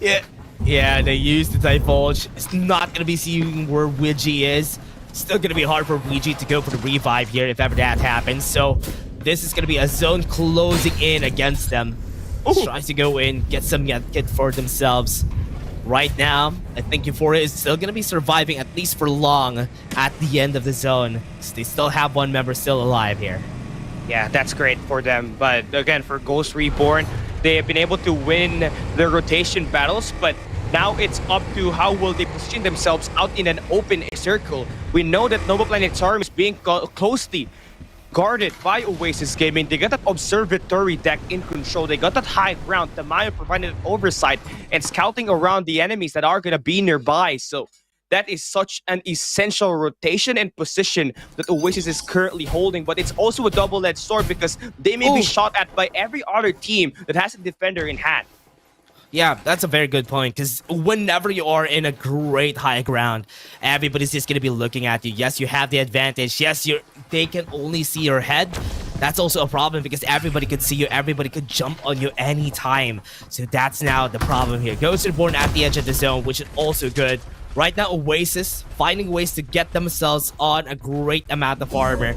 On that high ground, you won't really need that much. As long as you have this spot, it's still going to be good. Yeah, it's great because the other high ground that is going to be open here, they can still actually maintain, which is the other side of the Novatarium. It is being held on by ISO Speed at the moment. And I think they may have spotted Ace already. Oh my god, that guy is still good. He's dead. He's dead for sure. That's going to be an elimination right there. Obnoxious lost one of their sister teams. And now on the other side, Oasis still trying to get them down. With King's gonna fall down to the defenders. Shots coming from Oasis, making it hard for everybody to move around. Quad 4 is just making things work right here. Tamaya goes at the top, getting the positional advantage here. Just waiting for anybody to push. Yeah, and here comes the attack for Ghost Reborn. They're decisive. They want to take the high ground. Right there at the top, Macro loses the fight, and now they have the ongoing show. Goes at the top for more. Oasis still holding their ground. Ghost Reborn trying their best to jump around. They only had one chance at it, and it's not gonna work out in their favor. They're gonna get eliminated by Oasis. ISO Speed having that top floor and just bouncing, knowing that there's gonna be a team there. Great utilization of that high ground, and now we're down to our last 2 squads here with Apollo shot down. One more member right here, Ouija, after getting almost all of his members eliminated by Ghost Reborn. And it's now Oasis just gonna be ending it. And Oasis takes the first win. The first map is gonna be for them. That's a great sign and adjustment now for Oasis Gaming, who obviously struggled also last week, but now with Tamayo back in their hand, and ISO Speed able to really dominate the show with that MG7 pouncing on the players as soon as they were going for that revive. That was the key gunfight that helped them won this game, because anything really on the last 4 squads, they only had to deal with Ghost Reborn, who decided to go for an early push, and they're able to handle them pretty well. No one getting knocked down actually, which emphasizes more on how Oasis actually played this game. You know, they did not die on their early engage, which propelled them to secure this victory today. Yeah, what's really hard about this, though, for the other squads, they had to fight against Oasis, who already had a great high ground spot right there at Nova Planetarium, making it harder and harder for them to do anything, honestly. That's why here in the end, it was just easier for them to just hold their ground, wait for any stragglers, wait for any pushes. Ghost Reborn had a nice idea there, using the War Falcon to get on the top, but Mac Pro didn't survive for long. That was also a great defense for Oasis, and that's why they were able to hold their ground right there at the top. Yeah, they brought out the ongoing show as soon as we saw Ghost Reborn go up and attack get the point, right? And I think that was like the key battle there for them. They had the high ground, and they also had another position that can provide them that oversight and just beam down any players that are going to be going in for that contest. So that's a nice positioning that was done and made by Oasis Gaming. Now let's see if they're going to be able to replicate that moving forward. Yeah, moving forward into this game, so we're going to be seeing some of the teams really step up, adapt from this game one. Game one was really in favor of Oasis. Ghost Reborn had a big chance there because Oasis didn't really have the best of armors. They still have one member with a level 3 armor back then, but they were still able to hold their ground right there, with Ghost Reborn having like full armors on everybody, level 5 and one level 6 on their side. But again, some of the squads there, Euphoria was able to hold in until the end with G, as we said, could have a chance in taking a top 2, top 3 spot because nobody knew where they were. Yeah, they were kind of spread out, which is obviously a disadvantage, but also an advantage themselves because they actually helped out their survivability, right? But now, for those who just missed the map 1 action for Group C, come take a look at our highlights and check yourself what just really happened here.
And the MVP for the game is gonna be Lancelot. Oh wait, it's not supposed to be Lancelot. It's not supposed to be Lancelot. Here we go. This is the real one. Yeah, wait, let's wait for it. Oh. There you go. I show speed, taking it with 5 kills and 1,387 damage from Oasis Gaming. And honestly, really great performance from these guys. Yeah, the last 2 kills actually ended up as one of the most decisive kill that helped them propel Oasis Gaming to win this match, right? Those MG7 to take down the 2 players from Ghost Reborn, who's actually trying to go for a revive on their teammates, eventually was the kill that helped them ace Ghost Reborn in this first map. So that's actually such a big win for them, and perhaps our first time to see a Maggie be brought up in the group itself. Honestly, really surprised that we have a Maggie here. I mean, because of the changes recently with the Cypher, I think this is something that we would always expect, people preferring something else. Maybe an Ember, maybe a Maggie is going to put to a test here for the teams. And even if they're going to be picking a Maggie, if they're just that confident in how they're going to be aiming in this coming games, I think that's okay. Because in PC, yes, it's going to be easier. But in mobile, it's possible if you know that you have that great of an aim, like a PC aim right there for Oasis Gaming. It's crazy because you're gonna have to hover down back and forth, right? Knowing that you have your zoom, now you also have the tactical role to work with you. A high mobility player like Maggie is hard to control on a mobile device, but ISho's been able to make light work off of that. Will not have a lot of signs and flashy plays, but controlling that high ground and just getting that information to deliver the blows was such a big key for Oasis Gaming to get the job done at map number 1. Yeah, if that's gonna be a thing, if that's gonna be the meta here of how Oasis is gonna be setting things up, that could be possible, right? But here, everybody, before that, we're just predicting things here. We're gonna go to game 2, and let's see if that's gonna happen again for Oasis Gaming. We're gonna go to game 2, and Group C, we're back, and we have almost the same flight path that we have here. This one a little bit more farther for the teams dropping down the north side of Sunset City. A team like Apex could actually benefit from this, knowing that the team that they dominated with, which was Obnoxious, will most likely not go for the contest, so they're gonna have the power station all to theirs. Now Oasis Gaming still dropping by the Carnival, and yeah, it seems like our middle of the map will still look like it's gonna be hollow. Same thing can be said to the Sanctuary Tower. And Yeah. I don't know with what these teams really love to play. They really like to get the contest in the southern side of our map. Honestly, might be one of the reasons why Oasis had an easier time here, because their rotations usually go after from Carnival, they go to Motel, go back down to ACC Boulevard, and that's usually what they do. But with this place being very, very free, they get a lot of gear XP, they get a lot of their items, not a lot of armor though, but it's gonna be enough for them to set themselves up for success here. Yeah, so Oasis Gaming, it was interesting because that round 1 win, they had one player still with the blue armor, and they only had to pick up one of the armor from Ghost Reborn, who was obviously running with a lot of fumes. 2 levels, level 6 and 2 level 5s. And I think our circle's still favoring Oasis Gaming here this time, heading down to the northwestern side of the map. Northwestern side of the map is where it's gonna be really close to their normal rotation, so this is gonna be good. But for the teams that are on the top left side of the map, it's gonna be disadvantageous to the point in where they're not gonna get a lot of armors as we move past. One of the things that I love about Ghost Reborn's playstyle though is the more we go into the tournament, the more we go into the future, the more spread out they become in the Riverview Park that they drop on. It takes a lot of time to actually get a good read on whatever the drop points of exactly of the other teams are at, right? But a team like Ghost Reborn obviously will be respected, and their initial drop will always be Riverview Park. And once they get the enough arsenal to actually maybe get confident on taking a gunfight, they move down to the pit stop and actually get lowered down to the Smiley Island, where they actually go for the execute. But here this time, taking more of a passive route. They are going to be one of those teams that will have to rotate later on the Western Island. And I feel like for them, missing out on Jay-Z is going to be a big blow. But if we ever see Ludi continue to step things up here, especially being the top initiator for the squad, there's a high chance that they can significantly jump and finally take a win here today.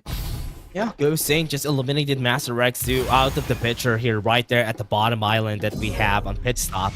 So this is going to be a good start for them. We're still waiting for them to push. They'll have some ultimates in just a bit, 15 more seconds before they start the fight.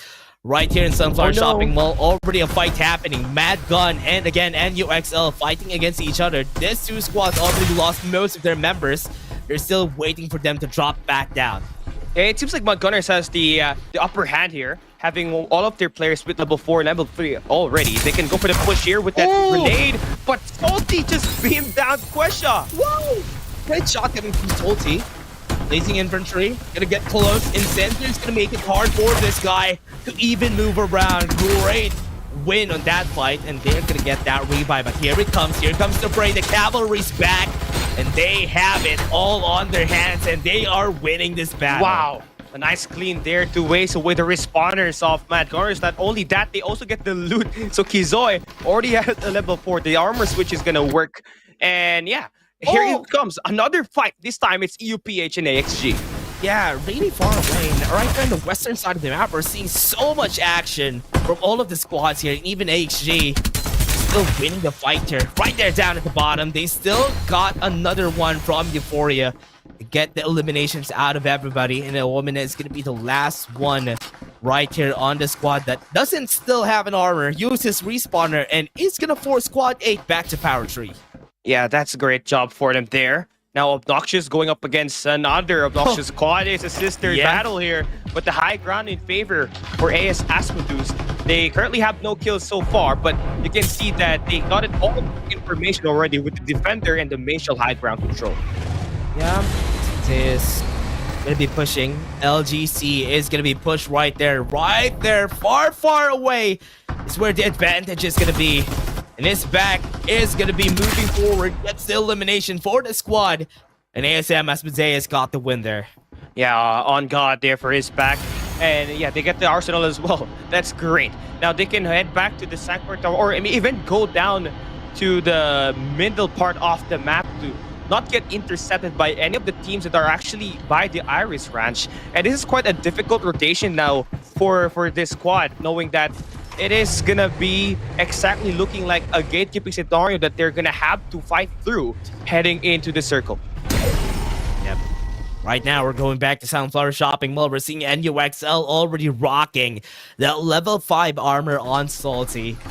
They've won, and this is something that they would need. A while ago, they didn't really had a bigger chance because Mad Gun and some other squads, Master X2, was able to stop them. But with level 4 and level 5 armors this early in the game, it's going to be a good run for NUXL. Yeah, it's all about the rotation now moving forward. I mean, there's a squad 14 holding it down at the checkpoint, so I think they are going to be able to sustain their lives more often than not in the next coming matches, but they just got to avoid being third party to win their eliminations. As we see that circle closes in, they actually find a couple of players actually going down back, so I think this is a sign that NUXL is prepared to get this gunfight. Meta Esports and Mad Gunners are going to be very close by. Wasn't able to hit it. Getting really, really close. NUXL can win a fight if ever they need to. Wow. Absolute Gravity is just going to help him because he was able to stay on that ledge because of that Absolute Gravity. Thank God that happened for him. Such a lucky play. And now they have 10 kills. Oh man, 10 kills for NUXL this early in the game. What they would need is, as he said, they would just need to get a lot more kills for themselves. Cloud Avenue fighting against Ghost Reborn this early is not gonna go good. Vision Erosion helped them with a blinding mark. And that's why they got the kill there in the end. Ghost Reborn looking to end the lives of Cloud Avenue here, but they still have some respawners to work with. Good jump coming in from Cloud Avenue. Ghost Reborn with Dre fighting back. Goes back onto the truck, and BBC is gonna try his best to survive, but that's gonna be Chimken eliminating him out of the game. Right now, Hartman and also Calix still alive, fighting a 1v1. Gonna go back, go in. Great support coming from Ghost Reborn. Dre was able to save their lives. That's gonna be it for some of the members. Hartman's the last one. Yeah, he's gonna back away. You can feel the pressure now for them as they have already wasted their respawners. Ghost Reborn, key essential battle for them to take. And now they're going to be able to build up on a level 5 heading forward to this circle. Now, I think for a team like CAIM to actually drop their arsenal late in this moment, they're going to have to be the ones that's going to have to go for that third party to maintain their lives out there, because only having a Mad Rabbit to play with, it's going to take more than that to actually defeat any squad that has managed to stay alive and keep their loot within their reach. They need to keep their resources back up here. They lost a lot from that one last wave. What? Euphoria is still at the top here. They're going to be staying. Oh no, they just spawned right up here, and this is such a good strat to be in. I mean, Zone's not going to be closing until later on, and they could get the resources later. Right now, we're seeing NUXL going to be put up to the test. Now that they have 10 kills, they have great armors. How are they going to use it? So far, they're using it well right there on the narrow valley that we have here. Yeah, nice way for them to actually go for the push, right? They also invested that Divulge, but you can't be too late on your rotation in this one, because as soon as you're a bit late on that, it's going to be another team that you're going to be intercepting. XGN backing away will have to meet Mad Gunners this time. Great use of the Vision Erosion to stop them from getting any kills. That's going to stop the push from AXG. They're going to get their armors back up. Mad Gun is going to be eliminated out of the game from AXG. Yeah. Oasis Gaming, they're definitely still holding that Nova Planet's arm, just like what they did in the first round. And they also have their Maki user to bring out the MG7, so they're going to be prepared for this gunfight and dominate at close range. Oh no. IShowSpeed fighting against AXG ZR. He needs some help. Some of them members are still so far away from them. Our Lion got taken down! That's gonna be bad, but IShowSpeed also with a level 5 armor got eliminated right here. What? This is gonna be bad for Oasis. Ijara super low. Oh, shot's not gonna hit! Yes, it will! One last member standing, and AXG ZR got the win right there. They need Tamayo to run in right there. That's gonna be the elimination with our line also falling down. That's gonna be AXG eliminating Oasis. Yeah, I got too confident there for my liking, right? They're holding off the rooftop, which is eventually letting themselves out in the open to get shot at by the teams, and it eventually was punished, right? And now for AXGN and AXGZR, they're gonna be able to claim the loot even better. You know, just have a good position on top of that, holding the edge of the Nova Planetarium to secure their inner circle. But for a team like AXGZR who lost their 2 members, they're gonna have to wait to check actually if this team that's gonna be close is going in for that contest, because they might just be caught and interacted and interrupted there. They might just get eliminated. Yeah, and right now for XG, only have 2 members still alive, but with the air beast, they can still stay strong for so long here. At least right now, they're gonna be meeting with Master X2 at the edge of the zone. They'll try to go for a revive, but they're hearing some movements coming in from their side. But because they're too close, they're gonna be seen by Master X2 here. Yeah, they're gonna have to play it quietly, but they have been spotted already. They're trying to revive Oh, back no. but Master X2 has got the jump on them, and it's all down to Bot Forsaken. Yeah, Bot Forsaken, the last one here. They go for revive. Is gonna be taking on the maps of Master X2! Oh no! And they're gonna be moving in! And this is gonna be the elimination right here. Absolute Gravity wasn't pulled a bit too late. And that's gonna be the elimination. King is gonna fall, but they can still go for the revive. Yeah, I could have played that one just by 2s already for AXG, but they wanted to be complete by the time the circle enters the segment. But yeah, nice way for that interception for Master X. Nice communication to actually know that there's still another guy out there going for that revive and just finally take another ace in this competition. Now they can go into Carnival, which is gonna be uncontested. Only squad number 5 is gonna be there, and they only have 1 player left. So strugglers will not be a big problem for Master X2, knowing that they have the better armor heading into this circle. Now, knowing what we saw for Oasis Gaming to go down like that, which means we're going to be seeing a new winner into this Group C round number 2. Very smart playing around the edge of the zone. Zone's gonna be closing in 5 seconds. Have Carnival here, which is gonna be in the center of Iris Ranch and Carnival. That is where the circle is gonna be. So this is where it's gonna be scary. NUXL still surviving with 10 kills on the board. Right here, this is the space that they needed from that last game.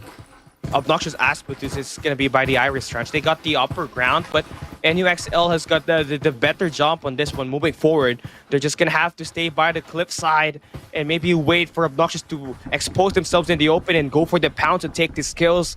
They have spotted the guys there already. It's just a matter of whether using the divulge to scan the players and go for that engage, or just keep themselves in the oblivion and wait for that other team to get that kill. But so far, looking at their circle, it's going to end up by the checkpoint. And Ghost Reborn looking to be front runners of this group. Ooh, Ghost Reborn already on a great spot in the center right here from the big barn. So this is gonna be good. Right here on where Carnival is. We do have a warehouse in where Ghost Reborn is going to be, and it's going to be in the center. And it's almost the same as what Oasis had during that last game. Getting a great spot on the circle is something that is going to be advantageous for a very aggressive squad like Ghost Reborn. Yeah, now here by the Carnival, it looks like there's going to be another skirmish. Master X2 has got the jump on AXGZR. Yeah, Riot, super low. One more shot on Kirk. That could eliminate their lives here, their dreams. Master X2 still pushing, still waiting, getting some information. They got the kill, but they got one more. We have another squad right here on the other side. Master X2 lost one of their members, but Rat got the hill. So this is going to be good for their side. Yeah, King still has got that rotation to go through. They've already used up their scanning ability and Killer Remorse. Rat again still eliminated. They can still use the ongoing show to get that high ground once again and scout over the other side. But they're going to wait for it and let Jay-Z stay at one of the good covers to keep himself alive in this one. They're going to go for it. Still throwing some of their utilities down there. Not going to go for the revive XG. Will is now low in HP. Would need to go for the shield recharges. Swift cannot be seen here. So it's still going to be an advantage for their squad with Rat getting eliminated. They're only 2 members right now. And their call is to run. Yeah, they're the rest case here is just to really hide, but not when you got Super Gil on the god spot right now. He is just holding that mid-map very well. Yeah, and Phil also is going to be seen. See the 2 members right here of ASG is going to be running around, go at the top of the hill. Just for them to have a fighting chance! The shots coming in from Super Hill is not going to go good for Borgie, but at least they survived. Yeah. And then they also, you know, not only does Master X able to bully out one team, but they also get some good loots in there. Obnoxious LGC. Another time we see the sister teams go at it and go for that kill. They had no choice. They had no choice but to kill their sister teams. Wherever stays at the top will be at the top. Yeah. And Asmodeus would be at the top now in this game. And UXL still holding their ground on the valley right there. Very narrow spot. Not really a good spot for the other squads here, especially Obnoxious to move forward in. But Master X2 on top of the hill is just going to be waiting for Euphoria to move in. Oh, they're sending out JZ to scout around the left-hand side of this area. I mean, he can dash away with that coord shift later on if he ever does get spotted. And I think with this MG7, they're capable of going in for the domination, but you can't afford to let your teammates go down knowing that there's only 20 seconds left before the circle closes in, and you might just get caught into the trap of all of the other teams that are just waiting for you to stay inside of that circle and be gate kept. 7 squads. The zone is going to be shrinking in 10 seconds. Everybody needs to move in. They need to move in the area of Ghost Reborn, and they need to be afraid whenever that happens. They're going to be meeting each other, especially this 3 squads that are in the southwestern side of our map. They're going to be meeting each other before they go to Ghost Reborn. Yeah, and the bounty hunters, they are trying to aim for another win, but here goes the attacks here on the cliff side. At the back, NUXL, they have the ultimates right there with Absolute Gravity. Master X2 got the kill, but on the other side, NUXL is trying to damage them, so it's going to be really hard for them to move forward. King's super low is going to fall down through the zone, and Super Gil needs to do this, but he has 1 left, and that 1 HP got taken down. NUXL got the better end of the stick there. Yeah, and a nice play. Usage of that invader and the defenders just take down the players who's holding down the other cliff. Now it's all down to our last 3 squad. It's a 4v4v4. Ghost Reborn, the bounty hunters, they got 16 kills already, looking to try to take this win in round 2.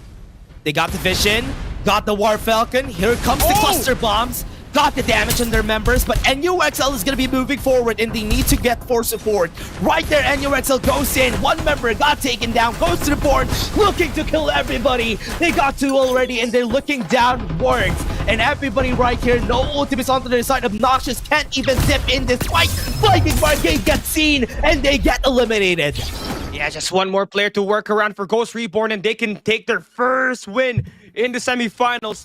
It's going to be NUX, Obnoxious Asmodeus on the rocks. That's going to be 3 players that they can just go and pound. They've utilized all of their operators and their utilities already, so they're going to have to win through their gunfights here this time. No ultimates just yet. Great time for Obnoxious to go in. 30 seconds before another Divulge comes into their side of Ghost Reborn. This could be their chance. But there's a big open area that they need to cross before they need to go in. Zone's going to be closing down, and they have a great spot here. Yeah, I mean, Luti can just go for the beam down, as well as the invaders that are going to be just being held by Ghost Reborn. They have the total rooftop in control, and now this is going to be Obnoxious, needing to move out. Here comes the high ground for Mac Pro. This is just a bad spot for them right now.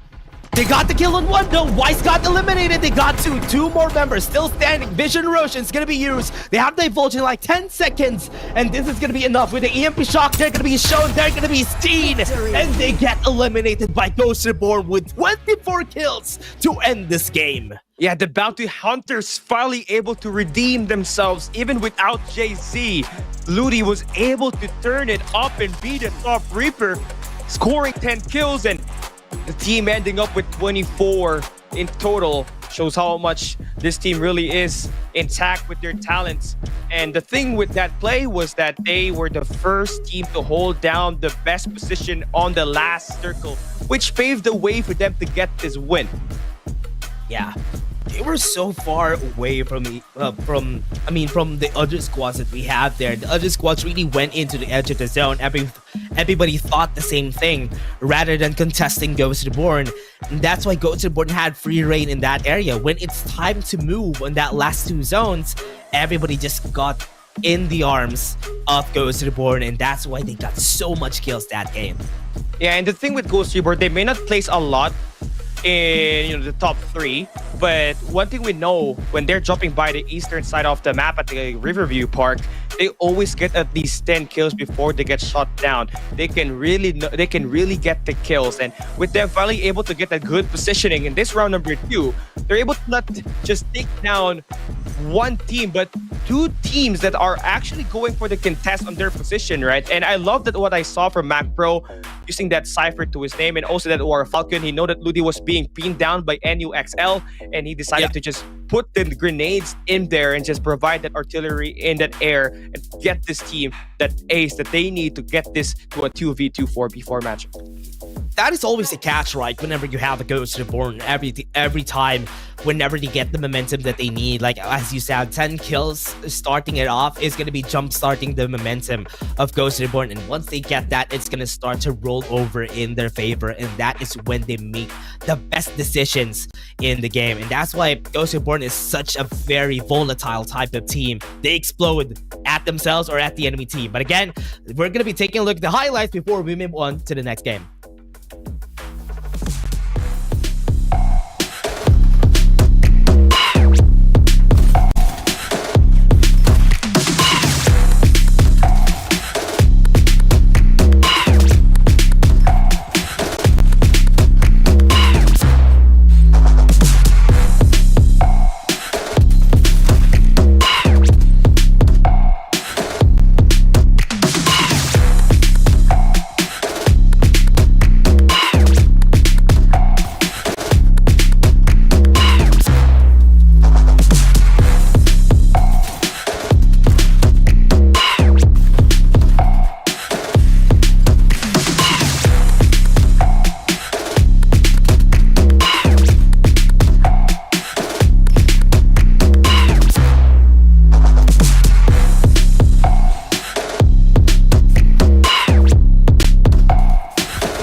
And the MVP of round 2 is going to be Ludi, taking 59 rating, 10 kills, and 1,926 damage. That could have been anybody. It's just because that Ludi got so much kills and damage. Everybody played the hand in this win. Yeah, I mean, the thing with Ghost Ludi, right? I mean, this is one of the more experienced mobile player in the entire Philippine scene so far, along with him and Jay-Z. They're former champions in another game title, and they're bringing the talent here. Shows us how much they're invested into Farlight 84 and how much they want to win. Exactly. They came so close last season, but it's just that Activision just had a lot more better performance heading into the mid-game. But again, Ludi being able to showcase what he can exactly do, providing them the kills with that Lucinda and being able to get that absolute gravity set up to his teammates, just gets it done, and they're going to be able to take their first win after 2 weeks. Yeah, I'm really wishing for this squad, honestly, to be able to get a lot more, because they had a chance last time during the finals for season 1. But before that, everybody, you have a chance of winning a code right here. Take a look at the Jetpack Blitz for 1,000 views. Thank you very much for watching this stream, everybody. So for everybody who was taking a look at this, there's a chance for one of you to take this Jetpack Blitz here. Yeah, this is just our third milestone of the day, right? We got a lot more to give you guys. So just make sure you follow, like, and share our streaming platforms, and make sure that you guys keep yourselves engaged down there in the comment section for us to reach that hero skin that we want to give you guys by the time we end today's schedule. And I mean, we already saw, I think it was last week, where we got the hero Young skin actually being dropped here. So I guess expect that to be happening here once again for you guys to claim, and just keep on interacting in the community to make sure you guys are gonna be available by the time our milestone is here. Yeah, and for everybody who's watching, once we get to another milestone that we have, we're going to be giving a lot more. As we end this stream, we're going to be giving you a lot more codes. Don't forget about the TikTok drops. If you're also watching on TikTok, we also have some drops right there on our TikTok stream. So don't forget that. Share to your friends, share the blessings. Everybody is going to have fun while we're going into FPC Season 2. But for that, everybody, we're going to go to the game. We're going to go back to Game 3 and see if ever the consistency is there for Oasis, or that might be for Ghost Report. Yeah, the veteran squads are able to really redeem themselves. And what's up with the even numbers? At week 2, this two were able to shine, able to take that number 1 and number 2 spots accordingly. And I think here at week 4, Ghost Reborn, again, still showcasing their dominance, their ability to secure kills and win their gunfights. Just shows and amplifies and how destructive can they be if you're able to let them get a lot of these opportunities. And we also get to take a look at our shield devices. Seems like CAMX will not go in their initial power 3 station drop. They will be looking at a Woodport location.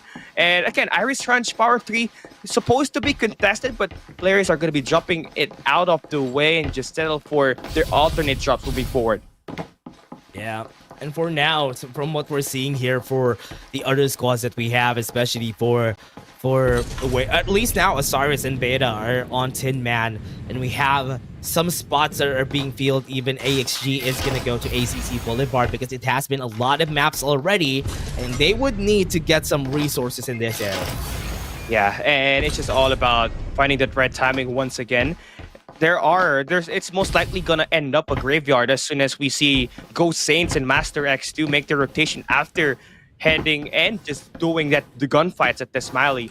And I think that for Ghost Reborn, they dropped by the high tier drop, which is gonna make things a bit more interesting, because if we're not even the first circle already, then they have 2 players with level 4. Ludi and Max Pro, your 2 best players at the moment, getting themselves locked in and sustaining their lives out there as soon as possible so that they can claim bounties and hunt for kills.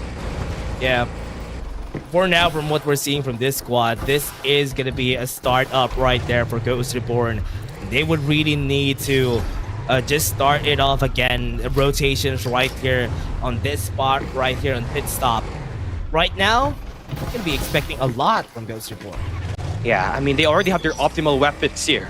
And you can say that AK-77 is still one of the strongest weapons in the game right now. But if we're talking about stability, Jupiter 6 has always been steady in getting those gunfights for you. They're not going to even bother going at it up against the squads at the southern side of the map, looking to try to play for rotation. They can go at the Sanctuary Tower and claim 3 more shields up there, and perhaps build to a level 5 armor off the get-go. Now here comes the part 3, the third sequel for Matt Gunners and NUXL by the Sunflower Shopping Mall. It is currently 1-1. Now at this final round, you would need to sustain your life out there to get more position, but it seems like the fight just goes non-stop for these last 2 players, these 2 squads. Yeah, for our players here, they would really start off with a bang right now. For now, we're seeing NUXL getting a great game from a while ago, but they would need to fight against Madgun again every game. From game 1 to game 3, they need to fight a spot against Madgun, and whoever wins is going to be staying at the top. And a while ago, they still got a lot of points, even though they lost against the hands of Ghost Reborn, so it is still possible for them to get like a top 4 spot here in this game. Yeah, I can't agree more, right? I mean, NUXL, again, although have been putting a lot of these skills, one thing more than likely that we're missing from them is their ability to time their rotations when we're heading to the last 2 circles. They have always been intercepted, and we're going to be taken down by these other top dogs. But again, they got the numbers on Mad Guns, but now this time, the battle between Beta Esports and Ghost Saints will continue at the hot rod, looking like a graveyard here this time. Yeah, he's starting now. The fight already happened. Beta Esports gonna be going for Ghost Saints. Right now, Ghost Saints is having a hard time fighting against them. Beta Esports still chasing. Goes for the Blaze Blaster. With the ongoing show right there at the top, Koji can't even fight back. They can't even get close. Koji's gonna be eliminated, and that's gonna be the kill. But on the other side, that was Beta Esports still going for another one. On our cam, there's another fight happening, but Master X2 is also in this area. Yeah, and I'm not sure why Beta Esports were just holding their ground. I was not sure why Ghost Saints decided to hop down when they got the high ground. It seems like it was clear because Master X was there to actually go for the damage that was pressuring them to back away, only to be intercepted. Beta Esports doing so much map control at hot rod, but they're gonna have to move. They got vehicles that can help them traverse the land, but they're gonna be quite busy in finding these kills. JZ shot down by Kramers. Okay. Got the shutdown, they got the kills. And they need to move forward after this. Right there for X-Beta. They got the win. And it's been a while since we've seen Tin Man because nobody really drops here in this area of the map. So it's going to be hard for them to move on to the western side of our map because the zone is going to be close again to that side. Yeah, it's just back to back to back, which is just favoring Oasis then. A team like Amex, where we expect them to actually get a lot of difference here today, entering as the third best team heading into week 4, but somehow could not get themselves any time ongoing, knowing that they placed 14th and 8th. Just this first 2 rounds of action that we got. Now we got for Oasis is going to be the Nova Planetarium rotation. Just try to secure the level 4 armors for Bash. Yeah. Gonna be waiting right here at the top. We're seeing Aspula getting the damage of Warp Focus right there from Obnoxious. Oh, what was that? Great shot. Right there at the top, Ace is going to be dealing some damage against Aspula, but that's not going to eliminate the Warp Falcon out of the hands of him. Right there, they're going to go back, but at least they got one elimination already. Yeah, and that's just going to put Squall on back to the top or back to the skies, while his teammates are trying to really garner up some good positions to actually counter Amex at the moment, but it's definitely not working. And the moment that they take too long, it's going to be a third-party run here. That's going to be squad number 5, AXG, pushing them up real bad here. Ooh, push already happening. He's starting it really explosively for the squad, but right now Obnoxious needs to run in and out. You need to be careful about this area right now, but on the hands of Oasis, they're going to be seen here. Yeah, they are just being chased by the flamethrower. And the thing is, with Obnoxious LGC running away, they might potentially meet Oasis Gaming heading northbound. So they're going to have to keep their driving reactively here, knowing that Oasis can just go for that beatdown. Yeah, they can go really early right now. Right there at the top, Oasis chasing down AXG. Might be able to get a reload. Yes, they got it. Damage going to be there. Half HP on one. iShows he needs to run here. Needs to be careful. Use the ultimate just for him to run away. Right there, the damage is going to be enough. A woman is going to fall down. The team is going to be here with the Vision Erosion being eliminated by the EMP shot. It's going to be hard for the other squad to be able to fight back. Right there, iShowSpeed lost a 1v1. And they got the elimination on some of their members. Ijarda fighting a fight that they can't win. But Forsaken is going to be the last. This is going to be the 1v1 against our Lion. Got it. They heard their recharges. Forsaken's going to surprise him at the back, and they got the win in the end. Yeah, it's the divulge that was invested there by Carl J that lasted for 30 seconds to get the job onto our Lion. And that's going to bring back Oasis Gaming back to the sky and XG, and time for them to get that armor switch and have the better arsenal once they pump back down. Yeah, got the eliminations now. Look at where Forsaken is going to go. And try and chase down some of the members right here. Tamayo is going to fall. Great shot. iShowSpeed not looking the right direction. And AXG got some elimination. Oasis needs to recuperate after that loss. There's no recuperation back because they are already eliminated by AXG and P. No. They went back to it and they did not get seconds. They just got bullied out of the lobby, and AXG showing how crazy they are in terms of keeping themselves composed. They were being stacked off by a lot of utilities, the absolute gravity, the EMP shock, as well as the aero zoom invested there by Oasis was not put into good use because AXG was able to distance themselves from it and win their gunfight. Now, heading into our circle once again, it's NUXL. Now, this time, the Bounty Hunters on the bridges. Yeah, on the bridge, fighting against them. 6 is gonna be eliminated out of the game right there, and goes to the Born. Still looking to try and maybe win this game. This is just crazy, right? I mean, they already had level 4 armors by the time we entered the pit stop rotation. Now, for NUXL on this side of the map, I mean, they have already done and dusted with Master X, so they have taken out one more player. But it's not really a sure kill for them, knowing that there's still some guy on the perimeter. That's gonna be Kings holding down that 3 side that could potentially go for that ambush. But seems like they're not gonna go for the engage. Never mind. Okay, that is a right way to go about it. With Master X 2, NUXL still fighting them on the distance.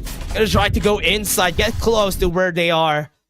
Gonna go and try to recuperate after that. Kizoi is gonna get the med kits back up, and Salty is the one in front. He's the one who's gonna try to fight against Lou here. They're just trying to source him out in that building. He's just hiding pretty well. Now, it's gonna be Salty pushing up. Gotta get this info. Oh, this is not good. A 1v situation, and he's gonna get gunned down. They still got one more player alive. And NUXL has to worry about that. They got 15 kills already, so they may not place high moving forward, but they got the kills to back them up later on in terms of fighting for placement. Yeah, got a great spot to be in. Just need to be careful as they move. Right now, it is still possible for them to get it, but one of their members are still far away. Right there, Master X2, Swift fighting.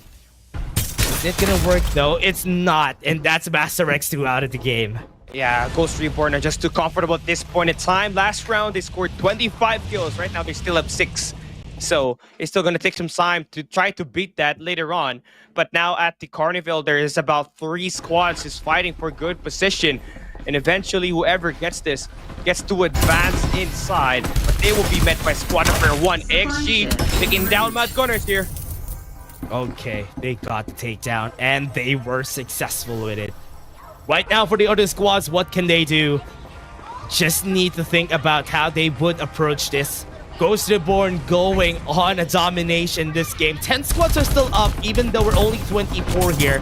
Gonna be meeting with Beta, their last one standing member, and that is gonna be one more squad out of the picture. Yeah, just shot way for Beta Esports to go down. We expected this new revamped team to actually make that difference, but have always been intercepted heading into that mid-game. And it shows here, heading into this round 3, always being dominated by the time the second circle closes in. But here we got it, the eye of the circle. It's AIM holding down the Iris Ranch. Ghost Reborn is going to be northern side of them, and they're going to be the ones that might potentially, get the third party as soon as another team decides to contest Amex on the Iris Ranch. NUXL already has 15 kills with AXG and P with 11 kills on this game. That's a lot of kills all over. That's gonna be who they need to be very wary of, because these squads are so fed. They had so much gear, they have so much armor. They would need to be careful once they meet their sights. Right here, XG just stopping some squads get to the edge of the zone. That is one more squad out for elimination. And they're just crazy for AXG. Oh no! They got one more player down, but Almin gets caught into the trap. And that's it for AXG. They got 12 kills. They're moving inside. They spotted NUXL on the cliffs. And by the time they try to actually exactly push on the Iris Ranch, they're going to be met by Amex, who's going to have that high ground. So I think the best way moving forward for a team like AXG is just settle for that third party, just bounce after some gunfights were being created by these other squads. Yeah, the other squads are just making it look easy for themselves, because right now, some of the squads are having a really hard time fighting back here. And they would need to be really, really careful once they move forward into this game. We can see what's gonna happen here. NUXL is on the other side. So much kills this squad. Ghost Reborn has level 6 armors already. Yeah.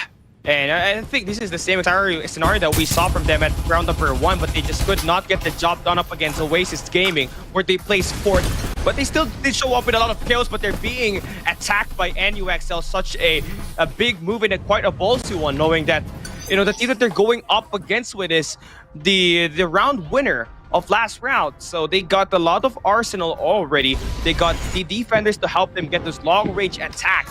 And I think for this other squad, they just have to stay away from Ghost Reborn, who is currently hunting for long-range kills. Yeah, Ghost Reborn, even though we always say that high grounds are always the best spot to be in, this spot right here specifically, at the top of Iris Ranch, is such a good spot, especially when you need to surprise the other squads and they already got hold of Big Barn. This is the next best place to be in because it has a really great cover. It's really hard to get close, but what was that shot from NP?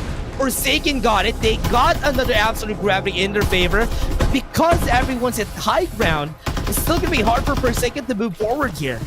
Yeah, they don't have the afterdraft to actually bounce and go up right now. And I think for a team like NUXL, it's great that they're not just pushing here. Get that teammate revive and just work on it later on. But one Forsaken now making the rotation, getting that flank secured. They could get for the fight though. They could go in XG, but also Cloud Avenue is going to be here dipping into this fight with a Vision Erosion. They have an ongoing show. They can see everybody. They have a watchtower waiting for anybody to make any mistake right there. But the Divulge is going to be hard for them to move along, and Time X was able to get that. And HGNP right there down at the bottom is going to be fighting against Cloud Avenue. One elimination right there. They could go for more. They're going to go for the core ship right there at the top, but it's not going to work if you're fighting against 3 people. And NP could get eliminated with just one more person to eliminate, and Forsaken is out. Yeah, Cloud Avenue is giving us the specialty, the third party to just take down 2 squads. And I like that play from them. They can also wait it out and then Ghost Reborn and a team go at it once again. Yeah, Ghost Reborn pushes in. GZR only has one more, and that's the elimination. Cloud Avenue and Ghost Reborn are going to be fighting for that top 1 spot.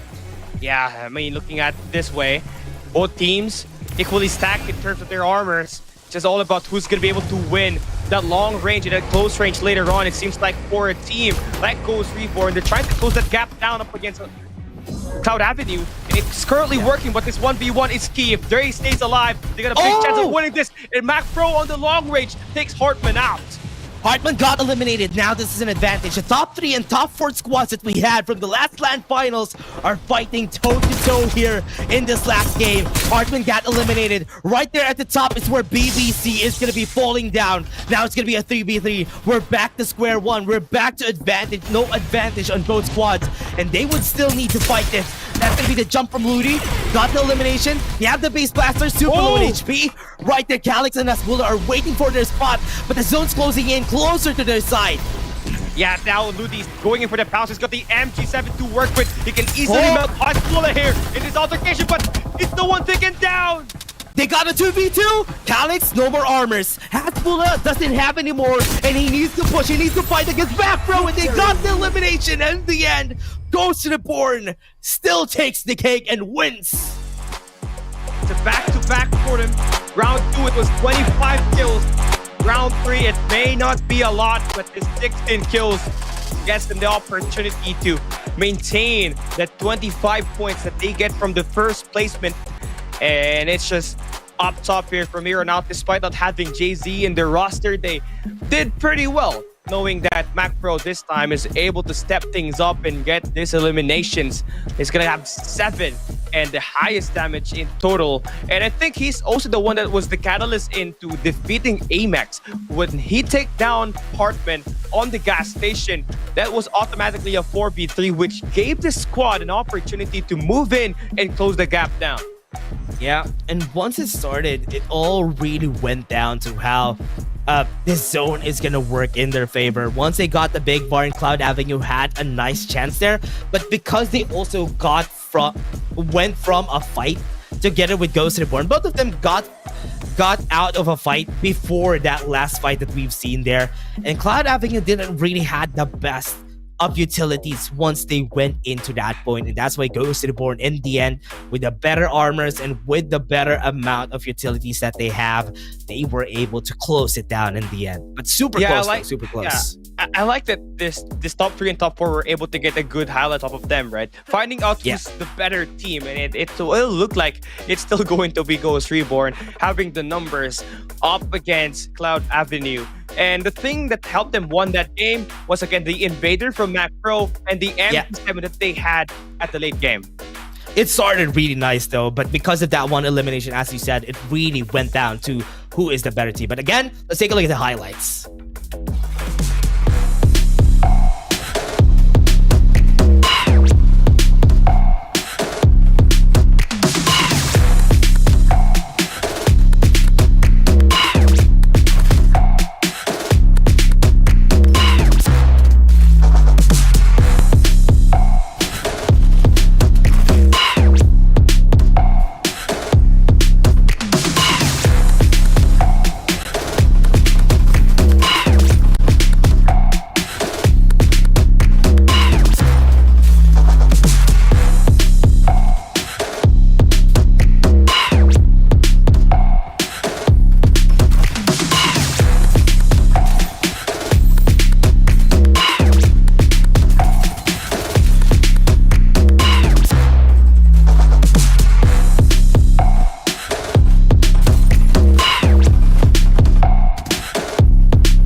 And the MVP of that game is going to be Macro, taking a rating of 47 in 1,504 damage.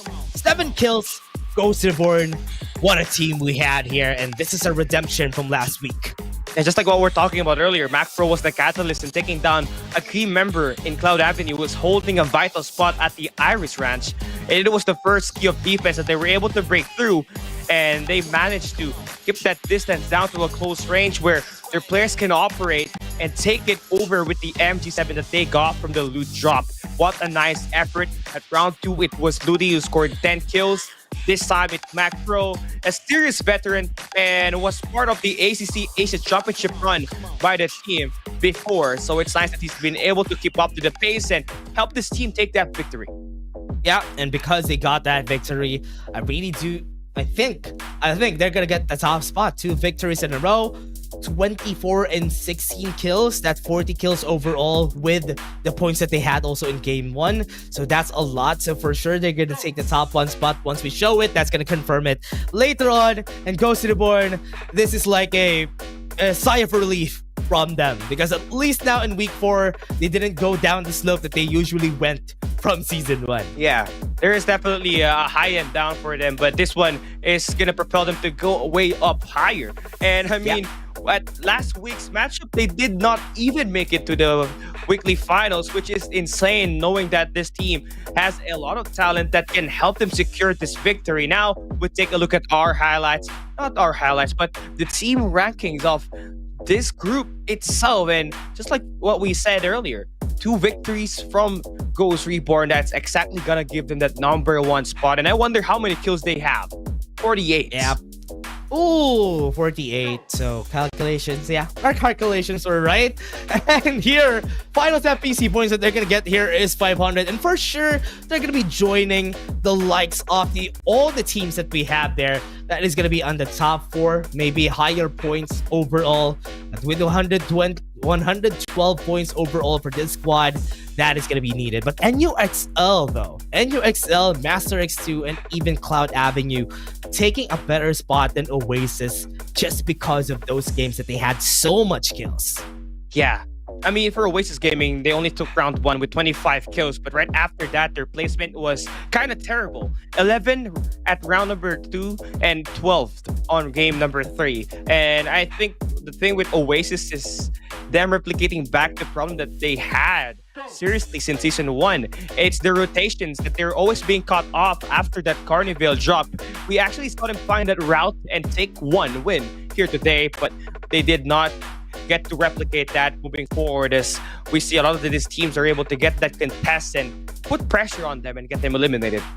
Yeah, and they got the better end of the stick there on the other squads. But again, everybody, it was such a nice time to see Ghosted Born, because last week was very sour. Not getting to the finals was a very big blow to this squad. It's top 3 of season 1 overall, and now this is gonna be a very different phase. Again, we've said it a while ago.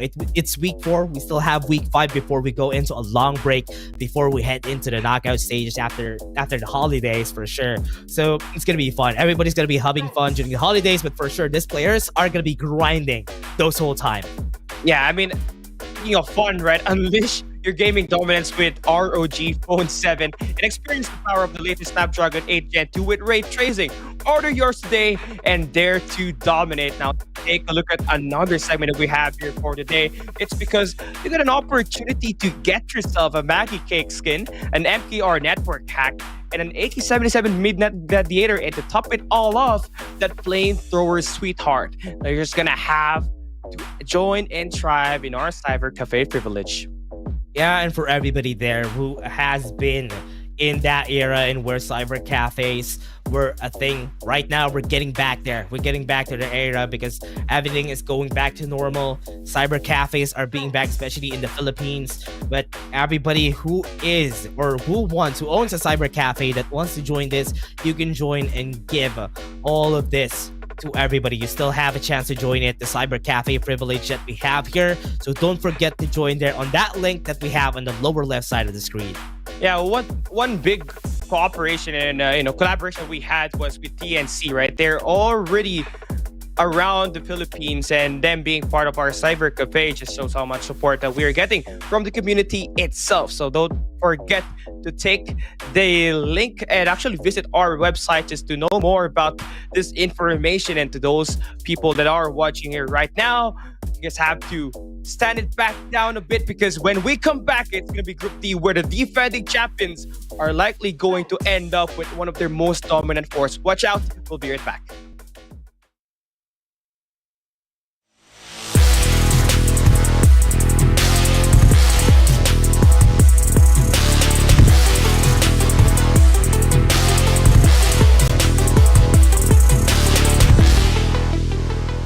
Hello everyone, I am your host Lazy Cass, and I'm back with some new updates coming your way November 30th. Farlight 84 is evolving, and the next update will provide a sneak peek at what's coming throughout the next few months. Now grab some snacks and I'll share with you what's next on November 30th. First, let's talk about hero changes. In the past few updates, we've reworked a few heroes including Maggie, Duckside, MKR, and more. And in the next update, we'll bring some new magic to Cyber. First, to enhance Cyber's diversity and tactical choices, her tactical skill will be changed from area recon to coordinate shift. With her new skill, Cyber will throw an electromagnetic pulse device and monitor its coordinate changes. During the device movement, pressing a button allows you to go to that coordinate where the device is now located.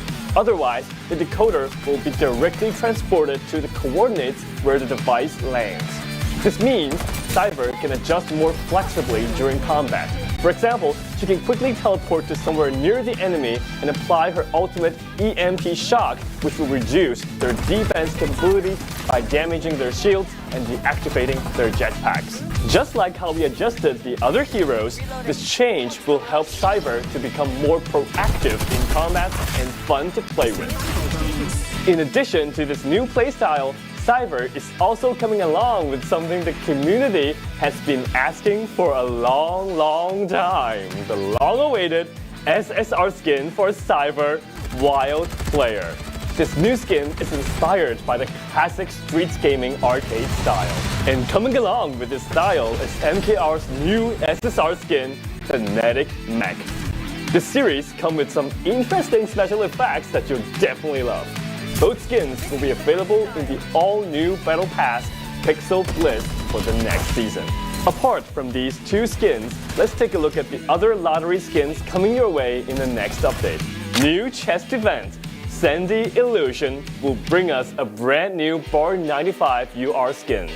In the merciless desert, only the most daring adventurers can survive. Also introducing the new lottery wheel, Polar Adventure. Craving piping hot pizza in the freezing Arctic? Look no further than Maggie's new SSR skin, Absolute Zero. Starting from this version, we'll gradually enhance the artistic style of the game. You've shared a lot of ideas about the game's art style, including suggestions for a new lobby art. That's a fantastic idea, but to do that, we need to first redefine the style of some characters so everything can look coherent. You may have noticed that many new skins released recently share a common theme. They all look trendy, quirky, and modern.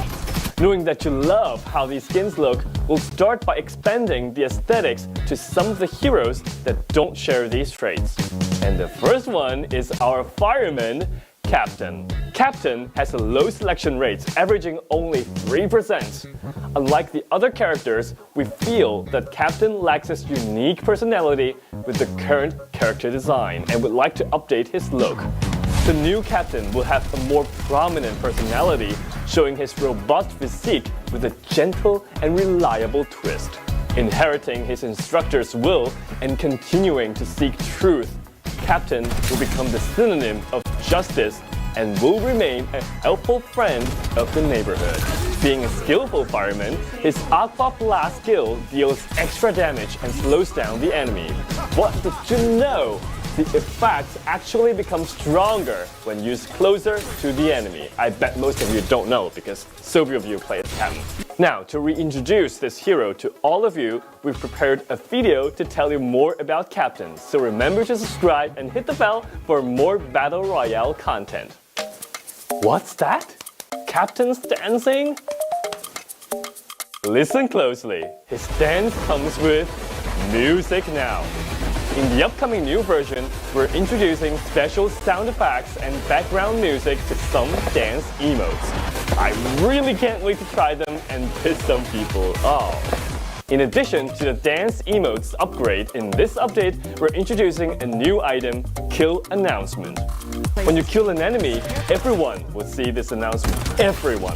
Talking about showing off. This will become a brand new way to highlight your perfect kills. I finally have some new motivation to practice my shooting skills. To make the gameplay experience more sophisticated for the long term, we're planning to make some important changes to the weapons in Farlight 84. So far, you'll notice that the recoil of our guns is designed to be relatively low compared to other games. The result is that it is relatively difficult to distinguish the unique feel of different weapons within the same type. This has created a weird situation where some guns feel so similar and some guns are not that useful in most situations. In this update, we'll start working on this part of the gameplay generally known as gunplay.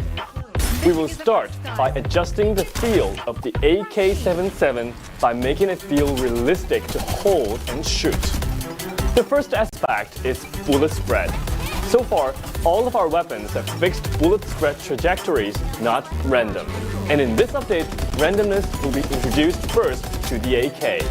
The bullets you fire with the AK will no longer feel stale, but will spread more organically within the crosshair range. The second aspect is recoil.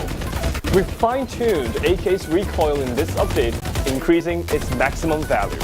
This means that you feel that your gun shakes a little bit more than before, and its shooting accuracy may become lower. While this feels more real, you have to put more focus on controlling AK's recoil. The third aspect is audio. We plan to strengthen the immersion of these weapons by improving how they sound. In the next update, the audio of the AK-77 and Bar 95 will be updated. The new sounds will have more realistic texture.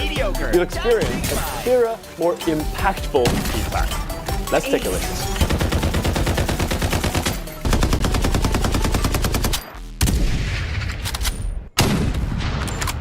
Overall, our goal with these adjustments is to raise the skill ceiling of gunplay, giving you more room to learn and master the weapons. Your full potential will be expanded, creating an excitement that lasts longer. You may ask, will that make it more difficult to play on mobile devices? We totally understand your concern, so the mobile experience will be optimized by recalibrating aim assist so that the experience still fits well in the palm of your hand. We're preparing a special announcement video to talk more about these upcoming changes and share some design thoughts on making the Farlight 84 experience even better. So subscribe and follow us to stay tuned. Next up, events. The event column is introducing a new announcement section. In the future, updates and announcements will be displayed right here, making it convenient for everyone to understand the details of the updates and know what's happening in the community. For example, we'll post anti-cheats updates right here for you. While we kept updating the ban lists every week on social, not everyone gets the information because of social algorithms. Now, these info will be shown right here, so every one of you get to know the latest news. And good news! Rewards are getting even better in the events. Now the daily tasks will provide you with new challenges and rewards every single day. At the same time, more rewards are now available for progression have also been increased. We've added the drop of Elite and Legend pack in the progression track, and you'll keep getting extra rewards even if you finish the whole progression. We have also optimized the chest event. The chest event will now be an open draw, meaning you can be sure which item you will get for certain within a given number of pulls, let's say 50 pulls. In the past, you couldn't be certain about that. Additionally, on any PC version, the update will now support the direct purchase of weekly and the monthly cards, offering more choices for you to support the game's development. Personal profiles also have some exciting new additions. In the future, your profile will display a popularity score. Encountered a good teammate, give them a follow to boost their popularity. At the same time, you'll be able to view the history of visitors to your profile. Talking about social features, I guess you have encountered this weird situation. You see a friend when you log into the game. You want to invite them, play together, but they're already in a match. You wait, and they finally finish that match. You press invite, but he's in matchmaking again. After the update, you won't get this kind of trouble anymore. You can schedule to play with your friends who are currently in the game. Of course, if they indeed don't want to play with you, sadly, it's okay, we'll find another one. Now, you finally managed to find a friend to play together and you're in matchmaking now. While you wait, you want to claim the event and seasonal rewards, but you find that you can't click. After the update, this will happen no more. You can now claim the rewards whenever you see them. Finally, before everyone in your team's gone after a match, you will relive your highlights in the game. Every brilliant moment is worth watching and analyzing repeatedly. And I mean repeatedly. I'm sure you'll want to watch that 1,000 times. Okay, that's all for the update on November 30th. It's also almost December, and we've prepared some community holidays events for everyone. So once again, subscribe and follow us so you don't miss out on these free holidays rewards. Don't forget to like, comment, and share this video with your friends. Get the game updated on November 30th. I'm LazyCast, and I'll see you in the next one. Bye!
Yo, you heard about Mike?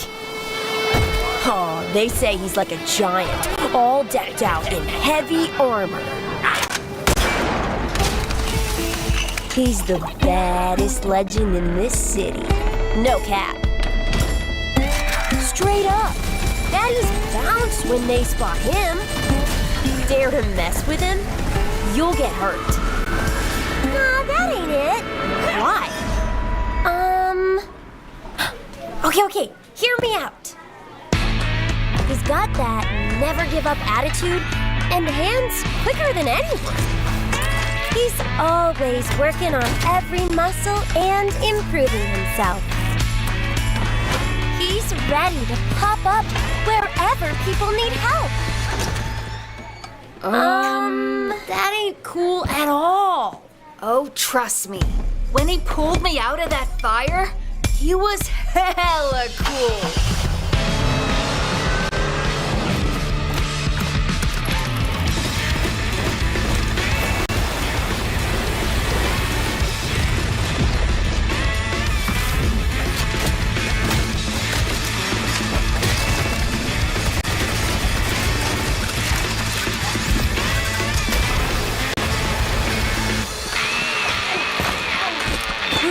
That was a close one, kitty.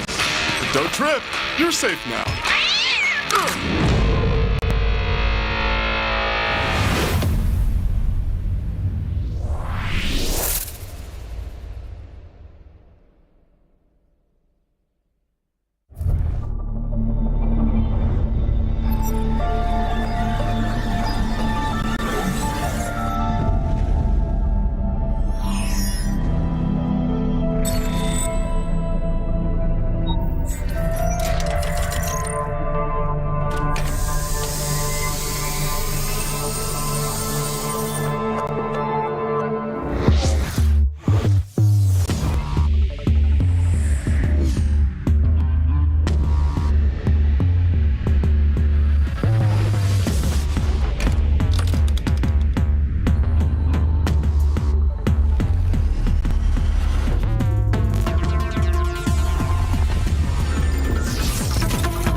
Yo, you heard about Mike? Oh, they say he's like a giant, all decked out in heavy armor. He's the baddest legend in this city. No cap. Straight up. Baddies bounce when they spot him. Dare to mess with him, you'll get hurt. Nah, that ain't it. Why? Okay, hear me out. He's got that never give up attitude and hands quicker than anyone. He's always working on every muscle and improving himself. He's ready to pop up wherever people need help. That ain't cool at all. Oh, trust me. When he pulled me out of that fire, he was hella cool.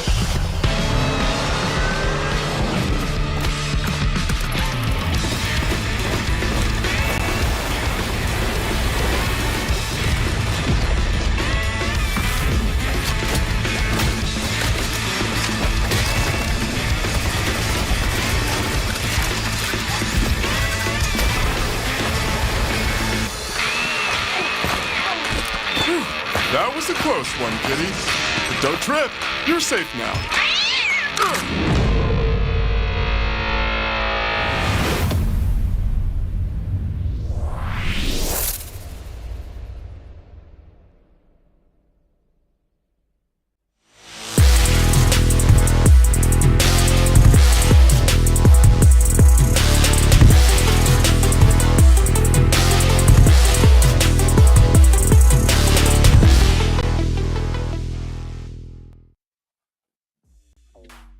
And we are back in FPC Season 2. We're gonna go to Group D. This coming game, we have seen some teams get the wins. NCG in Group A, Blackfire in B, and in C, we see Ghosted Born taking top place spot. Now that we have Execration in the mix here in Group D, are they gonna take the top spot here in Group D?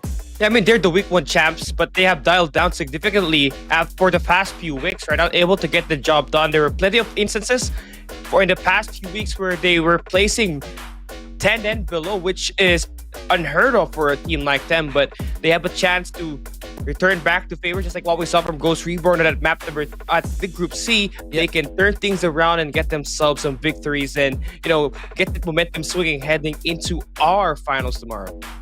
Yeah, and we would like to see who the teams that they're going to be fighting here in Group D. And as you said, they had a really great start, especially during Season 1 and also during Week 1 of Season 2.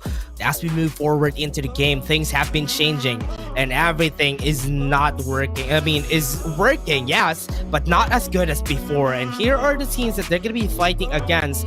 We see some familiar teams, another obnoxious team right here, an NRX team, and Built Diff Mobile is also here in this squad. Yeah, Built Diff, they've been stuck in the middle of the pack for quite some time now. They can stack their armors and push aggressively, but one thing that's keeping them from being great is how well they place themselves in the last 2 circles. They've been always getting caught down out in the open, or they've been bullied out. So this is a moment for them to actually find some way around. But looking at the other squads that are going to be available here, you mentioned Obnoxious Valiente Unidad, again, still a renowned organization and capable of actually taking some kills in this matchup. But there's still another team that we haven't mentioned yet, NRX TI6 and SR Nakage 717. I think that this is the teams that are going to be the underdogs, but can potentially play significant, that can help them, earn some victories moving to this Group D. Yeah, and they would really need it though. For this group, this squad would really need to redeem themselves. I mean, being in place in Group D, usually whenever you hear the word Execration, you expect them to be in Group A or even in Group B. Right now, the fall from grace, they are now in Group D this coming games because it's way different. The meta might have shaken up them to the core and it is not working in their favor. But right now, or at least the thing is, that might be the other squads just learning how Execration plays. Yeah, I think almost it feels like the teams are slowly catching up to how well they play. But let's see if they're gonna be able to change things up. The Kings up the South looking to find some redemption after the poor performance for the past 2 weeks in this matchup. Game 1 is underway for our final group of the day. It seems like Execration will be so far out off the get-go. We keep on mentioning them. They will be taking some time to head into Sunflower Shopping Mall. They're going to be the 4th best team in FPC Mobile heading into this week 4. But you can see Built Diff Mobile, they're not going to be contested in Tineman Industrial. It has been their significant drop. It's crazy looking at it there this way, Dash, because Iris Ranch as well as Power Tree Station are the most contested area on the map. Carnival is not even dropped by any of the players here. No, nobody even on the side of Nova 2. We have one person at Nova Planetarium, which is going to be Execration. Everybody is far away from where Execration is. They're like their own island here on the lower left side of our map. It's crazy that I think there's just too much respect that's happening, right? And I think for teams that have been playing in this game, I think it's essential that they actually research where these players might drop potentially, because you're wasting an opportunity to sustain your lives out there, and also some good loot. I mean, Carnival is pretty much wide open. And Riverview Park itself. Now, take a look at our circle, our first circle, northeastern side of the map. So Ortiz, Hestia, and Reem, they're going to be those 3 teams inside, but the rest have to make their way in a minute and 15 seconds. And now, talking about Execration, you did mention that, they've been falling apart, but one player on the positive that has been doing well for Execration for me is Sato. I feel like he has been able to improve significantly, especially last week where he scored 25 kills, the most to his team.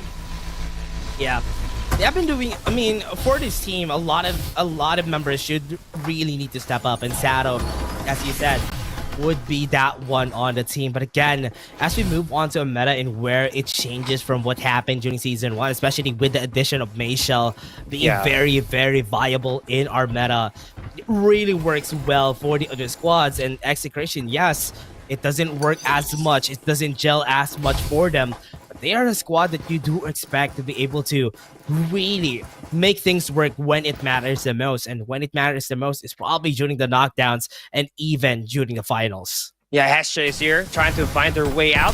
They're by the Sanctuary Tower. It's going to be a close-range gunfight between Lucinda and Cypher. It's Evil, able to get the jump on that crew. He's got an M4 to work with on this mid-range, close range. Able to find the double as they get themselves this first 2 kills. And I think like the teams are going to keep on continuously going for this push. Or please, former AP Brand Esports, capable squad, a lot of experience. They may have been bullied out, but they got 4 kills here to start it all off. Yeah, right there at the top, you can see some damage already on their side. Or please, just trying to take down Hestia as fast as they could, especially here in Sanctuary Tower. It's not going to be easy for them to come back from this. They need to really get away and let Orc please take the spot in Sanctuary Tower. Yeah, and I feel like for this team right here, they've been one of the first teams to able to adapt to that Mayshell that meta that we had when we entered that new update. Now here, it seems like we're going to see 2 Kings in Kit. It's going to be quite a very significant attack here. Yeah, already have a lot of damage though. Cloud Avenue, another sister team of Cloud Avenue from the past game, going for a fight, win the fight. With the ongoing show, the stage has been set for this squad. Yeah, they are able to bully down squad number 8. I mean, Cloud Avenue, they're just stacking a lot of talents in their organization at this point. And it seems like 2 Kings will have to go in back away. It's still another AXG squad. And, there's a lot of organization here exactly that, have a lot of their teams playing. At the first season, it was only Master X, but this season it's AXG and Obnoxious, and here comes another gunfight on the cliff side. Yeah, on the cliff side, we see Hestia back at it on another fight, and I think this is going to be their last chance. They're going to be the first squad to get eliminated if this happens. Bro, won't be able to run, but they got the win in the end there, but they still got eliminated, and Hestia is out of the game. Oh, that's such a sad way to go down for Reem. Alva was not alive and was not playing to get these kills, and TI6 able to get that kill, gets himself 5. And this is interesting because they got Kendi in their roster, and NRX Kendi is a former world champion in another game title. So he's bringing back his talent. He's from former underdogs in ACC Asia. So I think TI6 has got the best chance at proving themselves later on at the late game. So far, it's the Sanctuary attack. I mean, Org, please, this has been their job, their best job after all, and they are able to actually get a lot of this dominance. Yeah, November, during the last week, TR6 was one of the squads who won it all, getting the top 1 spot in Group D. And that's why you do expect a lot from this squad, especially as you said, Kendi is now in this squad's team. Things would be a bit more different. It's not going to be on the downward slope, it's going to be on the upward slope for the squad. Or please, still standing their ground in the Sanctuary Tower area, but obnoxious VUD with better armors on their hands. Wow. They're taking Org Please down one by one, but looking at it, Org Please is not stopping without a fight. Yeah, they got the high ground here as well. You got Lei just provided an oversight. And the AK-77, even with the Rico, is able to get the clean. Yeah, Sarah is also here. Gets a pushback with the absolute gravity. Getting full right there in the center, but right now obnoxious. Still go for the elimination. Get some medkits back up. X0 is going to be here. They're going to be looking at obnoxious VUD with no utilities on their end because they used it on the last fight. Yeah, the divulge is not yet ready here. And it seems like the high ground is still going to favor Obnoxious at this point. They still got no clue that Lei is just providing that attack for his team up top. Obnoxious Valiant that now being pushed up by Xterra. And it's going to be going down. Andre and also one more member right there is still alive.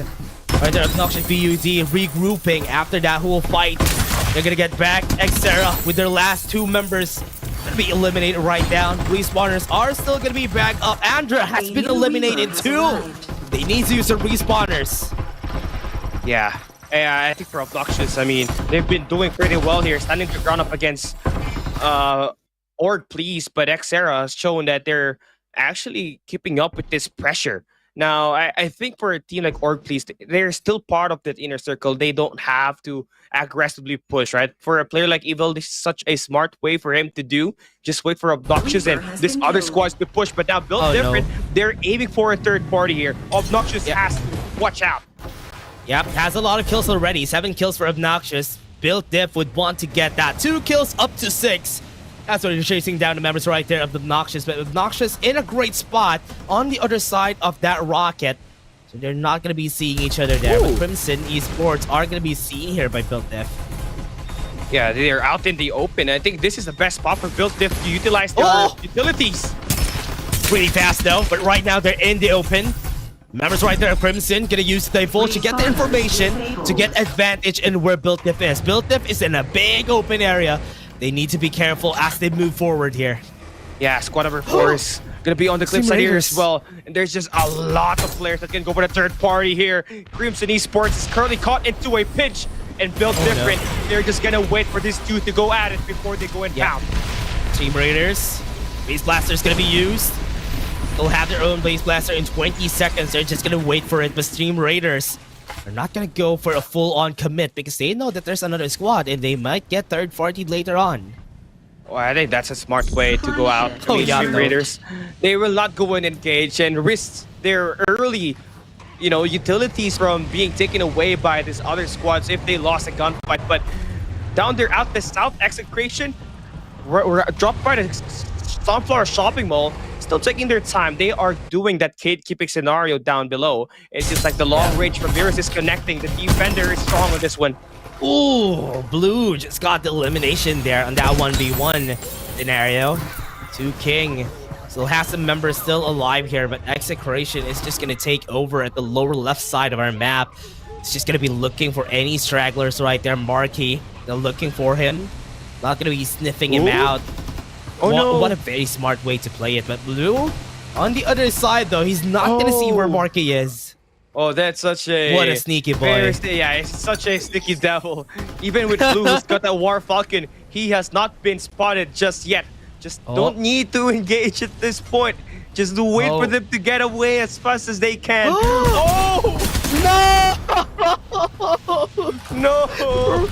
What an unfortunate scenario, though. Yeah. They just went in to get the Air Beast, and they saw Marky lying there, just sitting around, and they got the kill in the end. Now that's gonna be 3 squads eliminated out of the board. Execration just got 4 kills here.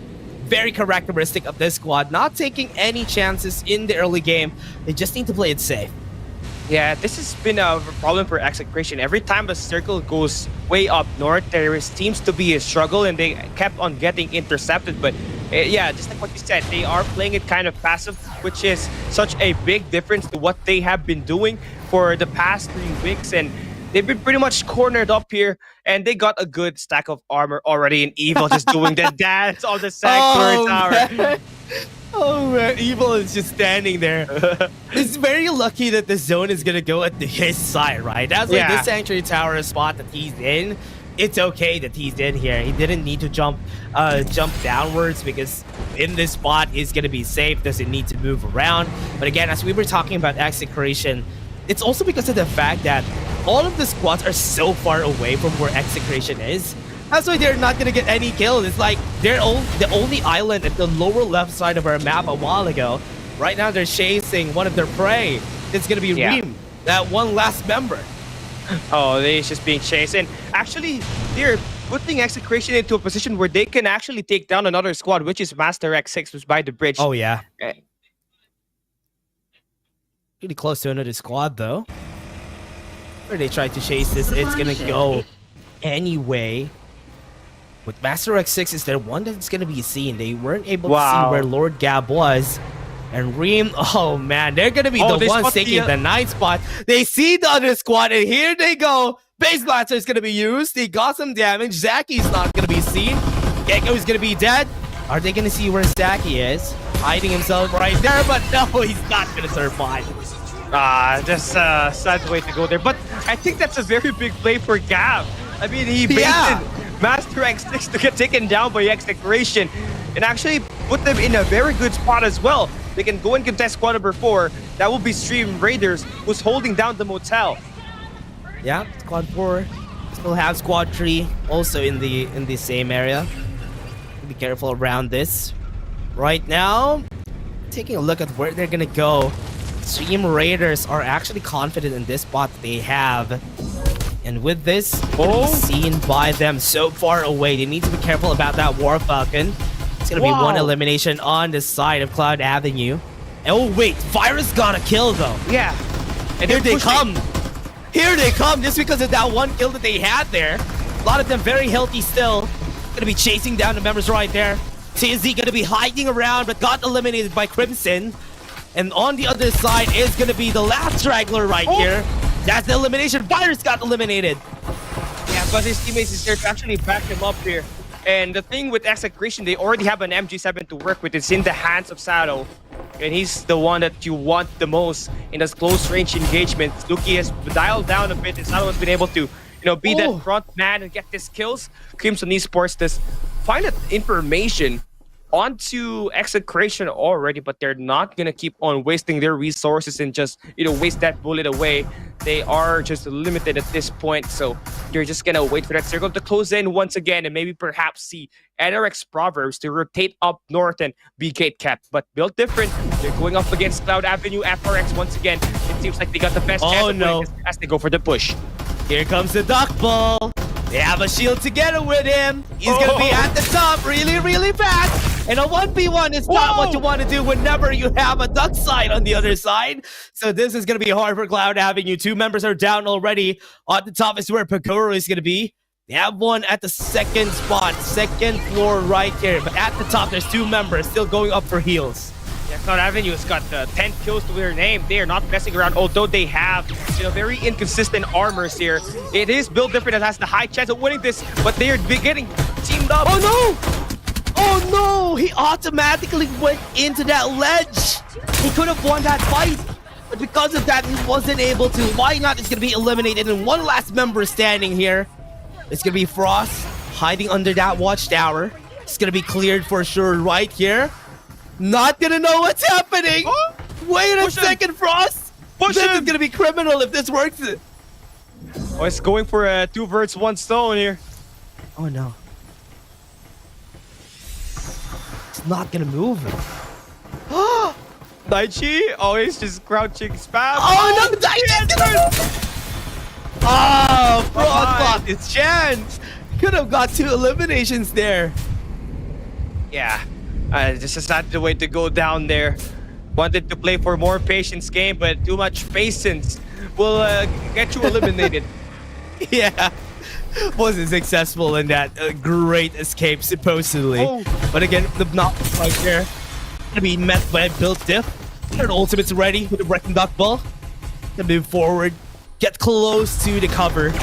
With the EMP shock, they're gonna be stopped right here. Ongoing show is gonna be used. Build diff is gonna fall. The F1 member right there in the ongoing show, but on the other side, Obnoxious, what's ready for them? And they were not expecting that. Nash is also gonna fall, and that is gonna be their side. Obnoxious winning that fight. Yeah, Build Different was not expecting Obnoxious to be there at first. And they don't have any of their ultimates and their tactical skills to work around to actually get those skills. They did have the ongoing show, but Isaiah from Obnoxious Balitan has got the higher ground up against the player that invested that ongoing show earlier. So that was such a key victory for them. But Execration still has got the best position on the map at the moment. And they're just shooting these players on that long range, keeping up the pressure and looking like they are going for the gatekeep up against Obnoxious. Yeah, and they have a really great spot. If they want to gatekeep Obnoxious, this is where they should be. 2 members right there on the eastern side of our map. 2 members at the center. That's a great way to put players if you need to gatekeep, or at least if you need to get the more space around and more information. And this is a very smart way to play from Execration. Yeah. And again, they're just keeping up that pressure. They use the divulge to get an initial scan and see where these players are. Oh no! Evil. He's got into the middle. Oh, he's gonna get dealt with by incendiary! Shadow. That's it. He's done and dealt with.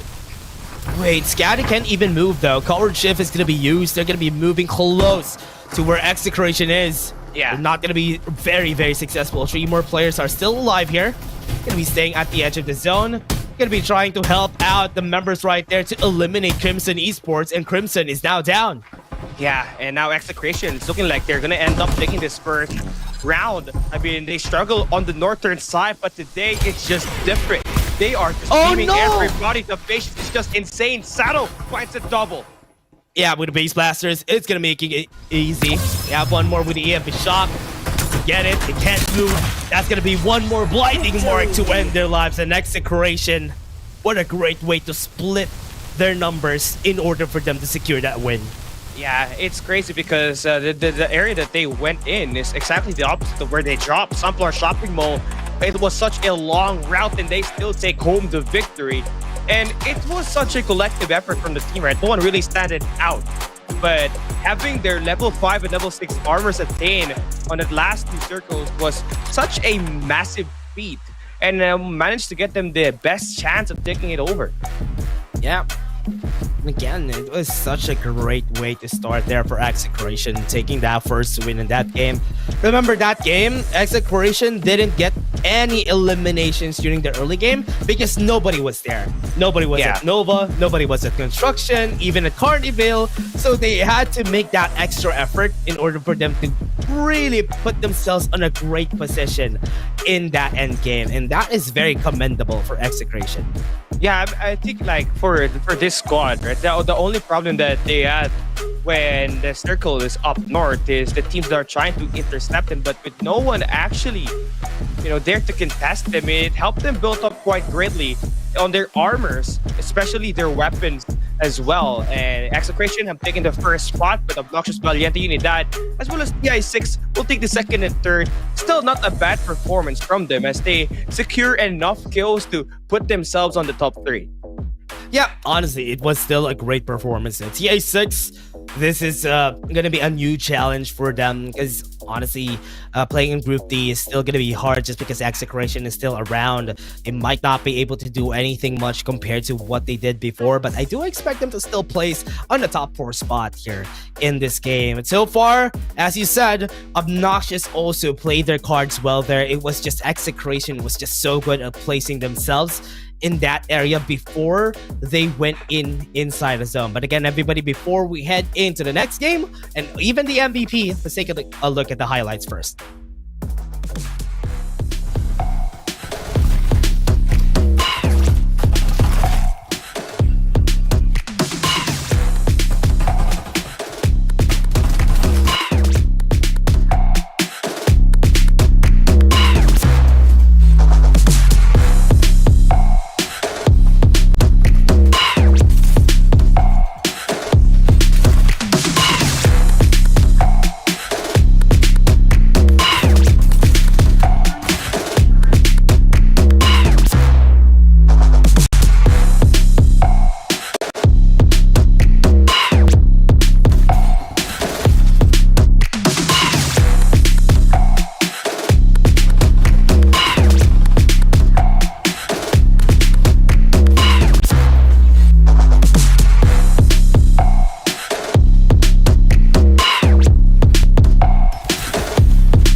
the MVP of that game is gonna be Lucky. Even just taking 3 kills is enough for you to get the MVP with 1,591 damage and a rating of 43.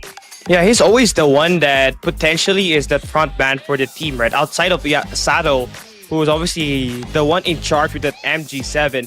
Lucky is their best player at close range engage. Now, they have to rely on Virus at most when they're playing that late game because there were a lot of teams that are putting a lot of distance up against them, right? And eventually, Lucky was the MVP, taking it home and finally putting Lucky and Execration an opportunity to perhaps introduce themselves at Group D, and potentially we might just expect the repeat if they continue to have the exact same dominance, and if no one dares to contest them, it might just happen here, Dash.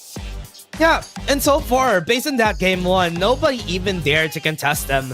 So if ever this trend continues and they're just gonna let Execration get away and getting Sunflower Shopping Mall and all the areas that are around it, they're just gonna have free reign. And that's what happened during game 1. We've seen them. Before they broke out into a fight, they had level 5 armors already. And that was enough to say that they had so much resources on their belt when the fights broke out.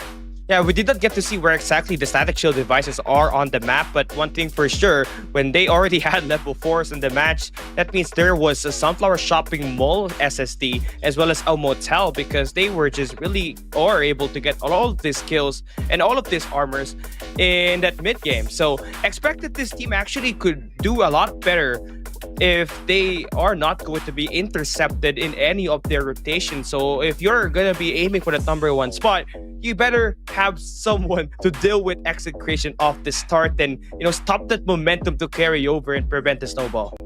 Yeah, and if ever, Execration is one of your teams that whenever they get the momentum that they need, it's not the same as what Ghost Reborn has when it comes to the momentum, because Ghost Reborn is very explosive, but Execration, once they get the momentum going, they're just gonna get better and better, and that is what I like about them. They really just go up the top whenever they can. And let's take a look at the redeem code, everybody. Yeah, another redeem code will be given to you guys, and it's an AK-77 Skinner this time. District 9, rocking that looks gold so good. and gray, and I love to see you guys get that. And again, it's only limited, so you have to get that redeem as fast as you can. Yeah, redeem it, everybody. That's going to be limited to maybe at least one person here. But again, everybody, it was such a great time. Honestly, it was such a great time seeing Execration again getting back to their element in this games. Yeah, there's 3 ways for them, to increase their odds of winning. First, it was the armor. Second, it's the MG7. And third is the greater position inside of that circle. That 3 was shown on that first map, and it eventually gave them that opportunity to secure a very dominant win. A lot of kills in their hand, and now game 2 is underway. And can we see the defending champs get contested, or perhaps we might just see them pull up a back-to-back win with the same kind of performance that might just be replicated on this match. So far, our flight path going from east going to northwest. So teams should be able to occupy the Carnival at this point in time. But one thing more than likely that we are seeing again is Execration uncontested on this south. So allowing them to build up their resources off the get-go is such a big risk for these other teams that will potentially be eliminated if this team gets themselves up and going. Another Nova Planetarium for them, Dash. Yeah, we're gonna be starting here in game 2 with what? Yeah. What? It's a replication of lap 1.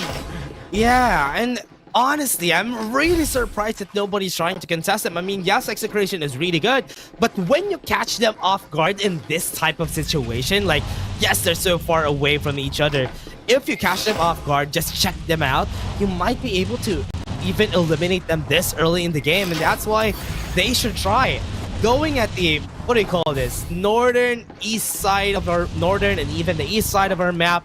Is not gonna help your case if Execration gets fed. Yeah, and the thing here with the Nova Planetarium is that not only are they going to be pretty confident in claiming the static shield devices here, but they could potentially route around the teams on the northern side and go in for that dominance. They already have their optimal weapons in loot. Virus has already got an AK-77 to work with, but one thing he is missing is the defender, which he'll be able to find, knowing that this is such a free space that he can loot up all for himself.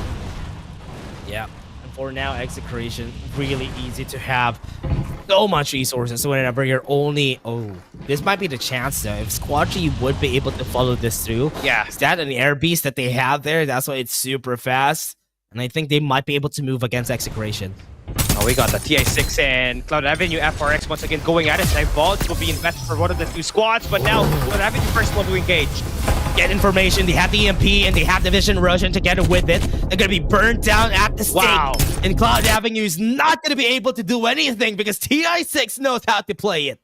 Yeah, Kenty is there to actually do most of the damage there with that SMG, and we know what this team is capable of, right? We saw them last season at the LAN event, able to get themselves a lot of wins, but it's just that their FPC points was not enough for them to qualify on the grand final spot. But here, they played it consistently all throughout the weeks, and in fact, because get a lot better in terms of finding the roster players. I mean, when you got Kendy, a very versatile player that can play that long range and close range for you, are in good hands.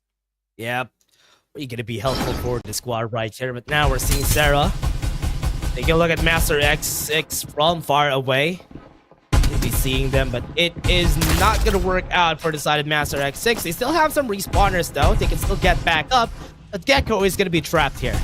Yeah, I mean, Master X, Gecko, and crew. I mean, look at the pressure. The absolute gravity just pulls the guy so far away. Whoa! Got pulled so far away, and he's gonna be chased down. He doesn't have any cover here. As long as they get the chase, go into this diagonal direction, they're gonna be seeing where Gecko is.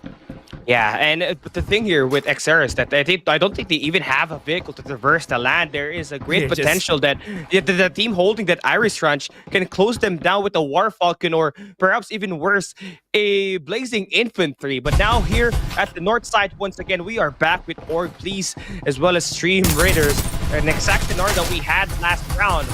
Org is able to stand their ground so far, which is definitely an upgrade to what they had the last time. Yeah.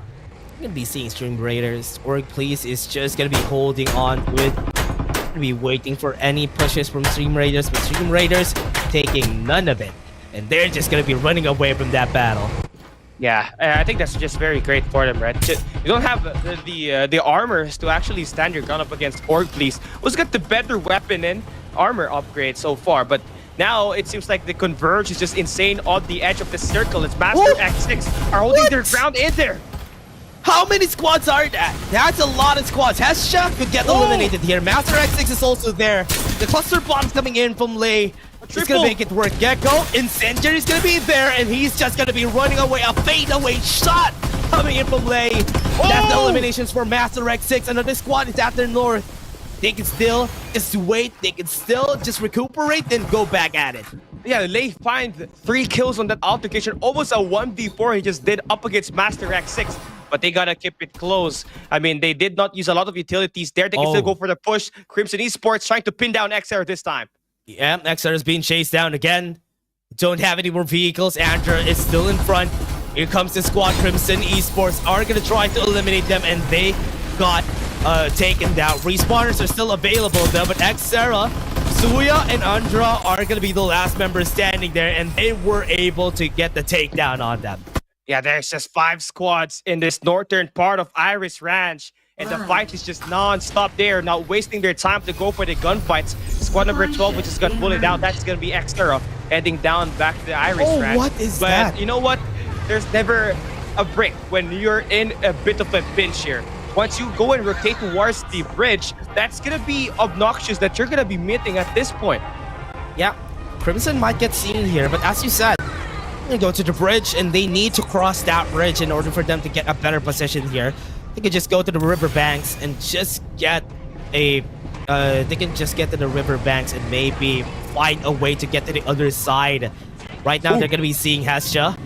Has been seen, and I think that's gonna be an elimination for sure. They're gonna chase that down, but we're seeing another fight here. TI6, the MP shot to the absolute gravity combo is enough to take down Org Please. don't have any more armors. Yu is gonna get taken down. They get the armors back up. And CI6 might have met their match here. Yeah, EFP Shock now will be expiring. Orclis now gets scanned here by CI6. Now they are gonna back away, stop this push so far, and TX6 are getting pinned down. Kendi is knocked down already. They're gonna have to finish out the players that are gonna be remaining alive. Maserati got eliminated. Orclis still waiting for any more pushes happening here. Steam Raiders is in the area. They could get third party here. But Built Def right now is just waiting on the other side, and they're now inside the zone. Yeah, Stream Raiders are just waiting for the third party to go through as well. Or please, they have used up all of their utilities, and Stream Raiders could just go for the pound to take them down, but they're not going to risk it so far, as Orclis has managed to build up quite a number on them. Yato using his barrier. He's not going to be taking any chances here, not going to take any fight just yet. Stream Raiders are going to be converged on by two squads. They're going to be collapsing on them. Need to be careful about this. TZ might get eliminated. Gonna go really fast, jumps in, still has the ongoing show! He jumps together on the ongoing show. He has the Beast Blasters together with it though, and Yato would be eliminated. Wait! 1 HP! He's still alive! No way! But please, keeping it real here, just using the parameter to scout around the formation of Built Different on this platform. They got one player already dead. Primo shut down as the car explodes. Nash TZ gets the kill, gives them third kills on this rotation and on this round. But again, they have to keep it intact and be proactive because there's still teams that are trying to aim for the shots here. This time at the motel, two squads, they got three going at it. Obnoxious DUD has an ongoing show at the top though, at the second floor. Really great spot to be in with Crimson Esports. Only mid is going to be taken down. Obnoxious playing this so well. Nagy gonna go for the med kits. Right there at the top is gonna be fighting against Kesso. Right there, it's still not gonna be working in their favor. The Orclis is having a hard time. Yeah. But Built Dip is gonna try to dip in, but one elimination already, and they can't even get close. Yeah, Orclis, all of their utilities is going to waste, and that's just gonna be picked up by Obnoxious as they complete the sweep.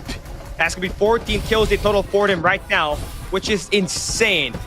With how much attacks they're just providing, and with this long range from Isaiah to connect onto Yato, these guys have all of the momentum in their hands to finish up another squad. Obnoxious DUD still not stopping. Not a lot of ultimates in their hands now. Built, they're trying to move forward. Daichi doesn't have any more armors. Look at the fight here. He wants to take the fight.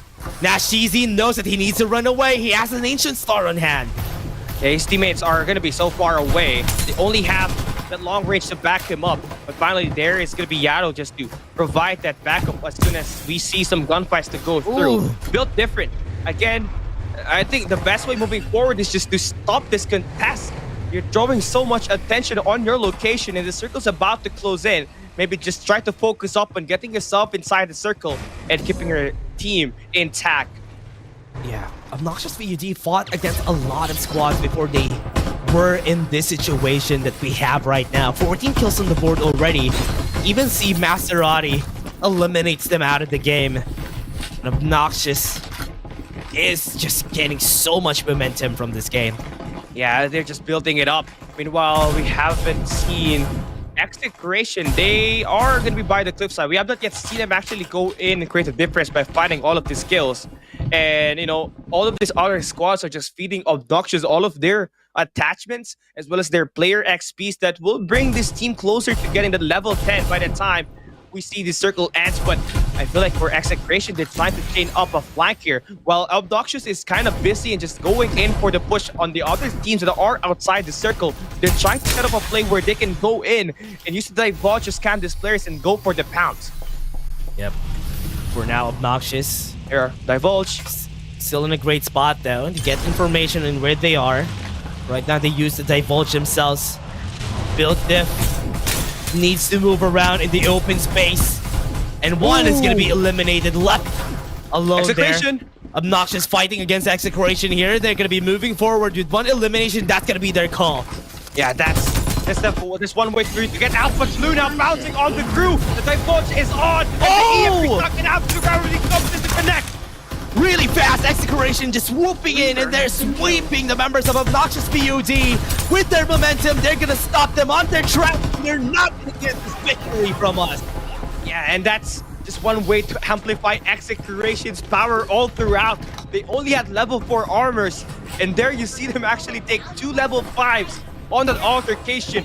Whoa. That was so fast. Wow. Callie, I didn't even know what's gonna happen there, but it was so fast. One elimination led to another, and it worked in their favor. Now we're seeing 2 King. Yeah. They're keeping themselves up here. Gonna be eliminating Master X6. I'm still lost for words on how fast the building could show there for Execration. To think that that was their first kills in the entire round number 2 just shows how much this team is ready to put their guns to blaze. And it seems like they're taking down Built Different on the kill feed once again.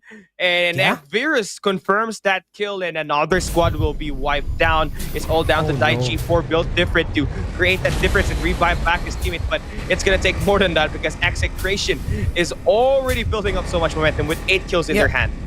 And it was so fast. After that, Built Diff got eliminated by Execration too. So with that, it got 8 kills. They didn't even need to get so much in order for them to win in this fights. The first fight that they had armor disadvantage, but they were not afraid of pulling the trigger.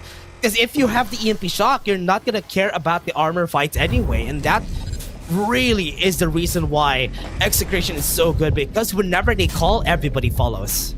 Yeah, now look at this. Level 8, level 9 player experience, which means that damage will just be insane. Level 6 armors as well.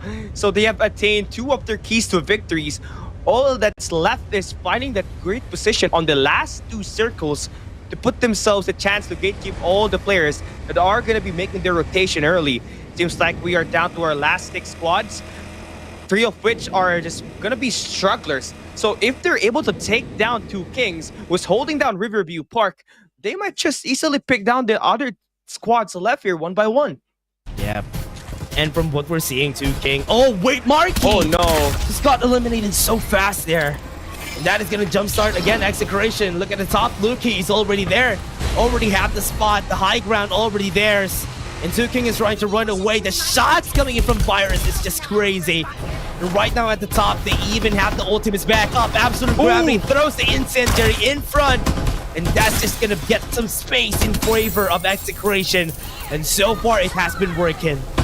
Yeah, they have wiped down XR. Now they're aiming for 2 Kings, just trying to back away, but they're closing them down with the vehicles. At the bottom of the bridge, they have their vehicles, as you said. That's going to be it. That's going to be the elimination. They still have 1 member, though, that they left alone. They didn't check their corners. That's why there's still 1 person alive. But look at, man, Execration is just crazy. 4 from 0 to 12 kills in an instance of just 3 minutes of action. Now, they are even trying to close down the distance on the edges where potentially the stragglers from this other squad might just be located. And they're the only team that has a full squad intact. Imagine the dominance this team could do once they are able to close down the other squads remaining here. This is what's so good about Execration. They eliminated the squads that could be a threat. They didn't even hesitate, even without knowing who the squads are. They got the elimination right there. And now, as you said, there's not a full squad in sight. So that's why they're confident in taking any fights that they can take. Oh, Maserati's fighting away. Run! He's gonna get caught into danger zone. He's gonna get stopped at by Blue. That's another AK-77 still for them. Another squad is nearby. So they get this guy over Kareem. They even see him with a blinding mark. Really unfortunate for the other squads though. If the shot, not gonna be helpful. He just needs to back away from the area. Now the zone is gonna be closing down in 30 seconds. It's gonna be giving time for Lukey to get in front. Now they're gonna be seeing that EMP shot. They're gonna be going in. Lukey's gonna see somebody hiding. That rat is gonna be exterminated. Yeah, they're just cleaning up house at this point. Every area that they go, they find these essential kills. There's just 4 more players alive outside of Execration. And they're just about to bully everyone here. Yep. Their placement lies on Execration's predictions. Yeah. So whoever's unfortunate here, they're gonna be placed down. So that's why you need to be careful. They're playing hide and seek. Whoever gets seek first would be unfortunate and not gonna get those points. I do hope to see some of the other squads get more points here, but Candy knows that he needs to be careful. Once he moves, he's gonna be seen. Yeah, you gotta be, also be lucky enough for you to not get taken down here. You can see the divulge will not get anyone, but Snacky, he has been spotted already. So there's a bit more. There's 3 more players that are playing hide and seek up against Execration. Candy. They has been spotted. Oh no. And he got eliminated through the zone. I think everybody's just gonna be eliminated on the zone. Whoever gets first. Is this first elimination gonna happen first, or would it be the person standing at the other side? I think that is gonna be one more right there, and that is gonna be it. Super Siete is gonna be eliminated, and that is Execration just taking an easy win right there. Yeah, heading into the last 3 circles, they only had 0. Then they had 18 after that, and eliminating 2 Kings was the only complete team in Riverview Park. Just paved the way for them to, just dominate the other squads that are remaining with their incomplete team.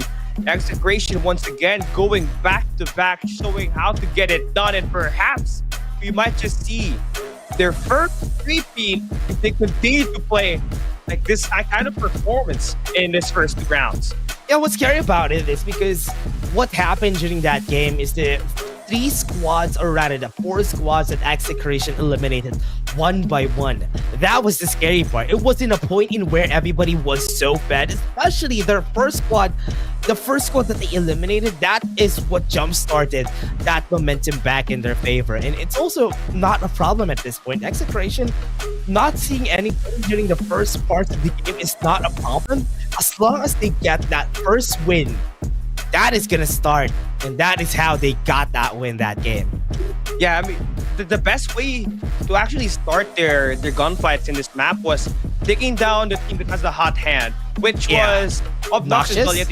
Who had like 18 kills already on the first 2 circles. And then they're able to pick down Built Different Mobile as well, which are the 2 top contenders in this group itself. So having those 2 top dogs being eliminated off the start, you're also left with 2 Kings, as well as the incomplete teams that were trying to stay alive for placement points as much as possible. But Execration, we're really able to get it done. Yeah, Execration was able to get the win there. And it was really, honestly, a really hard battle that they had to face there. The other squads that they had to fight against Execration. Nobody went in for third parties. It's because the timing was just perfect. It was just the second to third to the last zone in where they started the fights. And once it went to the second to the last zone, it was too late for the other squads to fight against Execration, and they just snowballed that. That control that they had is what makes them the best. And now, let's take a look at the highlights first before we move on to the next game.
And the MVP of that game is going to be Virus, taking so much damage. The first shot always for the team. Whenever they take the first elimination, Virus is always going to be there. And that is how this team works. And Execration takes 2 wins so far in this group.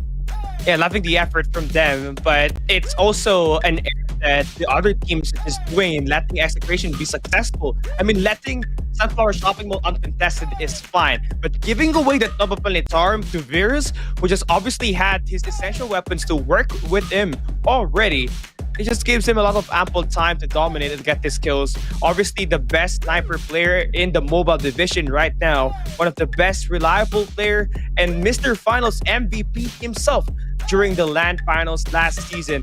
Finally able to get himself involved in these gunfights and dominate the lobby here at Santa City round number 2. Yeah, and that was such a great performance from Execration. We always talk about Execration whenever we get into a lobby and where they are there. That's just because they're that good. During Season 1, they get in, they surprise the likes of NCG, they surprise the likes of Ghost Reborn being the top team and even leading the charge until the end, until the LAN finals that we had, getting 3 wins. And even that last game was so perfect for them. Going out with a bang is what they do. And here in this Group D, I think that's what they're going to do too. Yeah, and I think that the thing with this team is that they just have too much, experience in that high-level competition every time they enter the weekly finals, right? And for Group D, they're not really having it here at all. Fine, you got Build Different, you got Obnoxious, you also have NRXTI 6 here, but Execration has been playing up against NCG, Oasis, and Ghost Reborn for the longest of time. So obviously the lobby is going to be favoring Execration in this group itself, but I'd love to see some underdogs pull the rag onto Execration and stop this 3-piece from happening. And I think the best team to actually do that is Obnoxious Valiente Unidad, was beaming with a lot of kills in the early game last round.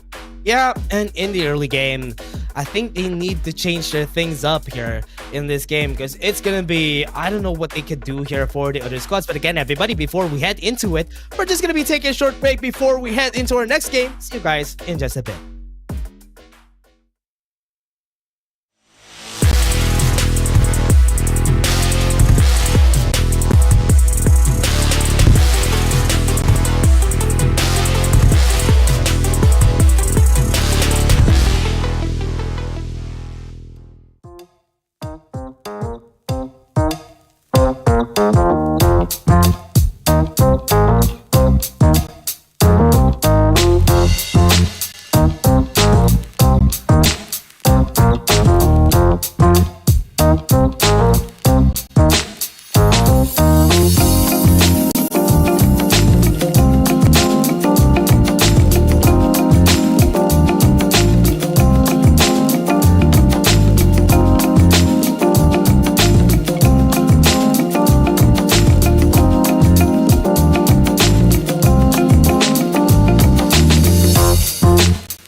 Back on the game we go, and we are here again. The last game of Group T is gonna be here. We just waited, toned it down back a bit, just a break for you guys, get some snacks maybe.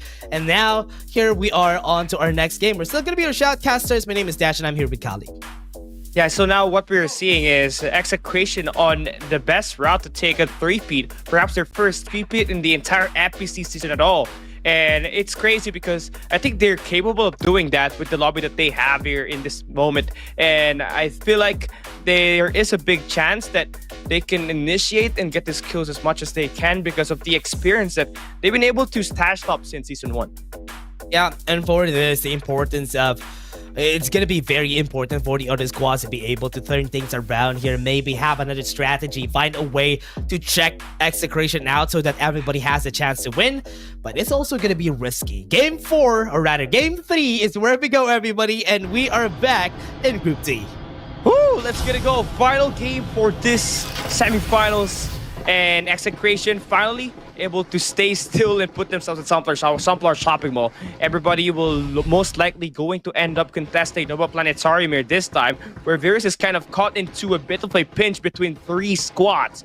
Now, no one is most likely gonna end up by the Sanctuary Tower due to this flight path just favoring the southern side of the map. So this is going to be interesting now that we're seeing these teams equally distributed and no more early gunfights on the northern side, but everybody is just stacking on Carnival this time. Yeah, this is such a crazy group.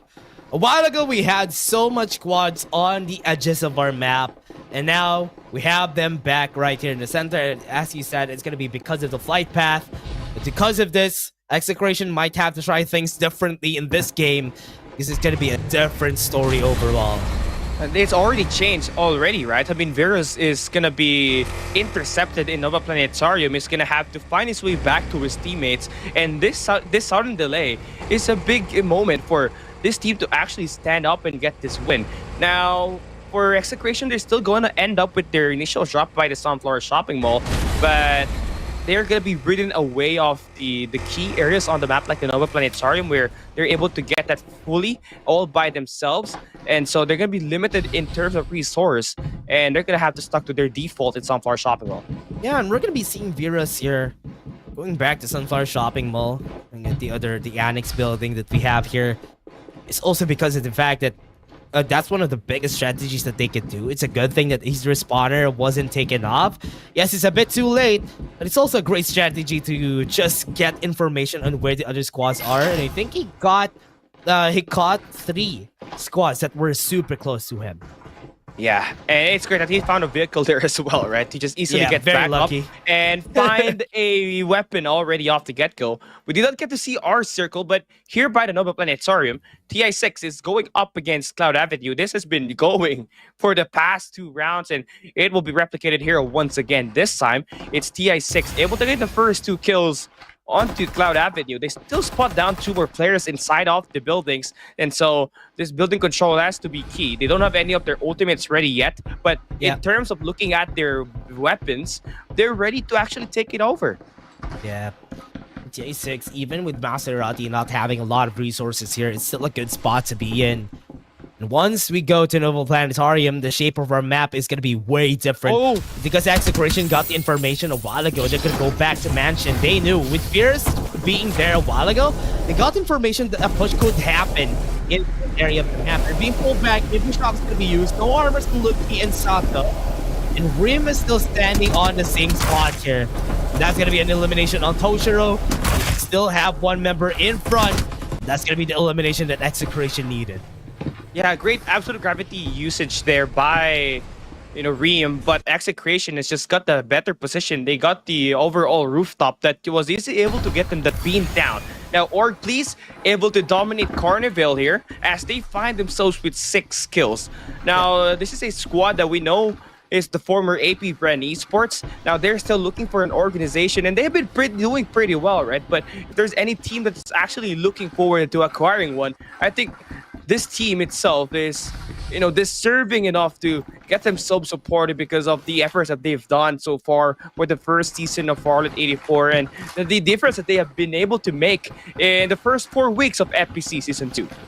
Yeah, and even during the LAN finals, it's also something that we should also point out. They were able to reach it. So this squad really needs some help, really needs some love. So if you want to get a squad, acquire a squad, this squad could be yours. And again, execration, everybody. This is where our eyes are always gonna be. Yes, this is where we can see some excellent plays that you almost always don't see every time. Right now, this is one of the perfect plays that we had during Season 1, but with the difference of Season 2, is it still the same playstyle that they're gonna go for every time? Yeah, they are asserting their dominance off the get-go. I mean, they're able to bully out 2 squads on the northern side of South Florida Shopping Mall. Now we have Master X6 up here with squad number 6. That's going to be obnoxious.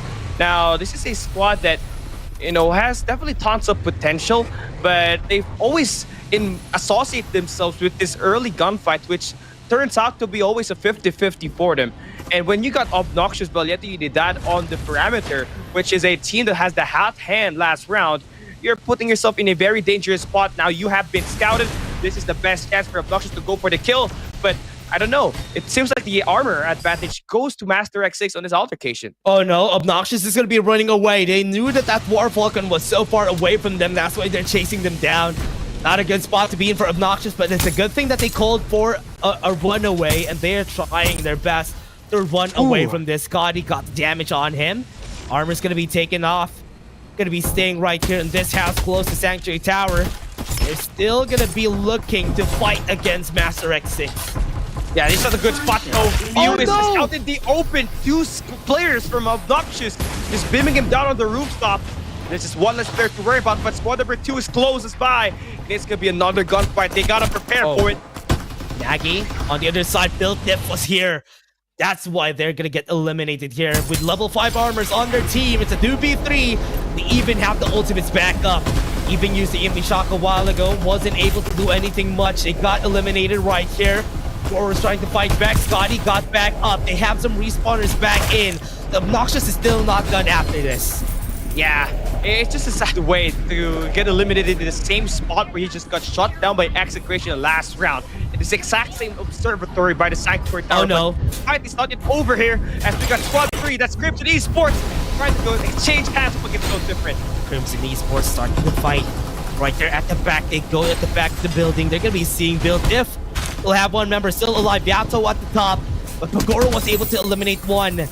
That's not going to be enough. Still has some armors back up. Still fighting a fight. And Pagoro is going to be eliminated. Right there at the topmost building is where Yato resides. And he's just going to try to take down anybody that he can take. Kesso gets taken down. Like a laser beam, he was able to shred that guy to pieces. But his teammate's still up in the air. They can go for the beatdown now and just push Crimson Esports down to their team. Oh no. They were forced to use the Impi Shock. Kesso's going to be chased down here. We've seen Yato with the confidence of this guy fighting against 4. He's not afraid. He's going to be meeting Daichi right there at the bottom. And with the Impi Shock, it's going to be stopping the members right there. Build Dip is back. And here comes Crimson Esports. The beatdown is going to happen right here. And it's right now. Yeah, you may have that high ground, but we got better building controls, says Build Different. They still got one more player to worry about. Keto exposes himself. No! 3 kills up against Crimson Esports. He was able to own him, and we got your Reaper. It's Yato with 5 kills. 5 kills on the board for Yato. Played that game so well. Look at the eastern side of our map. So much squads. Even Execration is gatekeeping the squads that are coming in from the east side. Yeah, you can see Master X6 is getting pinned down there by Saddle with that Invader. Long-range engagements, they're trying to cut across the players that are going to try to cross that river. And Hestia They're very close to Master X6 here. And here comes the War Falcon going up. It's going to be a battle in the skies. Oh no, they're not going to be hitting each other for sure. But at least the people at the bottom would be able to get some damage in. Cloud Avenue is going to be seeing Stream Raiders together with Obnoxious. That's 3 squads all together. And that's going to be one member of Master X6 getting eliminated by this War Falcon. Yeah, I mean, Execration is already there across, and they're shooting these players with their long-range weapons, and this is not the best way for you to go out. Built Different is going to be caught across here as well. Nashly's able to take eye on the kill feed. Master X6, Carl, you're going to have to play it safe. You're the last guy alive. If you're aiming for a placement points, you're going to have to step away from the gunfights for now. You can just run away. He's going to be chased down by the Air Beast. It's a good thing he had that transformation, was able to accelerate away from this fight. The damage Carl is stacking up on his head, and Built Diff is not going to continue to chase him down. But Crimson Esports, they got one guy holding up the gas station here. I don't know if he wants to take this gunfight up against Carl. Sato, now they're bringing it up a little bit. Able to get across the Western Island this time. They're shooting Built Different. We see Built Diff still have the springboards on their side. One got eliminated, and that's because of that defender on their name. And there's gonna be Daichi holding on. Base Blaster's not gonna hit him? Yeah. Crazy stuff. But you can see them closing that gap down with the flamethrower. Yeah, Sinja is used together with it. Built Diff loses 2 members. Yata would be able to run away. That MG7 was so scary. And that's just giving Execration, a lot of kills in this game already. 70 kills to their name, and Luki, the Skywalker, the round 2 MVP, picking up his pace and leading this team in terms of the kills. Now they're going to be able to push up, heading into, inside of the circle. And right now, the only player that's going to be close is squad number 6, and they're not going to be complete, and they are at the total disadvantage once they head up against Execration. Yep. Execration already going. A great spot here. Gonna be seeing TI6 Obnoxious. Not really a lot of squads that are still complete. So far, Execration was the reason why they're not complete anymore. Yeah. And there's still a few more squads at the Carnival. Execration is aiming for gatekeeping situation. And it seems like they're trying to make a play for the shields here. Going for a level 5. Might be their instance, but it seems like they're gonna get inside of the circle and just go for that third party as soon as these other squads get forced to move in as the circle closes in later on. Oh, there's no more squads that are complete. Everybody's like 3 or 2 people. Yeah.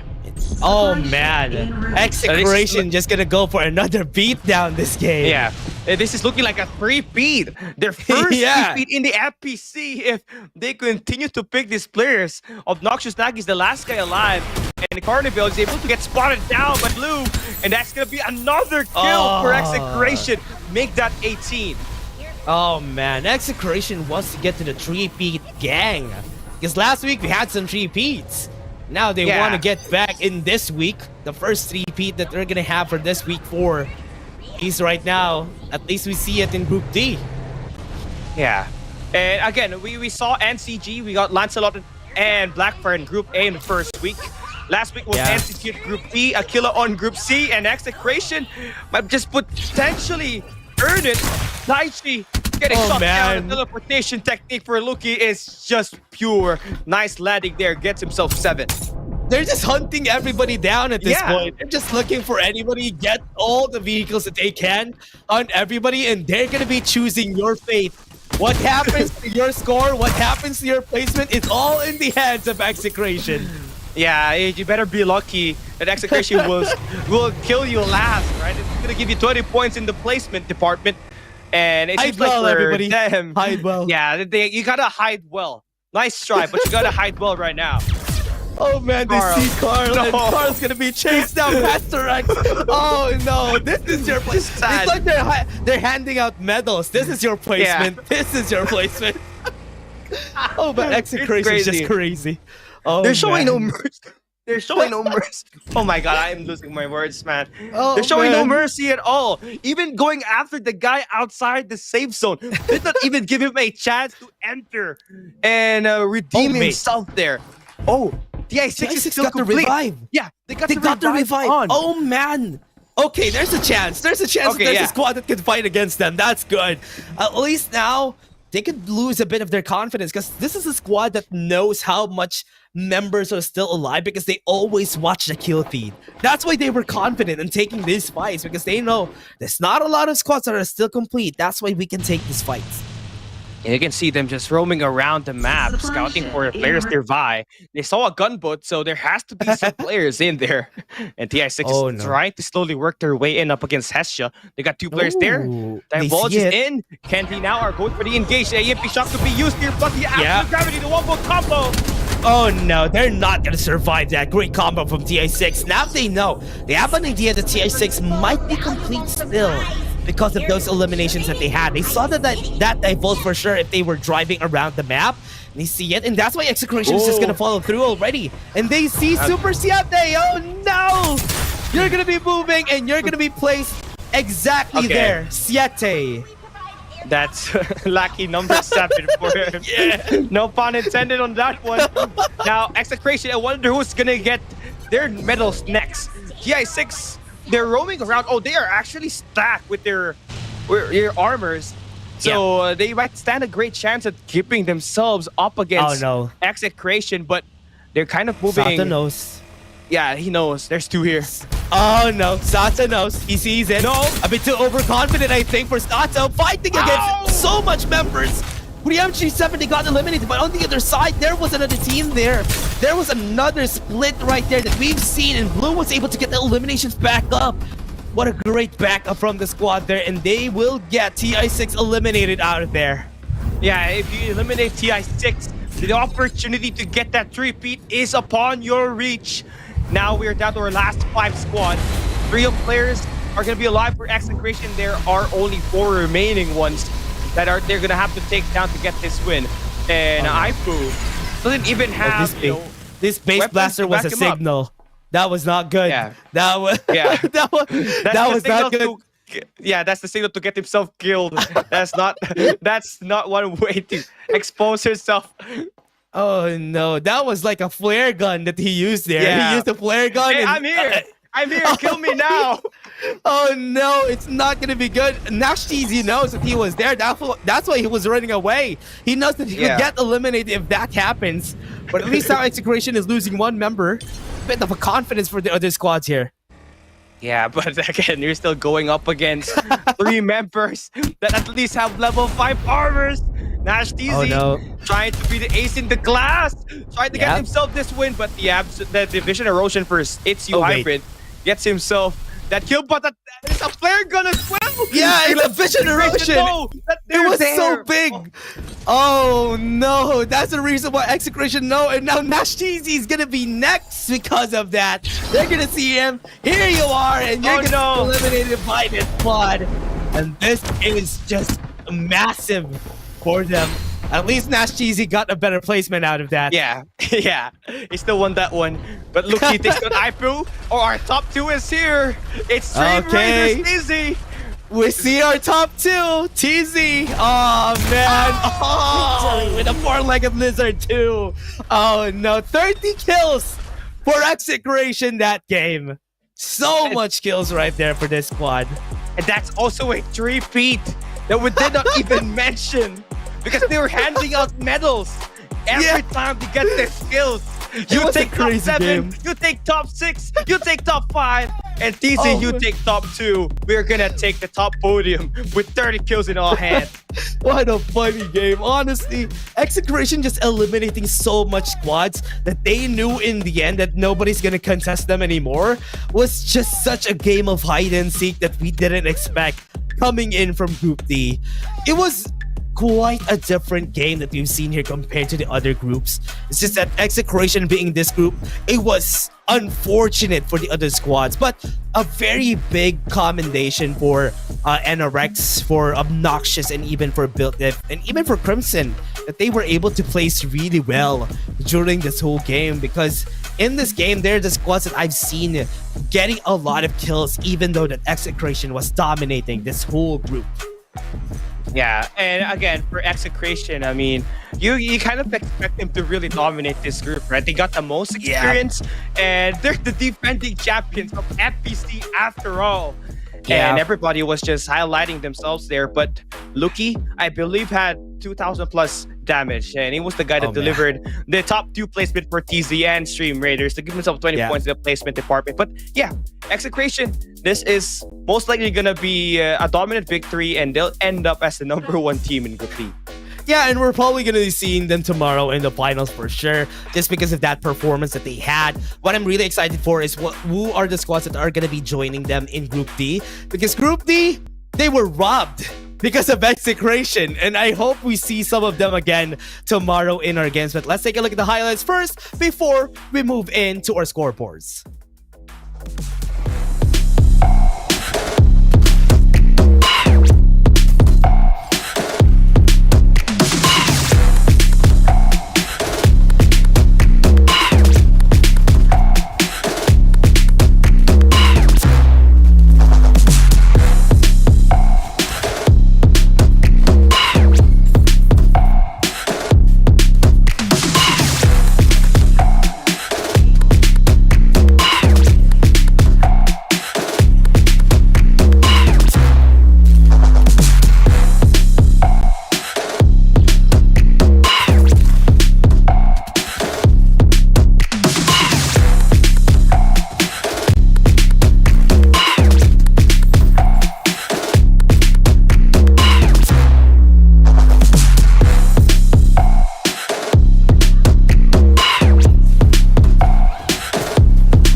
And the MVP of that game is going to be Luki, getting that 10 kills on the board with 2,400 damage in this game.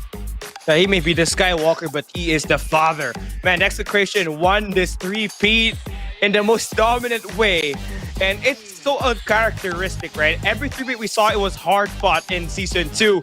But here, Execration delivering a hide-and-seek event all for their own in the past 2 maps, showcasing how mighty the champions really are in this group. Yeah, and that was such a great performance coming in from this squad, though. I mean, having that spot was really important for Execration in order for them to push their bounds tomorrow for the finals. I mean, it's a very different spot to be in. Being in Group D is way different from being in Group A or Group B, because most of the time, there's a lot more chances for the other squads to fight back whenever you're in Group A and Group B. But here, Execration just dominated this group for sure.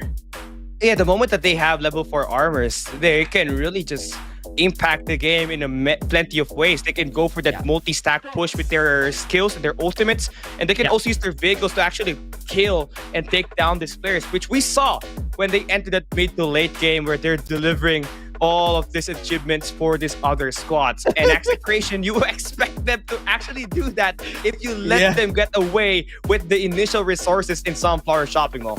Yeah, and honestly, giving them all the medals in this game is like they're giving out medals for free, because they were just hunting whoever gets picked first, and that's going to be the ending of that game. And now let's take a look at the team ranking for this game. Let's take a look at who's going to get the top 2 to 4 spot, because with a 3-peat, Execration takes the first spot for sure.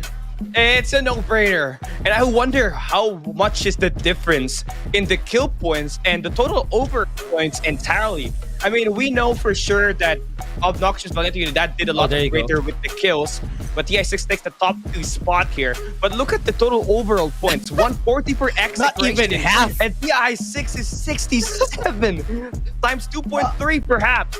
What is that? It's super far away. And that's the reason why Execration is such a good squad, because honestly, what they did here in this game is just crazy. And that's why they weren't able to have any chances here for the other squads. They were playing hide and seek. They were seeing everyone. TI6 obnoxious. Yes, they tried their best, but it was only more so during game 1. But in the end there, it didn't really work in their favor.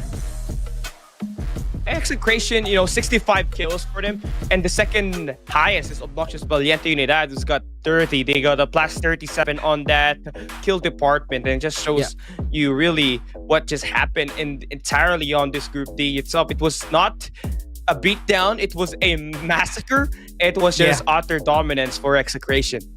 Yeah, and it was so much though. It was so much for the other teams to handle, especially the first timers here for Group C. It could really, really hit their confidence back up. But again, for the redeem code, everybody, at least you had fun that game because you've seen a lot of hide and seek that could happen in Farlight. And now it's going to be a Sunil Architect skin that we have. Thank you very much for 2,000 views, everybody watching from all our socials.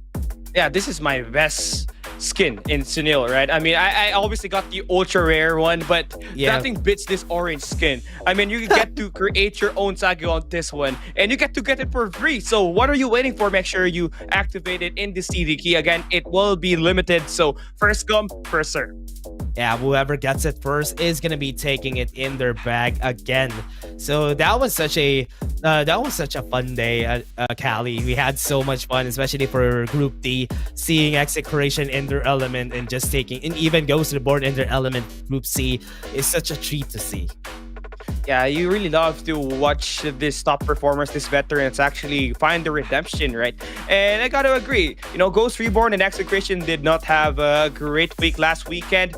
And this dominance that they were able to output, Ghost Reborn fighting back-to-back wins and Execration fighting their first repeat on the entire FPC season, just shows you how much mentally prepared these guys are exactly in trying to dominate their lobby and find that rhythm enough for them to dominate tomorrow's weekly finals for week 4. And honestly, they are very, very ready to take on any challenge that they can take if ever that's going to happen, everybody. But again, let's take a look at the top 15 teams that are going to be fighting tomorrow. And I'm excited. Is there going to be Group D teams that we are going to see tomorrow? I hope so. Yeah, because they were robbed of their points. TI6, I think, has the best chance. Who's second at Group D, right? But NCG still will be taking the top one. There you go. And we got TI6 in there. And obnoxious. So this team is able to make up for it because of their kills and their placement points.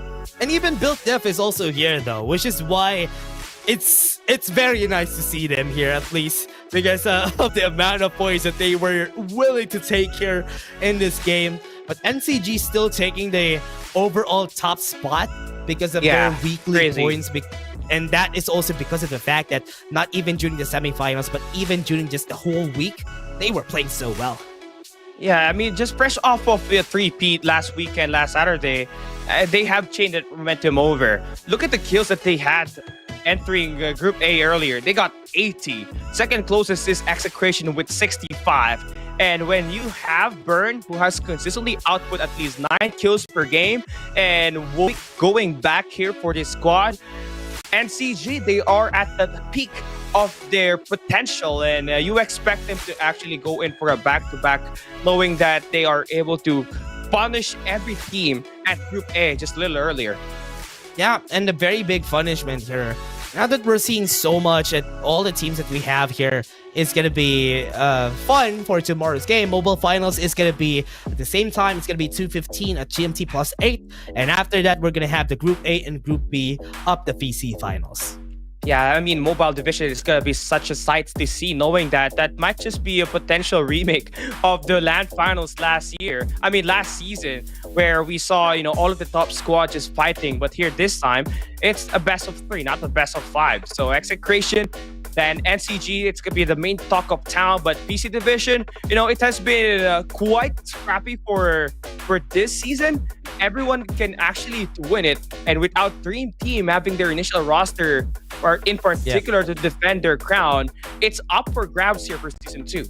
Yeah, and for season 2, because of the difference that we had there, I mean, for the PC finals, I'm kind of excited to see who is going to be turning things around here for all of the squads. Because with some of the teams that we know that are very strong, yes, they were there, but some of them were really getting pushed back by the other teams, and we're back to square one here in season 2. So that's why it's a lot more fun to see those squads that are not yet there, or at least squads that are just joining the FPC. They could still have a chance. So if you want to join, you still have until next week to join on the week 5 of the PC in the mobile finals. Yeah, I mean, knockdowns, we got 60 teams to fight for their spot, right? So it's definitely a toss-up right now. And there's a big chance that if you sign up for next week, you got the best chance to actually win it. But don't forget to follow us, our official social platforms in YouTube, Facebook, Instagram, and TikTok. Make sure you guys give us a follow, like, and share so we get to reach our milestone and we get to give you guys more giveaways here in Farlight 84. And get your notifications back up so that if we have some announcements regarding the FPC, you'll be updated on this socials that we have. And even when we post on TikTok, you're always going to be aware. And even when we go live on this live streams that we have tomorrow, you'll get updated whenever you need to watch it here. And again, everybody, we have a lot of drops. And don't forget about this ROG for those who dare. You need a phone to play Farlight 84 on. Get yourself an ROG. Yeah, I mean, ROG is one of the best out there, right? And you can experience the power of the Snapdragon 8 Gen 2 with ray tracing, a groundbreaking thermal design, and a portable 2.1 sound system. So what are you waiting for? Order yours now and dare to dominate like NCG and Execration.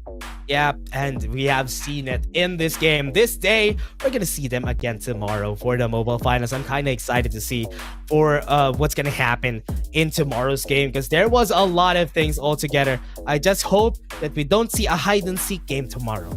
Yeah, I don't think there is that's gonna likely happen, right? I mean, NCG is there and Nova Planet, sorry for them to get beat down on. And I guess if Execration is able to do that up against the top dogs, man, I think we just have our champions already. Yeah, and we're going to be expecting that tomorrow, and we're going to have a lot more serious games for tomorrow's game. So let's see what's going to happen tomorrow. I'm excited to see it. I hope you are too, everybody. Don't forget to share it to your friends. We're going to have more games tomorrow. See you guys tomorrow for more games.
World Champion, Separation! A lot of familiar names now battling for the top one here in FPC. The energy is rising up.